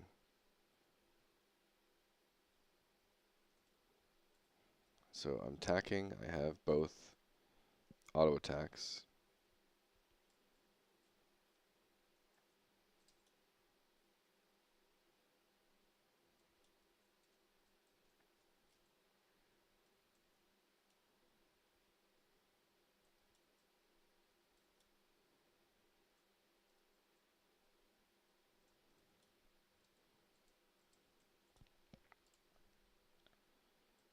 Open with the backstab. Working. Kick. Backstab.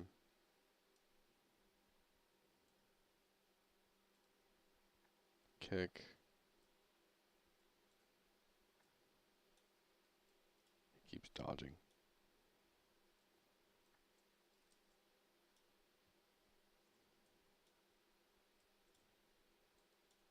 I forget, do I have a heal? I don't think I did a heal command. Nah.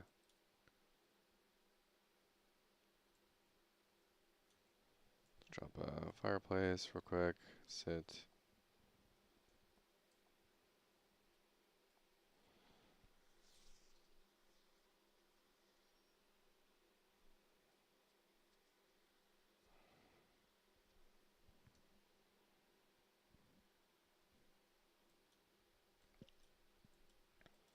Alright. So I'm currently, I have a random bug on the rogue. It could happen on other classes, but it's been most apparent on the rogue, where his auto attack combo doesn't want to reset. It only does that.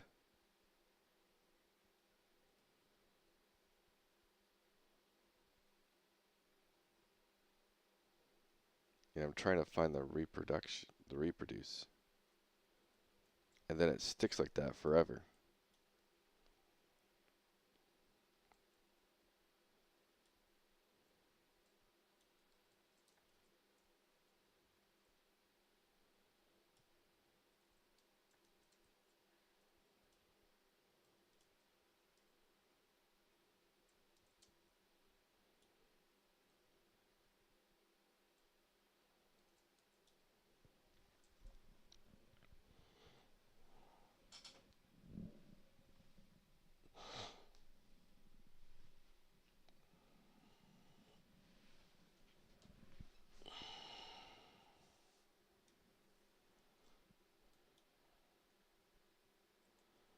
And so now,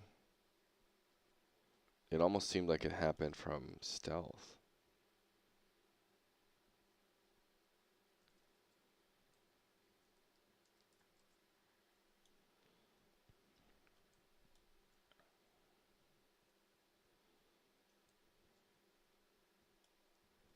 Let me reload.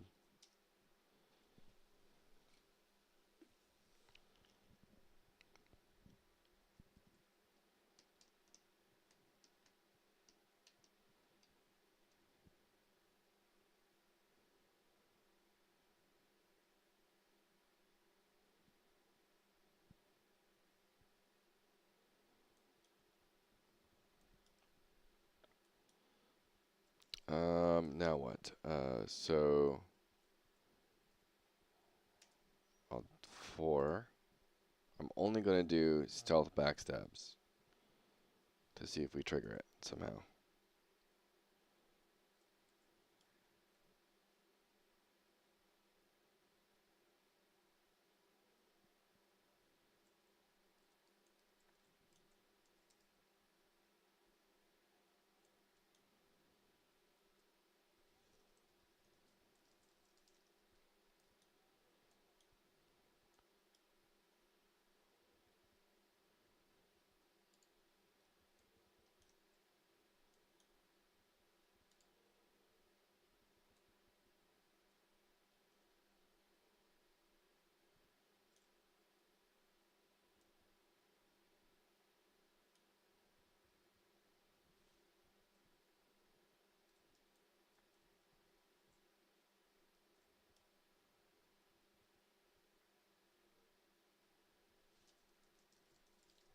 No.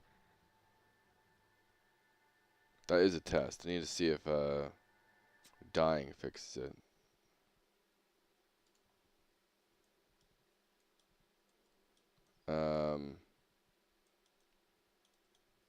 That's a random off thing that might be an easy fix.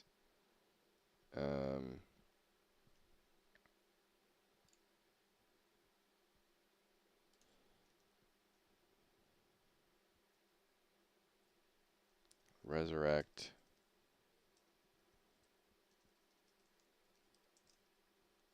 SFX is at the character location, not the res location.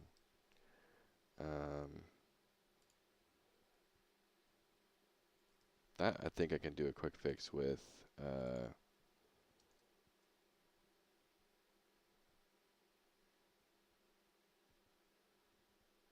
when a character is revived. Let's go to stack component.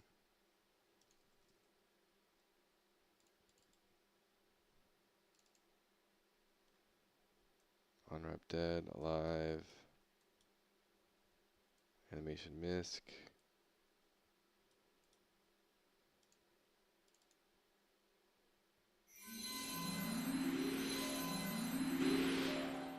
So that's weird that it doesn't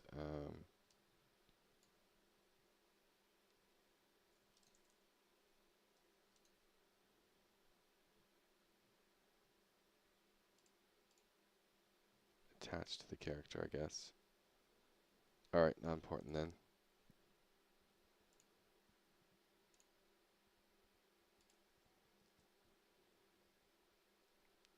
Oh, I could probably do, if I just delay it slightly, like right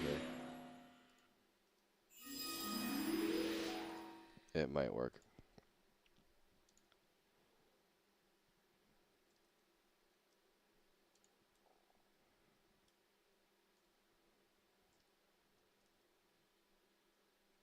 Instead of just being directly at the very beginning. Let's put it like right here. Yeah, that might fix it.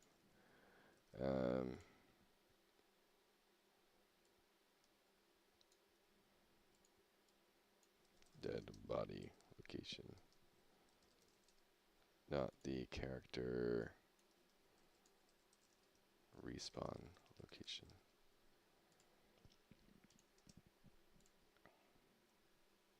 Alright, good enough. So this seems to be fixed. I'm pretty sure I did get the level 2 level up thing. I'm pretty sure I've tested that plenty of times now. Let's put level 1. Save.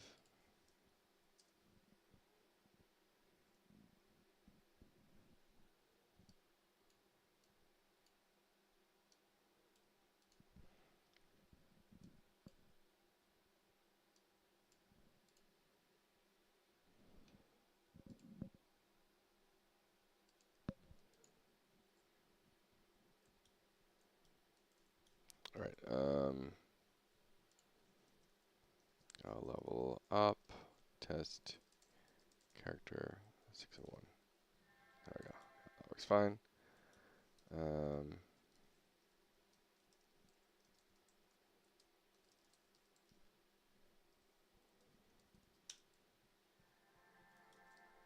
And my life and stuff's going up perfectly. I don't think there's too much else to test on the rogue. It's a lot more viable now. Throw a dagger. Boom.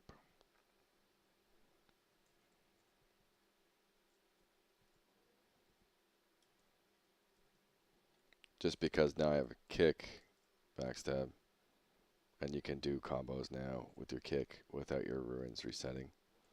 So it like just completely transformed everything. Everything else is like kind of whatever. I'm kind of fine on everything else.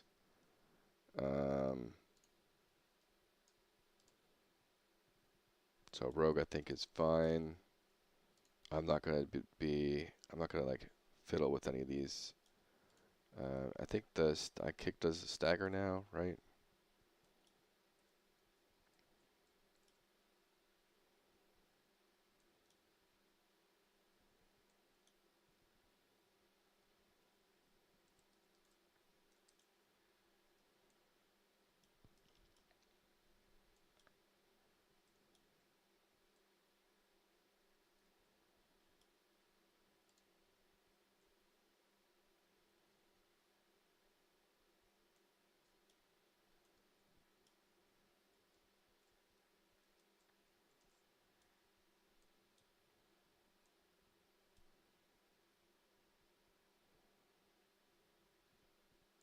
This is so weird. It seems to happen, like it happens immediately and then it happens never. I'm going to, I can't do that right now.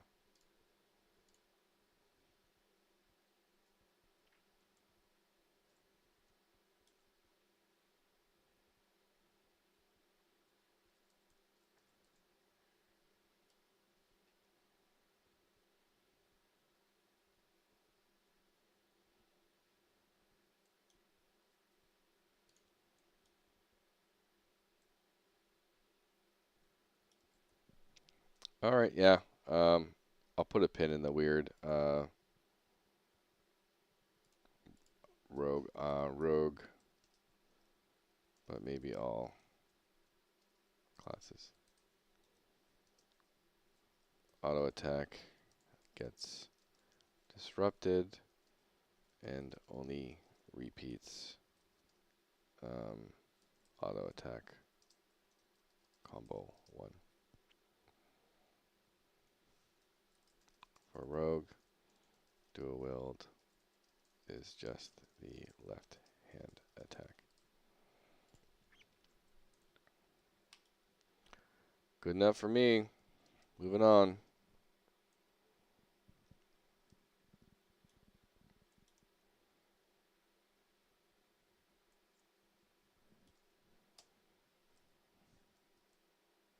Alright, set my class to warrior. Again, I don't think I have too much to test here. A little bit of balance changes with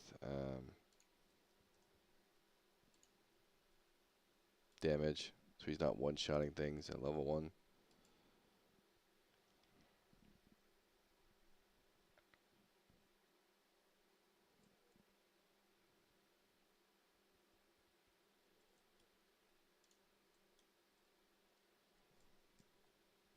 Oh, I need to set my level back.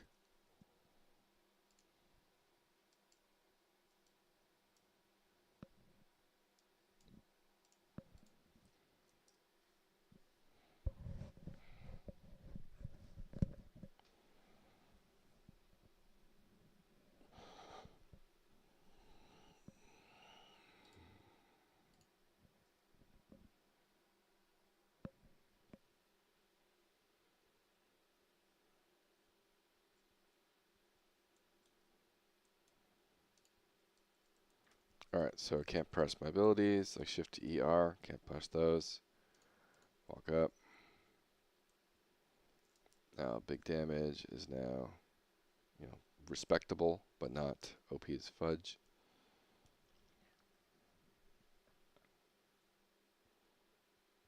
And big leap. Okay, big leap is still, it still needs to be nerfed, but whatever. It's a longer cooldown, so it's not that crazy. And so it's kind of like unloading your damage in a respectable way.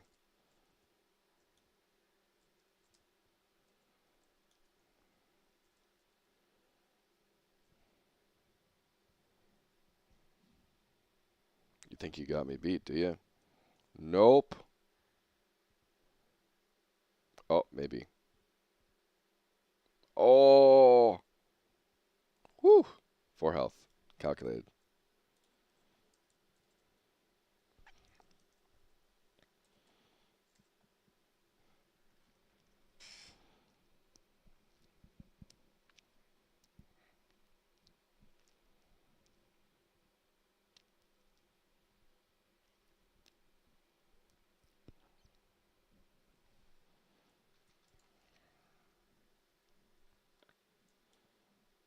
right. Yeah, I mean, the main thing I'm testing here is like, and then I do have to test the crit abilities. Making sure I can't push them. 1, 2, 3, 4. Shift, ER. All good. And I'll try the crit on R1 because that was pretty powerful too. Less stamina use, but it's not big damage.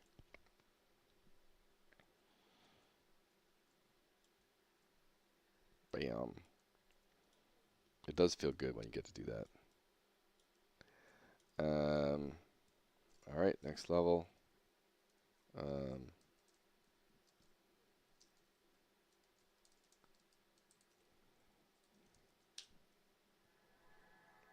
Obviously, there's not much. There's really nothing to change here. I got my bonus health is coming through nice.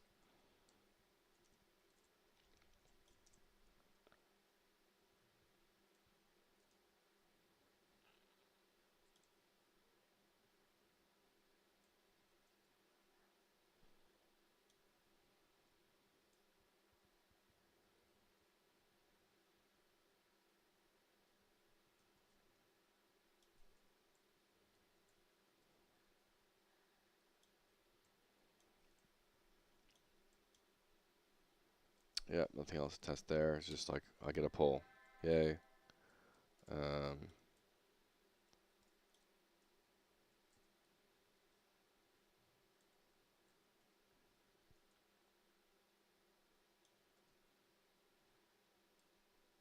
It's done.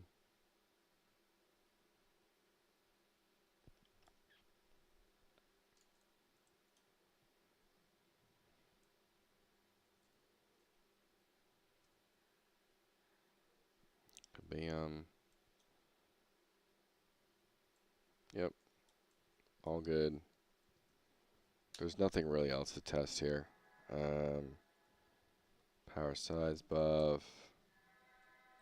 There's nothing there I'm changing. Nor with that. Nor with that. And nor with that. So we're all good there.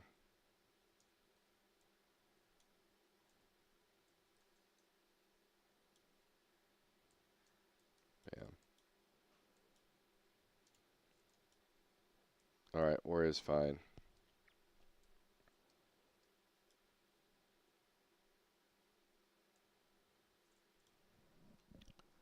Once again, set my level back down. This time we'll go to what? Enchanter.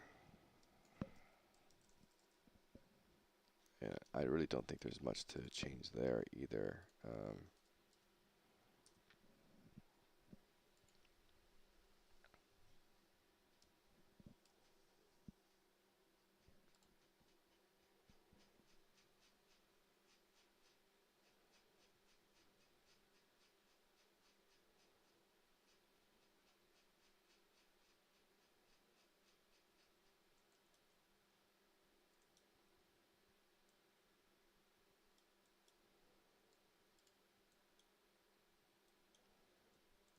Alright, so can't push any abilities. And Enchanter can actually rotate through to get a crit. Because they don't have an auto attack.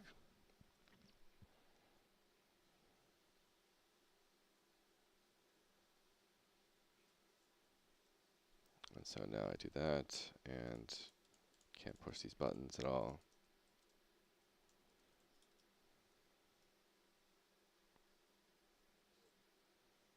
Boom.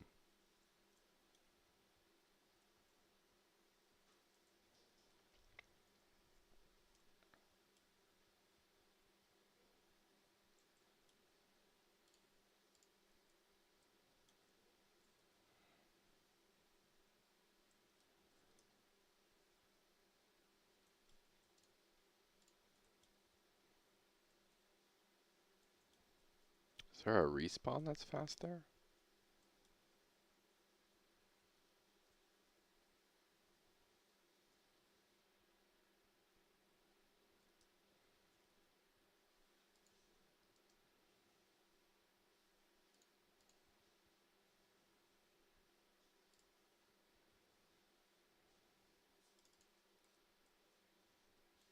Yep. Oh, I'm glad I caught that. There's like an instant respawn right there.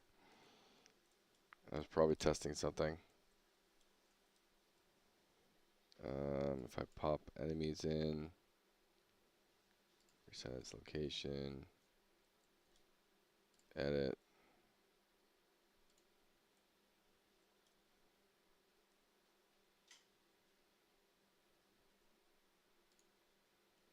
Okay, there it is.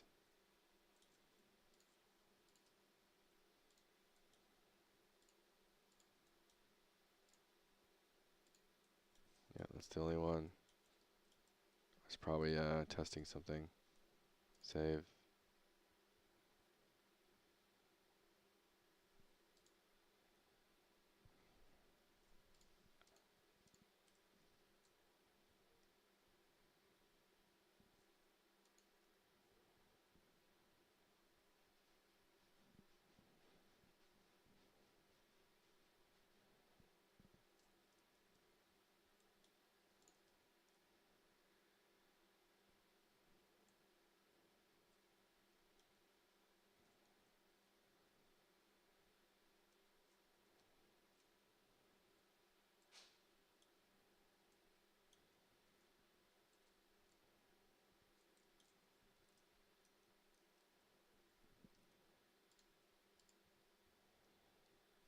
All right.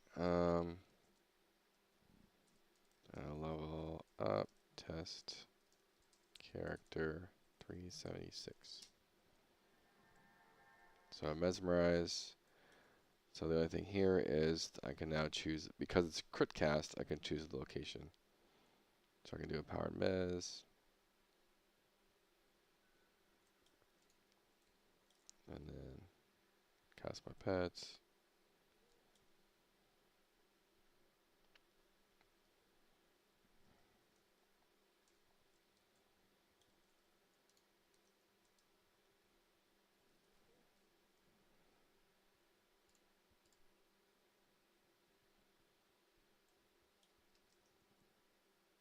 And then level enemies. Just make sure it's saved properly.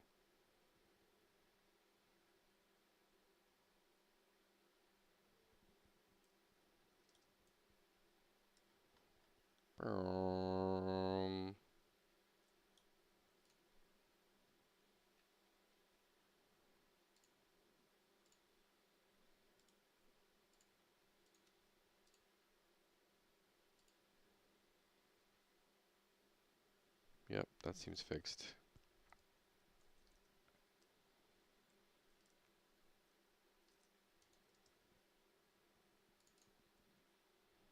Let's open that up. And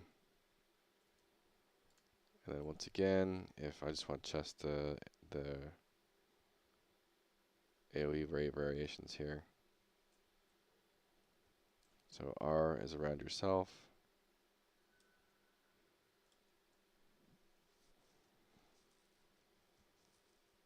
And that was R1 crit. And then R2 crit is around the target.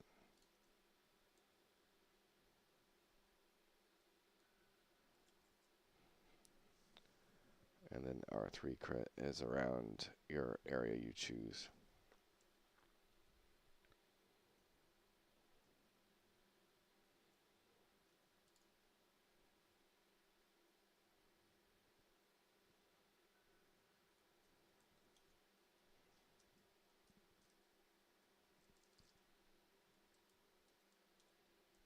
Something definitely messed up with that, but whatever.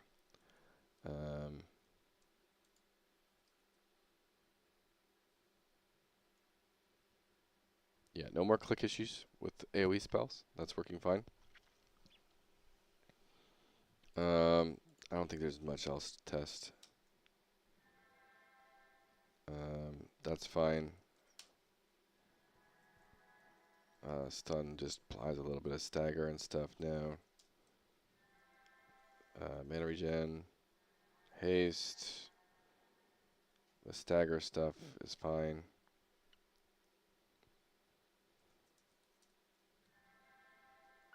And all that stuff. Yep, that's fine. So warrior, and then archer's untouched. So I think we're done our testing. I think I can do a playfab build now. So yeah, rogue, autorex, the weird auto attack thing. I always run the wrong. Oh, mage. Let me test that random mage thing. Not that it's an issue, but let's go test it.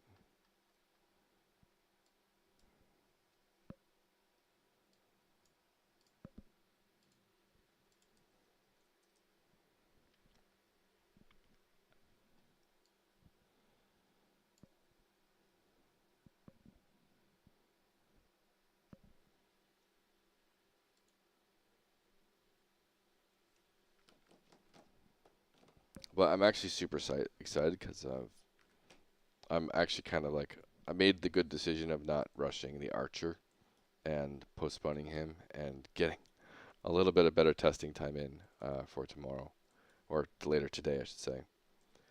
All right, so for some reason I can do, if I do this, 15-second cooldown. That's correct.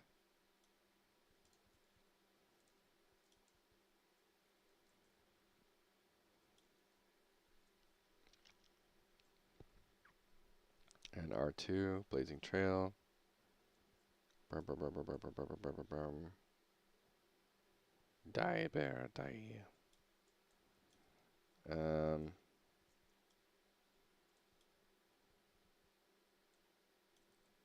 Oh, no, not that. And then explosion. Okay, it seemed maybe it's fixed now. I don't know. It didn't seem like it was loading properly or something. I don't know. All right, it's moot point. Did not reproduce.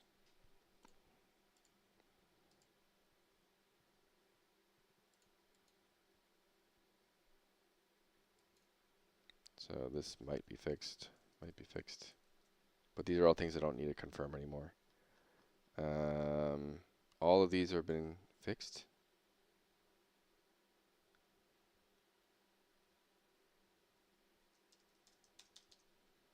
All right.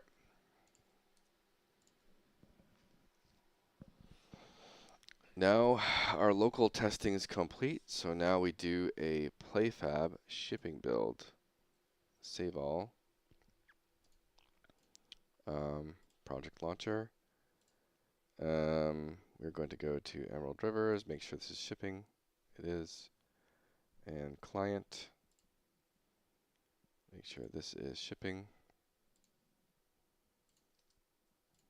And then I'm pretty sure character select is already shipping. Yeah. Save all. This is level 001. I always like to redo a build paths. I want to hide my screen for a quick sec.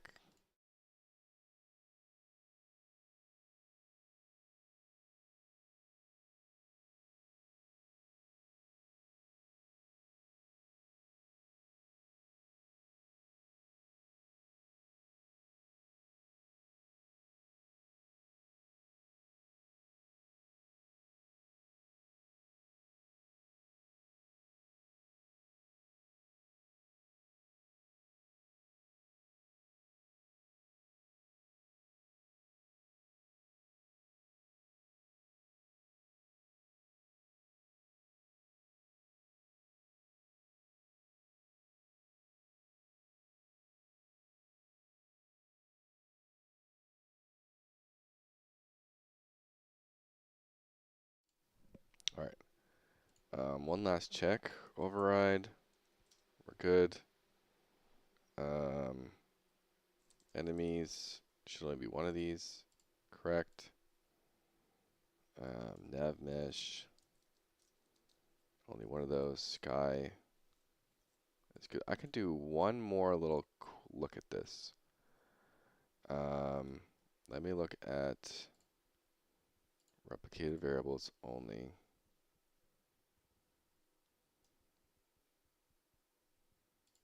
So weather state. when this is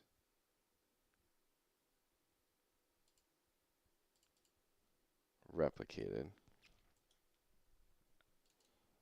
if it's clear, we do nothing. If it's rain, we do the rain event. Weather, whatever.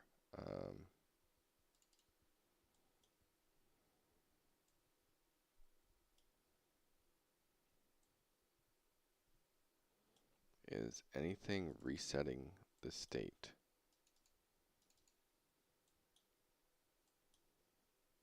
It is. It's resetting there. Okay, I'm not going to touch it then. I might going to take extra. I think it's mostly working right now, but we'll see. Okay, just run through my packaging stuff one more to be sure. Yeah, spectator mode's off. Spawn manager's good. Sky should be working just fine.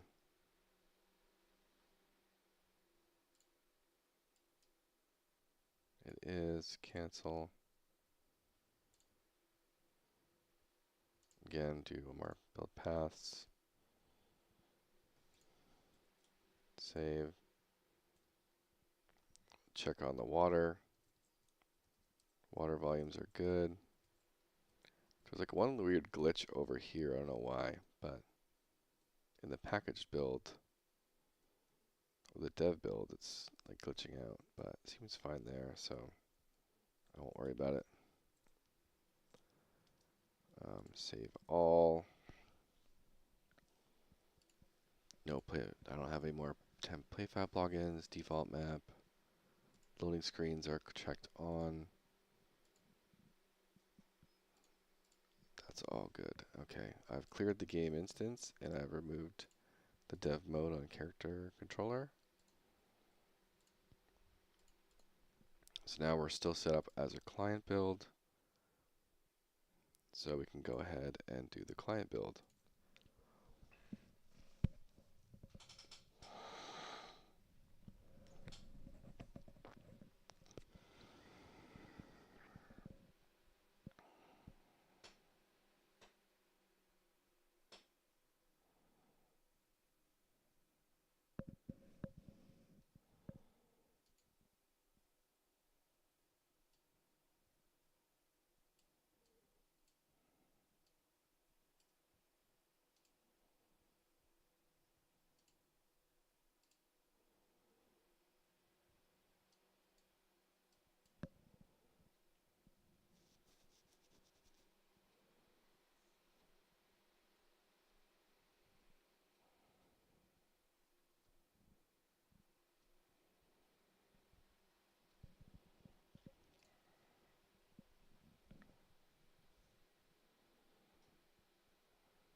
I have the light at the end of the tunnel here.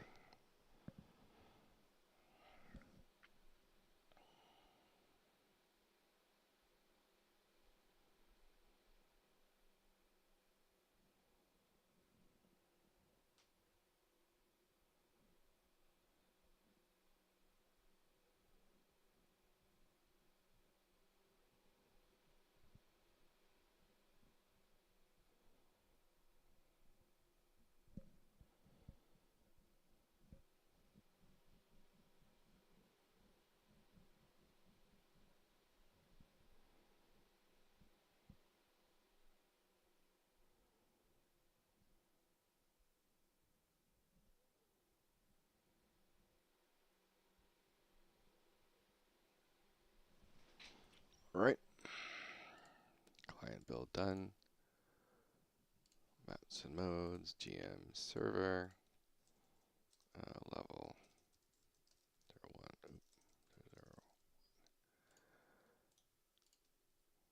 Okay, and packaging. We can now remove this and remove this. Save. Emerald Rivers.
Okay, that's the main server. Now we're going to do the characters. I guess we're going to do the modify.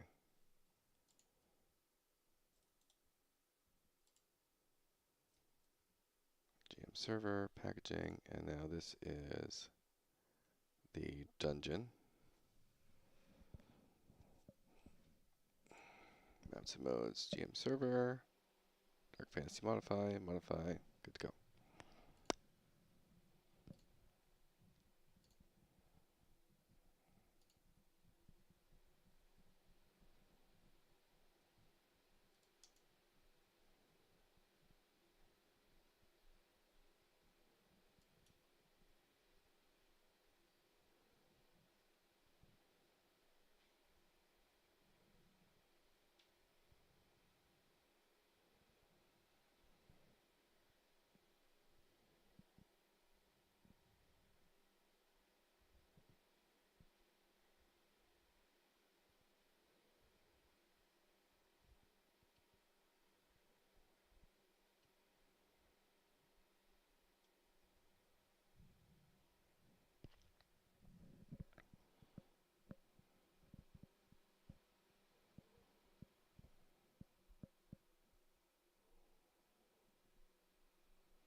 Alrighty, so that's the dungeon done. Now we do character select.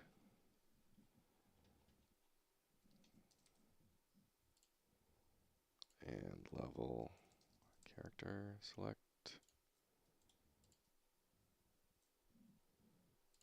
And done. And Ruins of Tearyn character select.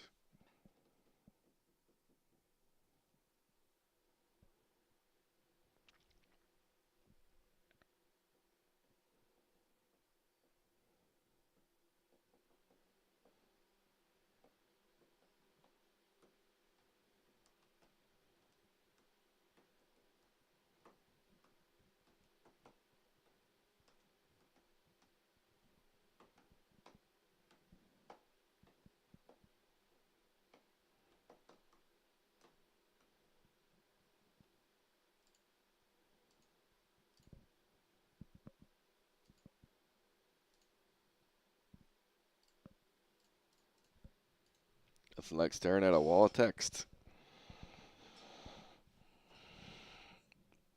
But yeah, it's always nice to get to this point and just chill out and have some fun. Turn your brain off. I'm going to enjoy it. It's been a month. It's been a month.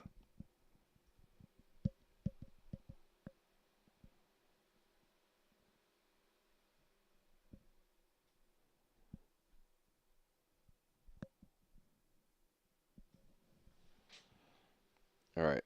I'm going to hide my screen a little bit while I upload this stuff.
All right.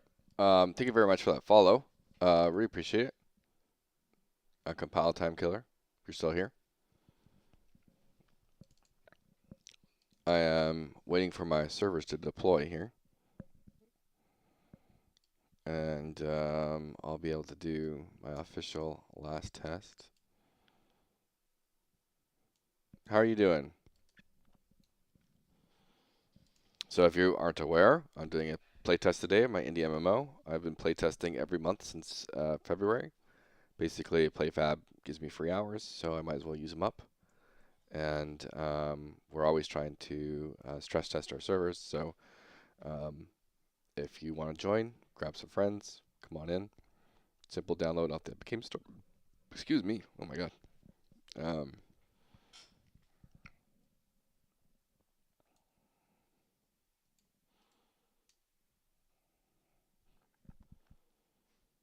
we have like 3 core features to us that make us unique. Again, like the overall idea is WoW and EverQuest had a baby with modernized quality of life features. So that kind of includes like leashing.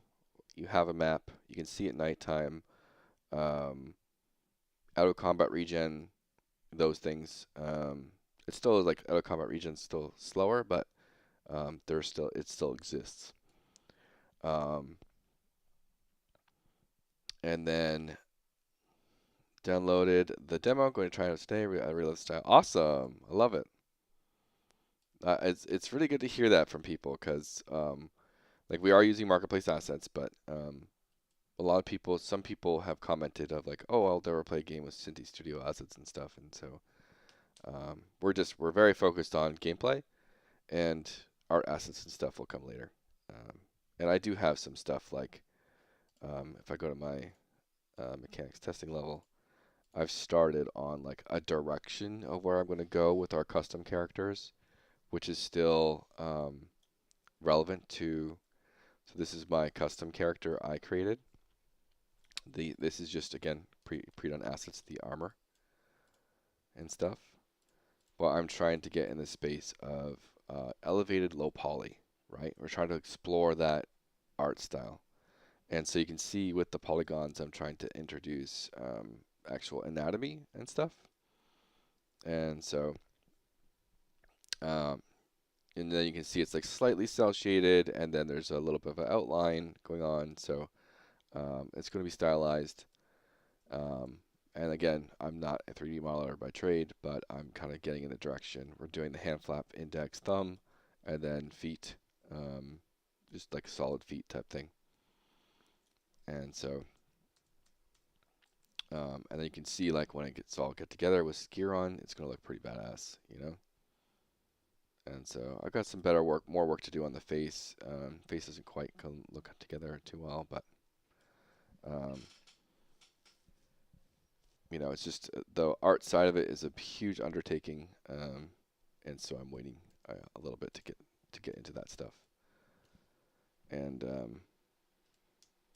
as with any type of game, if your game sucks, the art's not going to really matter too much.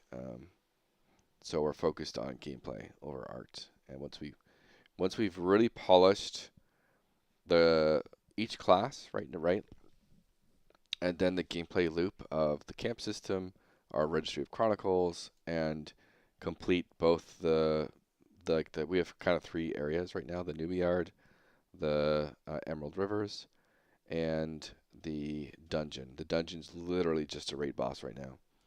So we have some like level design stuff to get done, and I'm not sure when I'm going to fully dive into the art. It's always like a push and pull thing, you know. It's like, does the art? I mean, I would never even touch the art unless I really felt like it would help bring in people. But if we finally get a good showing, which we might, well, this might be like our biggest playtest yet. And if that's the case, then we might postpone doing some of the art stuff until later on.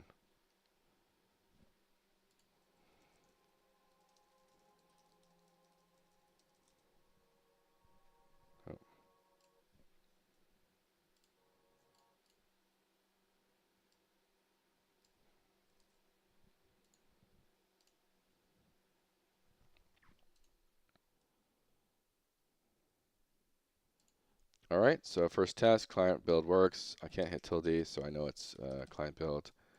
Here's my character, all my different characters. I'll try deleting a character. Delete OPPP.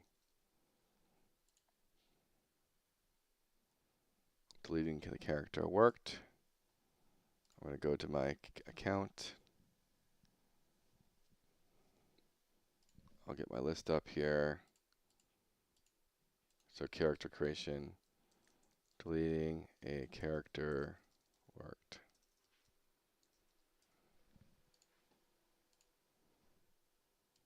Characters, and it's gone from my account. So that worked.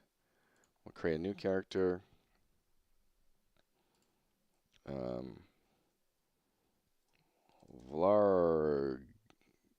Vlarf, the wizard warrior. Vlarf. What the?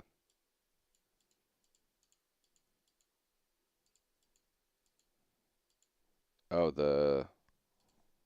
that's interesting.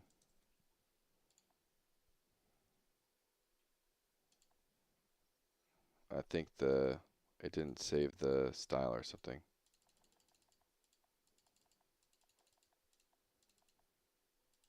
Vlarfy?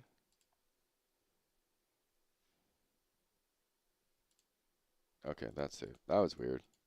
I don't know what went wrong there. But maybe, is it a thing of if I hit this, hit warrior, and then Varfio.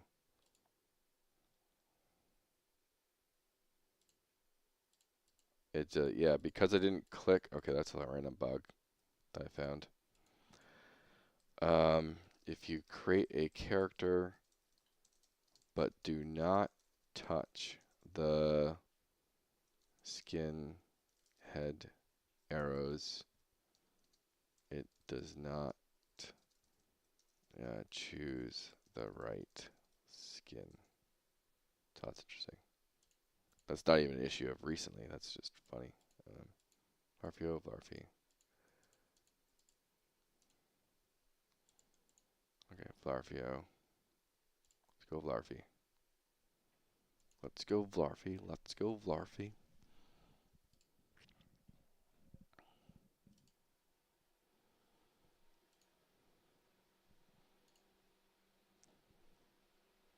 And pretty much if I can log in here, it's pretty much set that everything's working.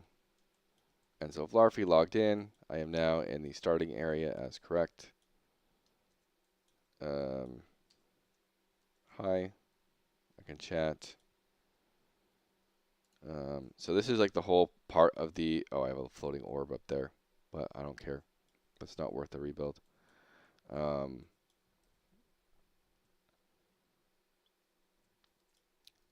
So this is like what I'm trying to do when you first log into the game. I'm trying to say, do you like the art style? And obviously this cave is like god awful, but I'm trying to figure out... Now, why is that flickering? That's odd. That's never flickered like that before. Interesting. And so a lot of like this is the whole thing. And some of these... Okay, now I do need a rebuild. The target dummies are turned off. Well, shit. That's annoying.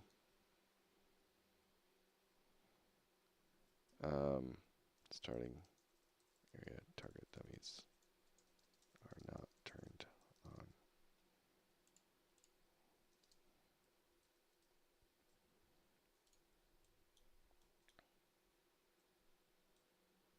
Luckily, that's just a server rebuild on that one.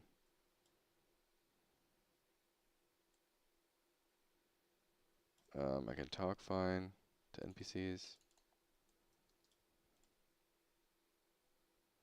Like, those lighting issues usually mean there might be two things fighting for lighting.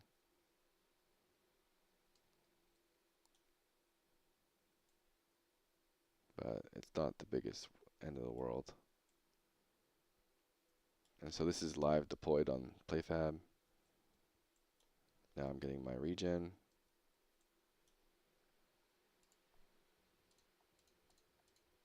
I'm not going to have any of these complete. Leaderboard. See all the leaderboard stuff.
Overall, looking pretty good. I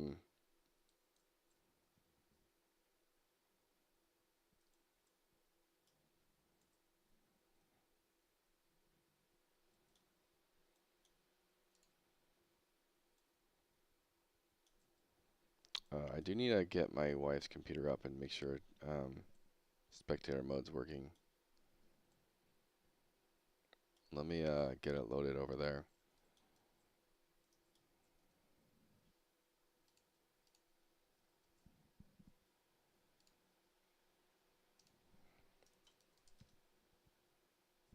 BRB.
All right. Got that loading on our computer.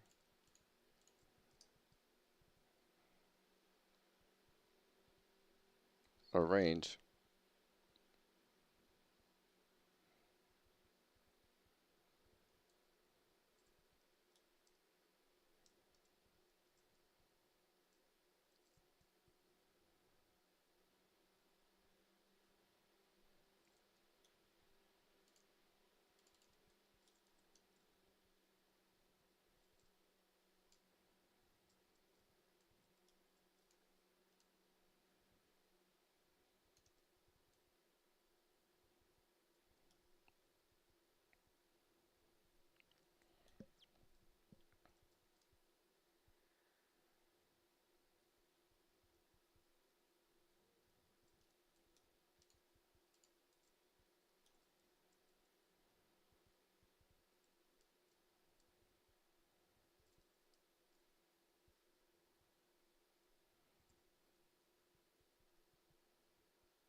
All right, so now that I upped the mana values, so now the enchanter's actually running out of mana.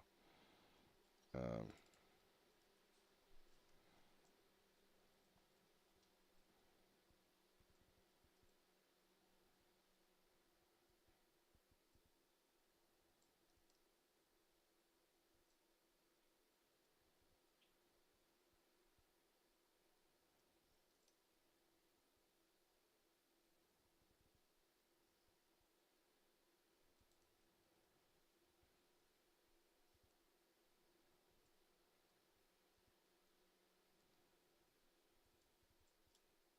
saved. Okay.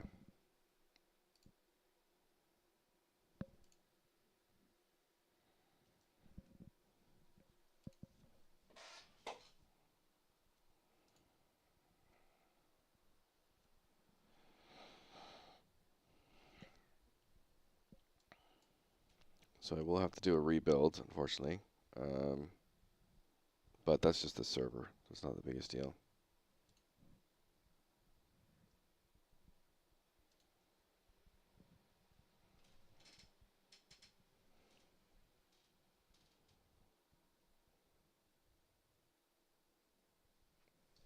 Alright, so the issues are, let me open up the level enemies.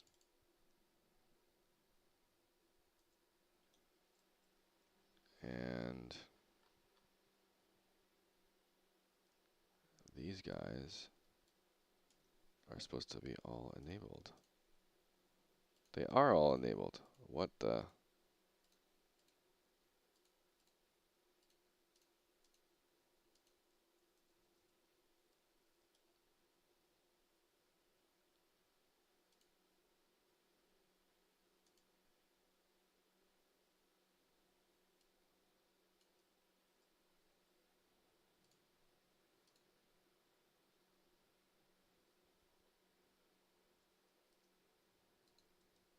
That's very strange. What's going on?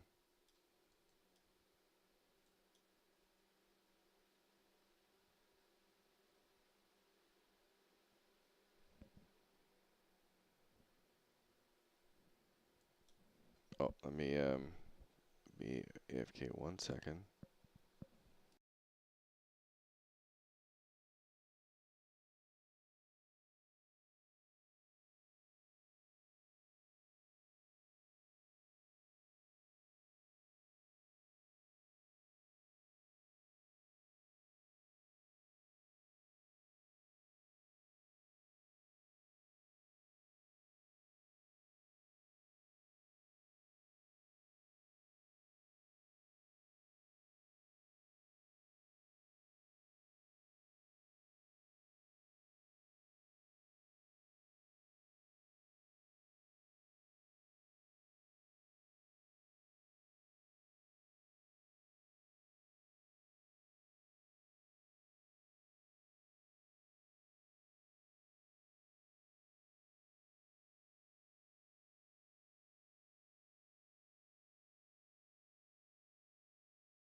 I'm testing something on the other computer with spectate mode. Just hold on.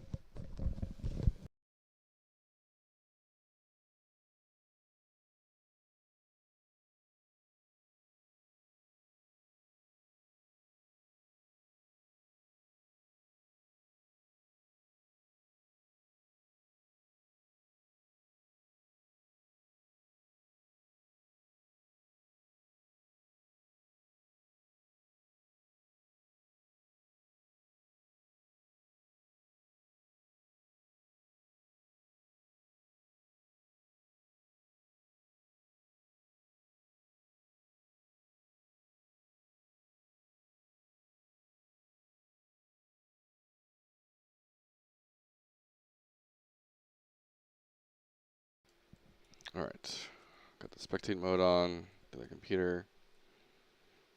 It's following me. Okay. I can say hello.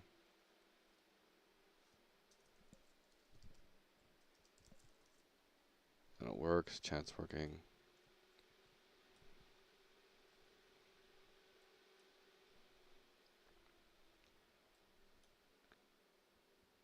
Now, why did these target dummies not spawn?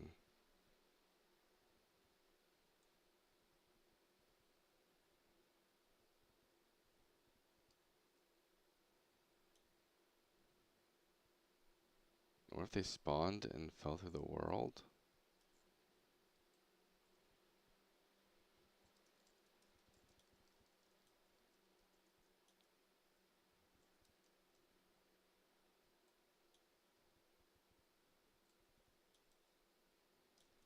So I need to go check this out.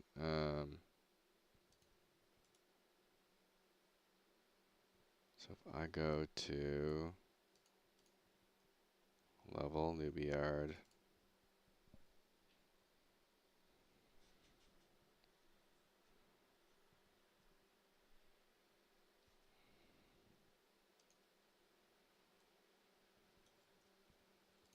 just gonna do temporary levels, add existing, sky and enemies, GM server.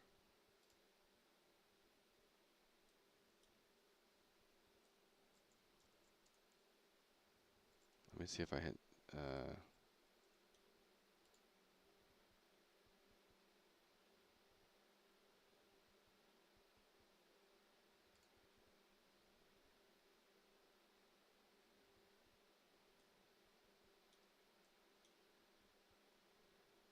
oh, I have all my dev mode stuff off.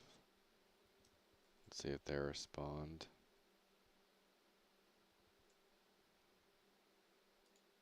I might have to turn my dev mode stuff on. Annoying.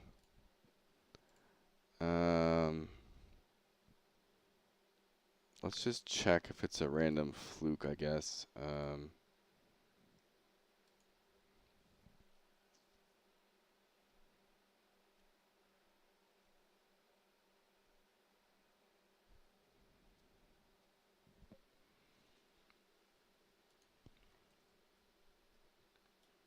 So they might have just randomly fallen through the world. Hmm.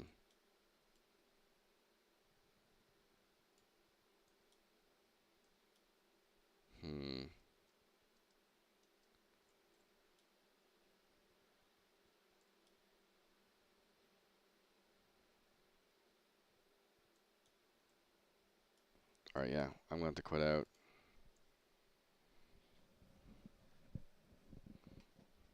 I'm going to let the servers, I'm going to basically turn off the servers for Emerald Rivers. Hold on.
Yeah, this is very strange. It could just be a random one-off thing.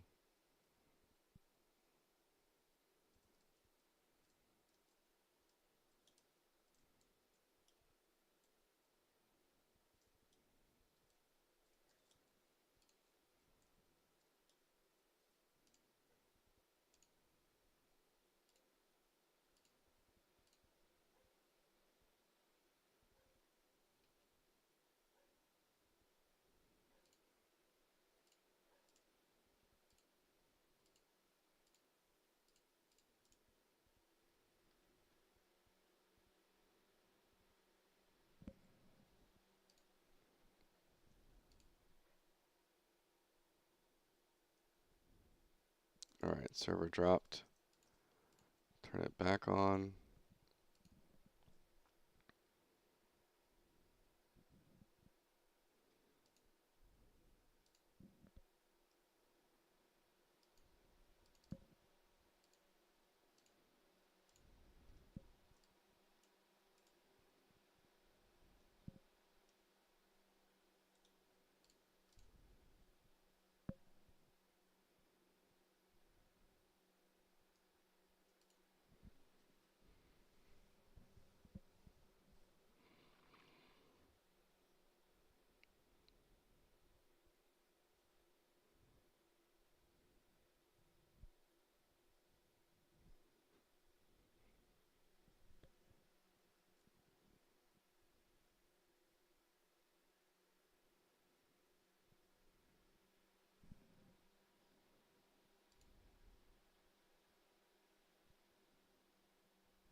I'm so close.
PlayFab's taking forever to kick in.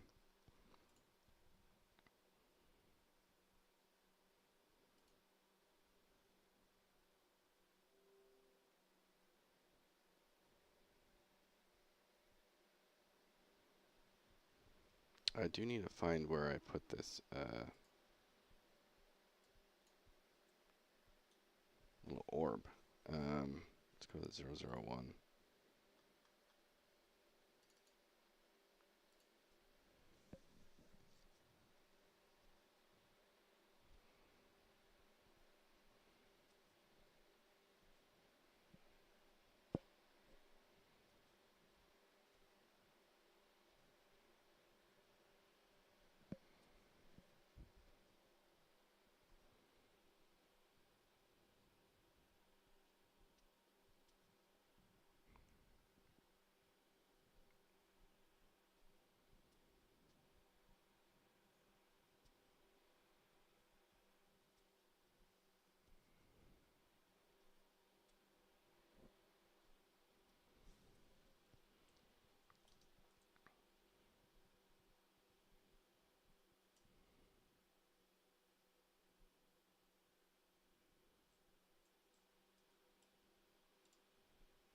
is this? This is gonna randomly just there. Exploration level.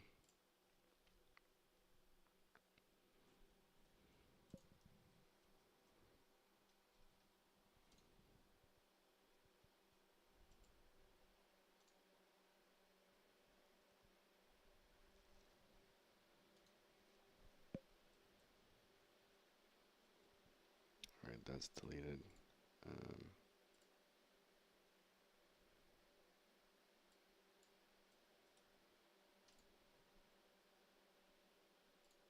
These guys are all enabled.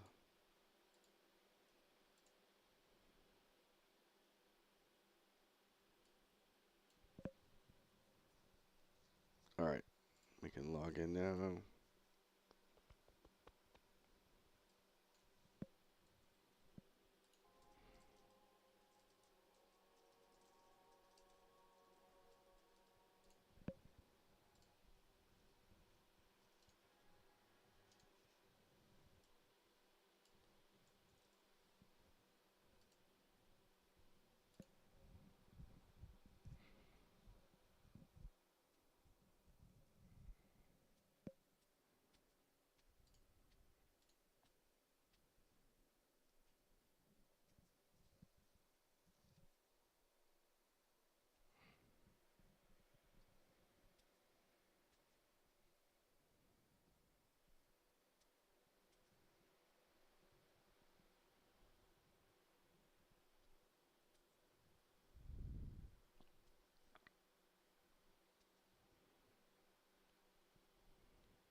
Alright. So it was super random. Okay, that's whatever. Just randomly, these guys occasionally fall through the world, apparently. I don't know.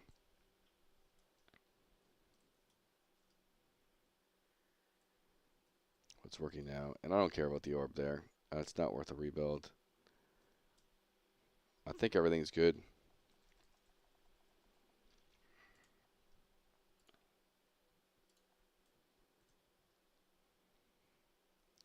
We're working.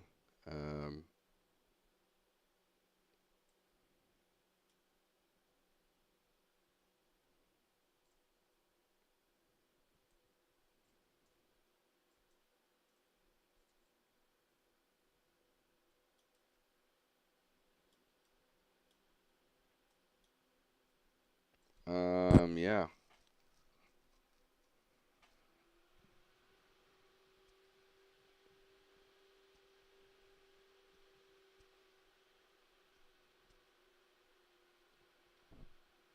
Let's do a quick character select. We'll log in as a spectator. I'll just run around the map a little. I do need to test the loading into the dragon dungeon.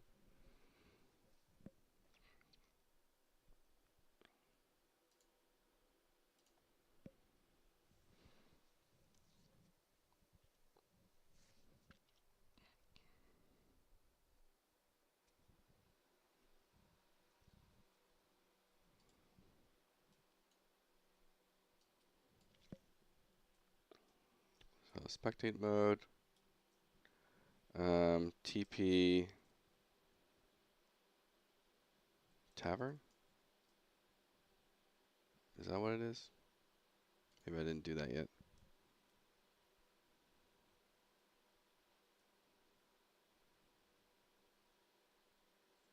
Yeah, I guess I didn't do that one yet. Or what's this?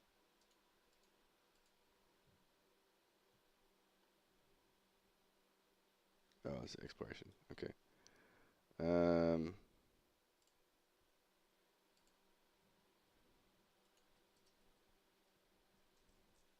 TP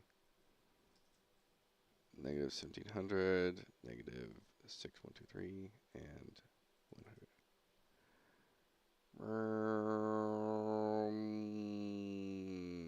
Here we are. Hopefully I'm not muted, right? Yeah, okay. Take a look around. Make sure everything's looking right. Again, this is live deployed in the PlayFab environment. I have my chat boxes hidden right now. Shrink this down, shrink that down. So I'm making sure, just doing a quick flyby of everything. Water's correctly carved out. Got the NPCs and AI roaming around.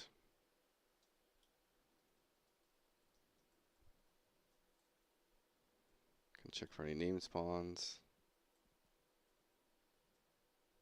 We have a Quartzel. No Quartzel. Thornwell.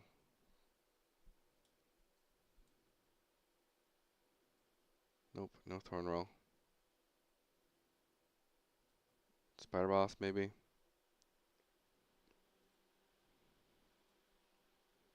No Veragus, it looks like.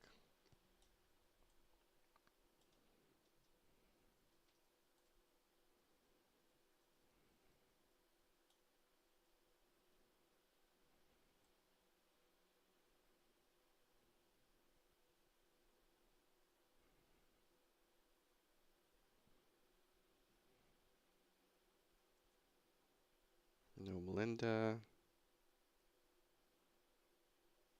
No Fariga. I've got like shit luck on the boss spawns in this loadout.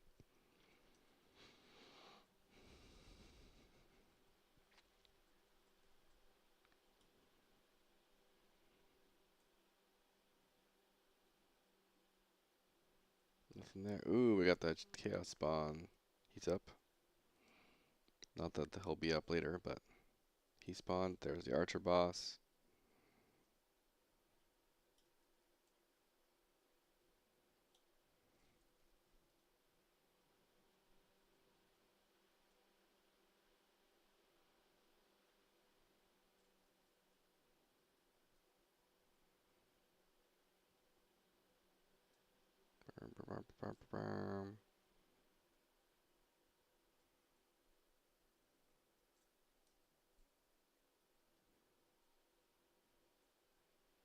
The undead are roaming around. They're here.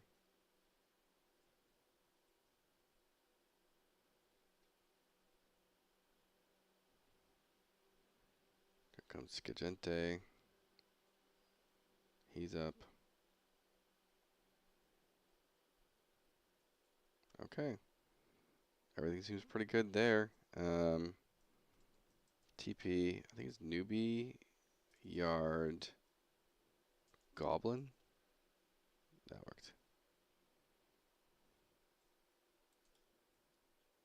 Okay, that's goblin camp.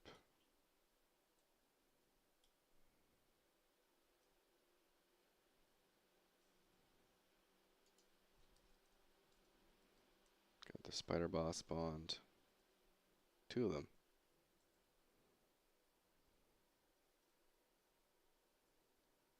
Skeletons, tauntauns up. Kerpunk. Reverse. I can't fly apparently.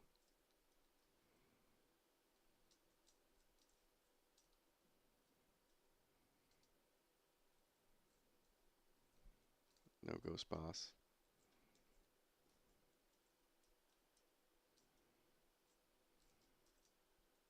Holy moly.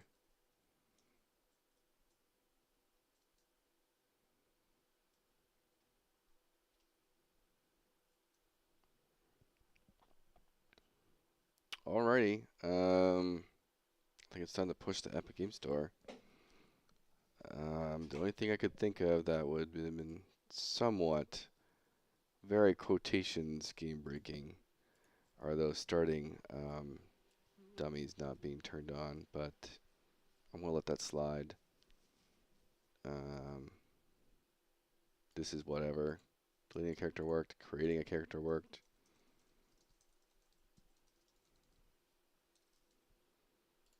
Spectator mode working.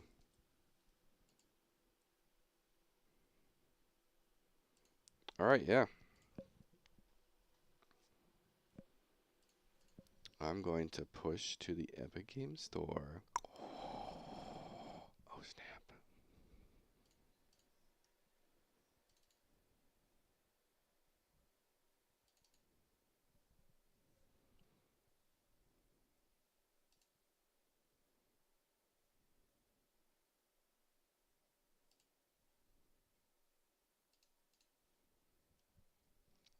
me pull up that. Do I have that window open? There it is. What version? The current is .129.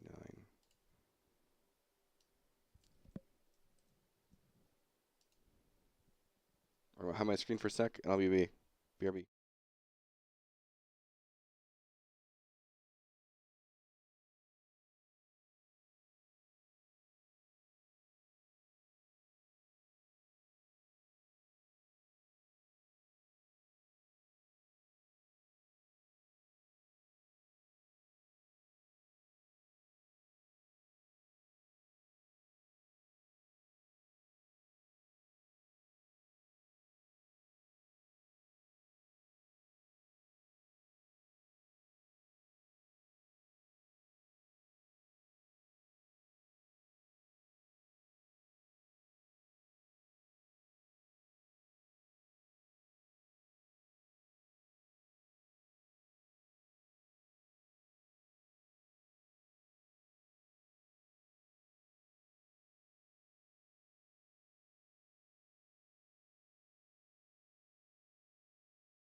Okay, everything's good to go.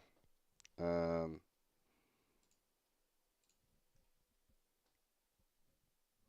I think I can potentially. I don't want to turn servers on just yet. I'll probably turn them on at like 10 a.m. Um, so I'm going to take a little bit of a break, and I'll be back at 10 a.m. If you're interested in pre-downloading, you are able to do so now. Um, and I'll have everything up and going at 10 a.m. Let me go make an announcement for that right now.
I wonder if I might as well do the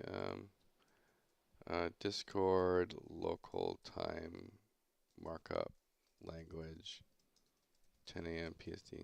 What is that?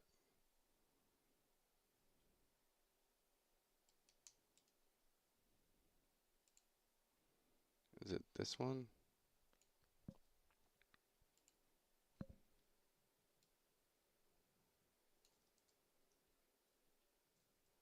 Oh, that's wrong.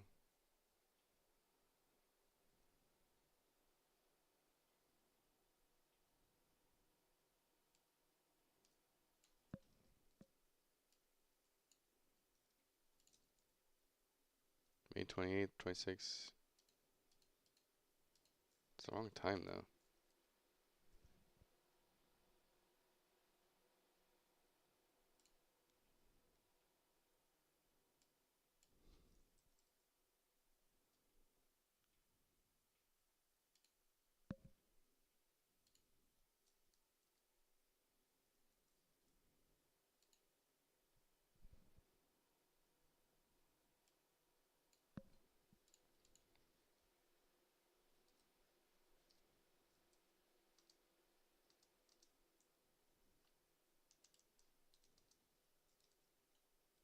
I think that's working.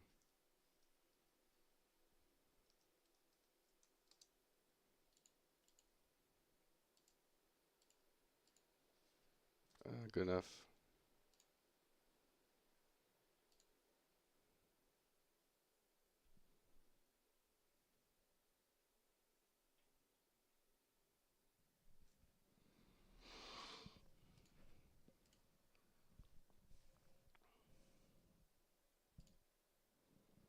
All right, so I believe it is my time to just take a break. I finished early. Look at me. That's a first. I finished and QA'd early. Last couple playtests, I was like postponing a day or two because I tried to bite too much and chew too much. Um, so I'm going to take a break, get some, I guess, lunch at this point because I've been streaming for almost 6.5 hours. It's going to be a long day for me, obviously, as you expect for big launch. Happy everyone is excited to play. Again, you can pre-download. All right, I need to put that in here. You can now pre-download from the new changes from the Epic Game Store.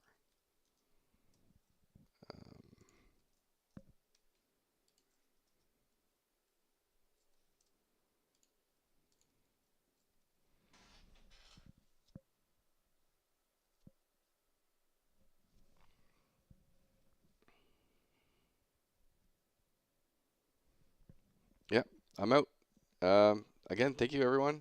And if any of my subscribers are here, thank you so much for subscribing. And I can't wait to see everyone play and hang out, have fun. Again, if you're watching in this server, if you have any screenshots you want to save, videos of playing, you know, it's all there's an actual ROT screenshots and videos. Sometimes I'll post things from here for different content for my own YouTube channel. Sometimes they're just awesome screenshots you can use as backgrounds and things. Save those memories and stuff. And so there's that. And then obviously I have a new channel for playtest feedback. And so if you want to add anything here, whether it's bugs or whatever, comments, suggestions, design, put it in there. And with that out of the way, I'm going to take a break and be back in 4 hours. Thank you very much, and see you then.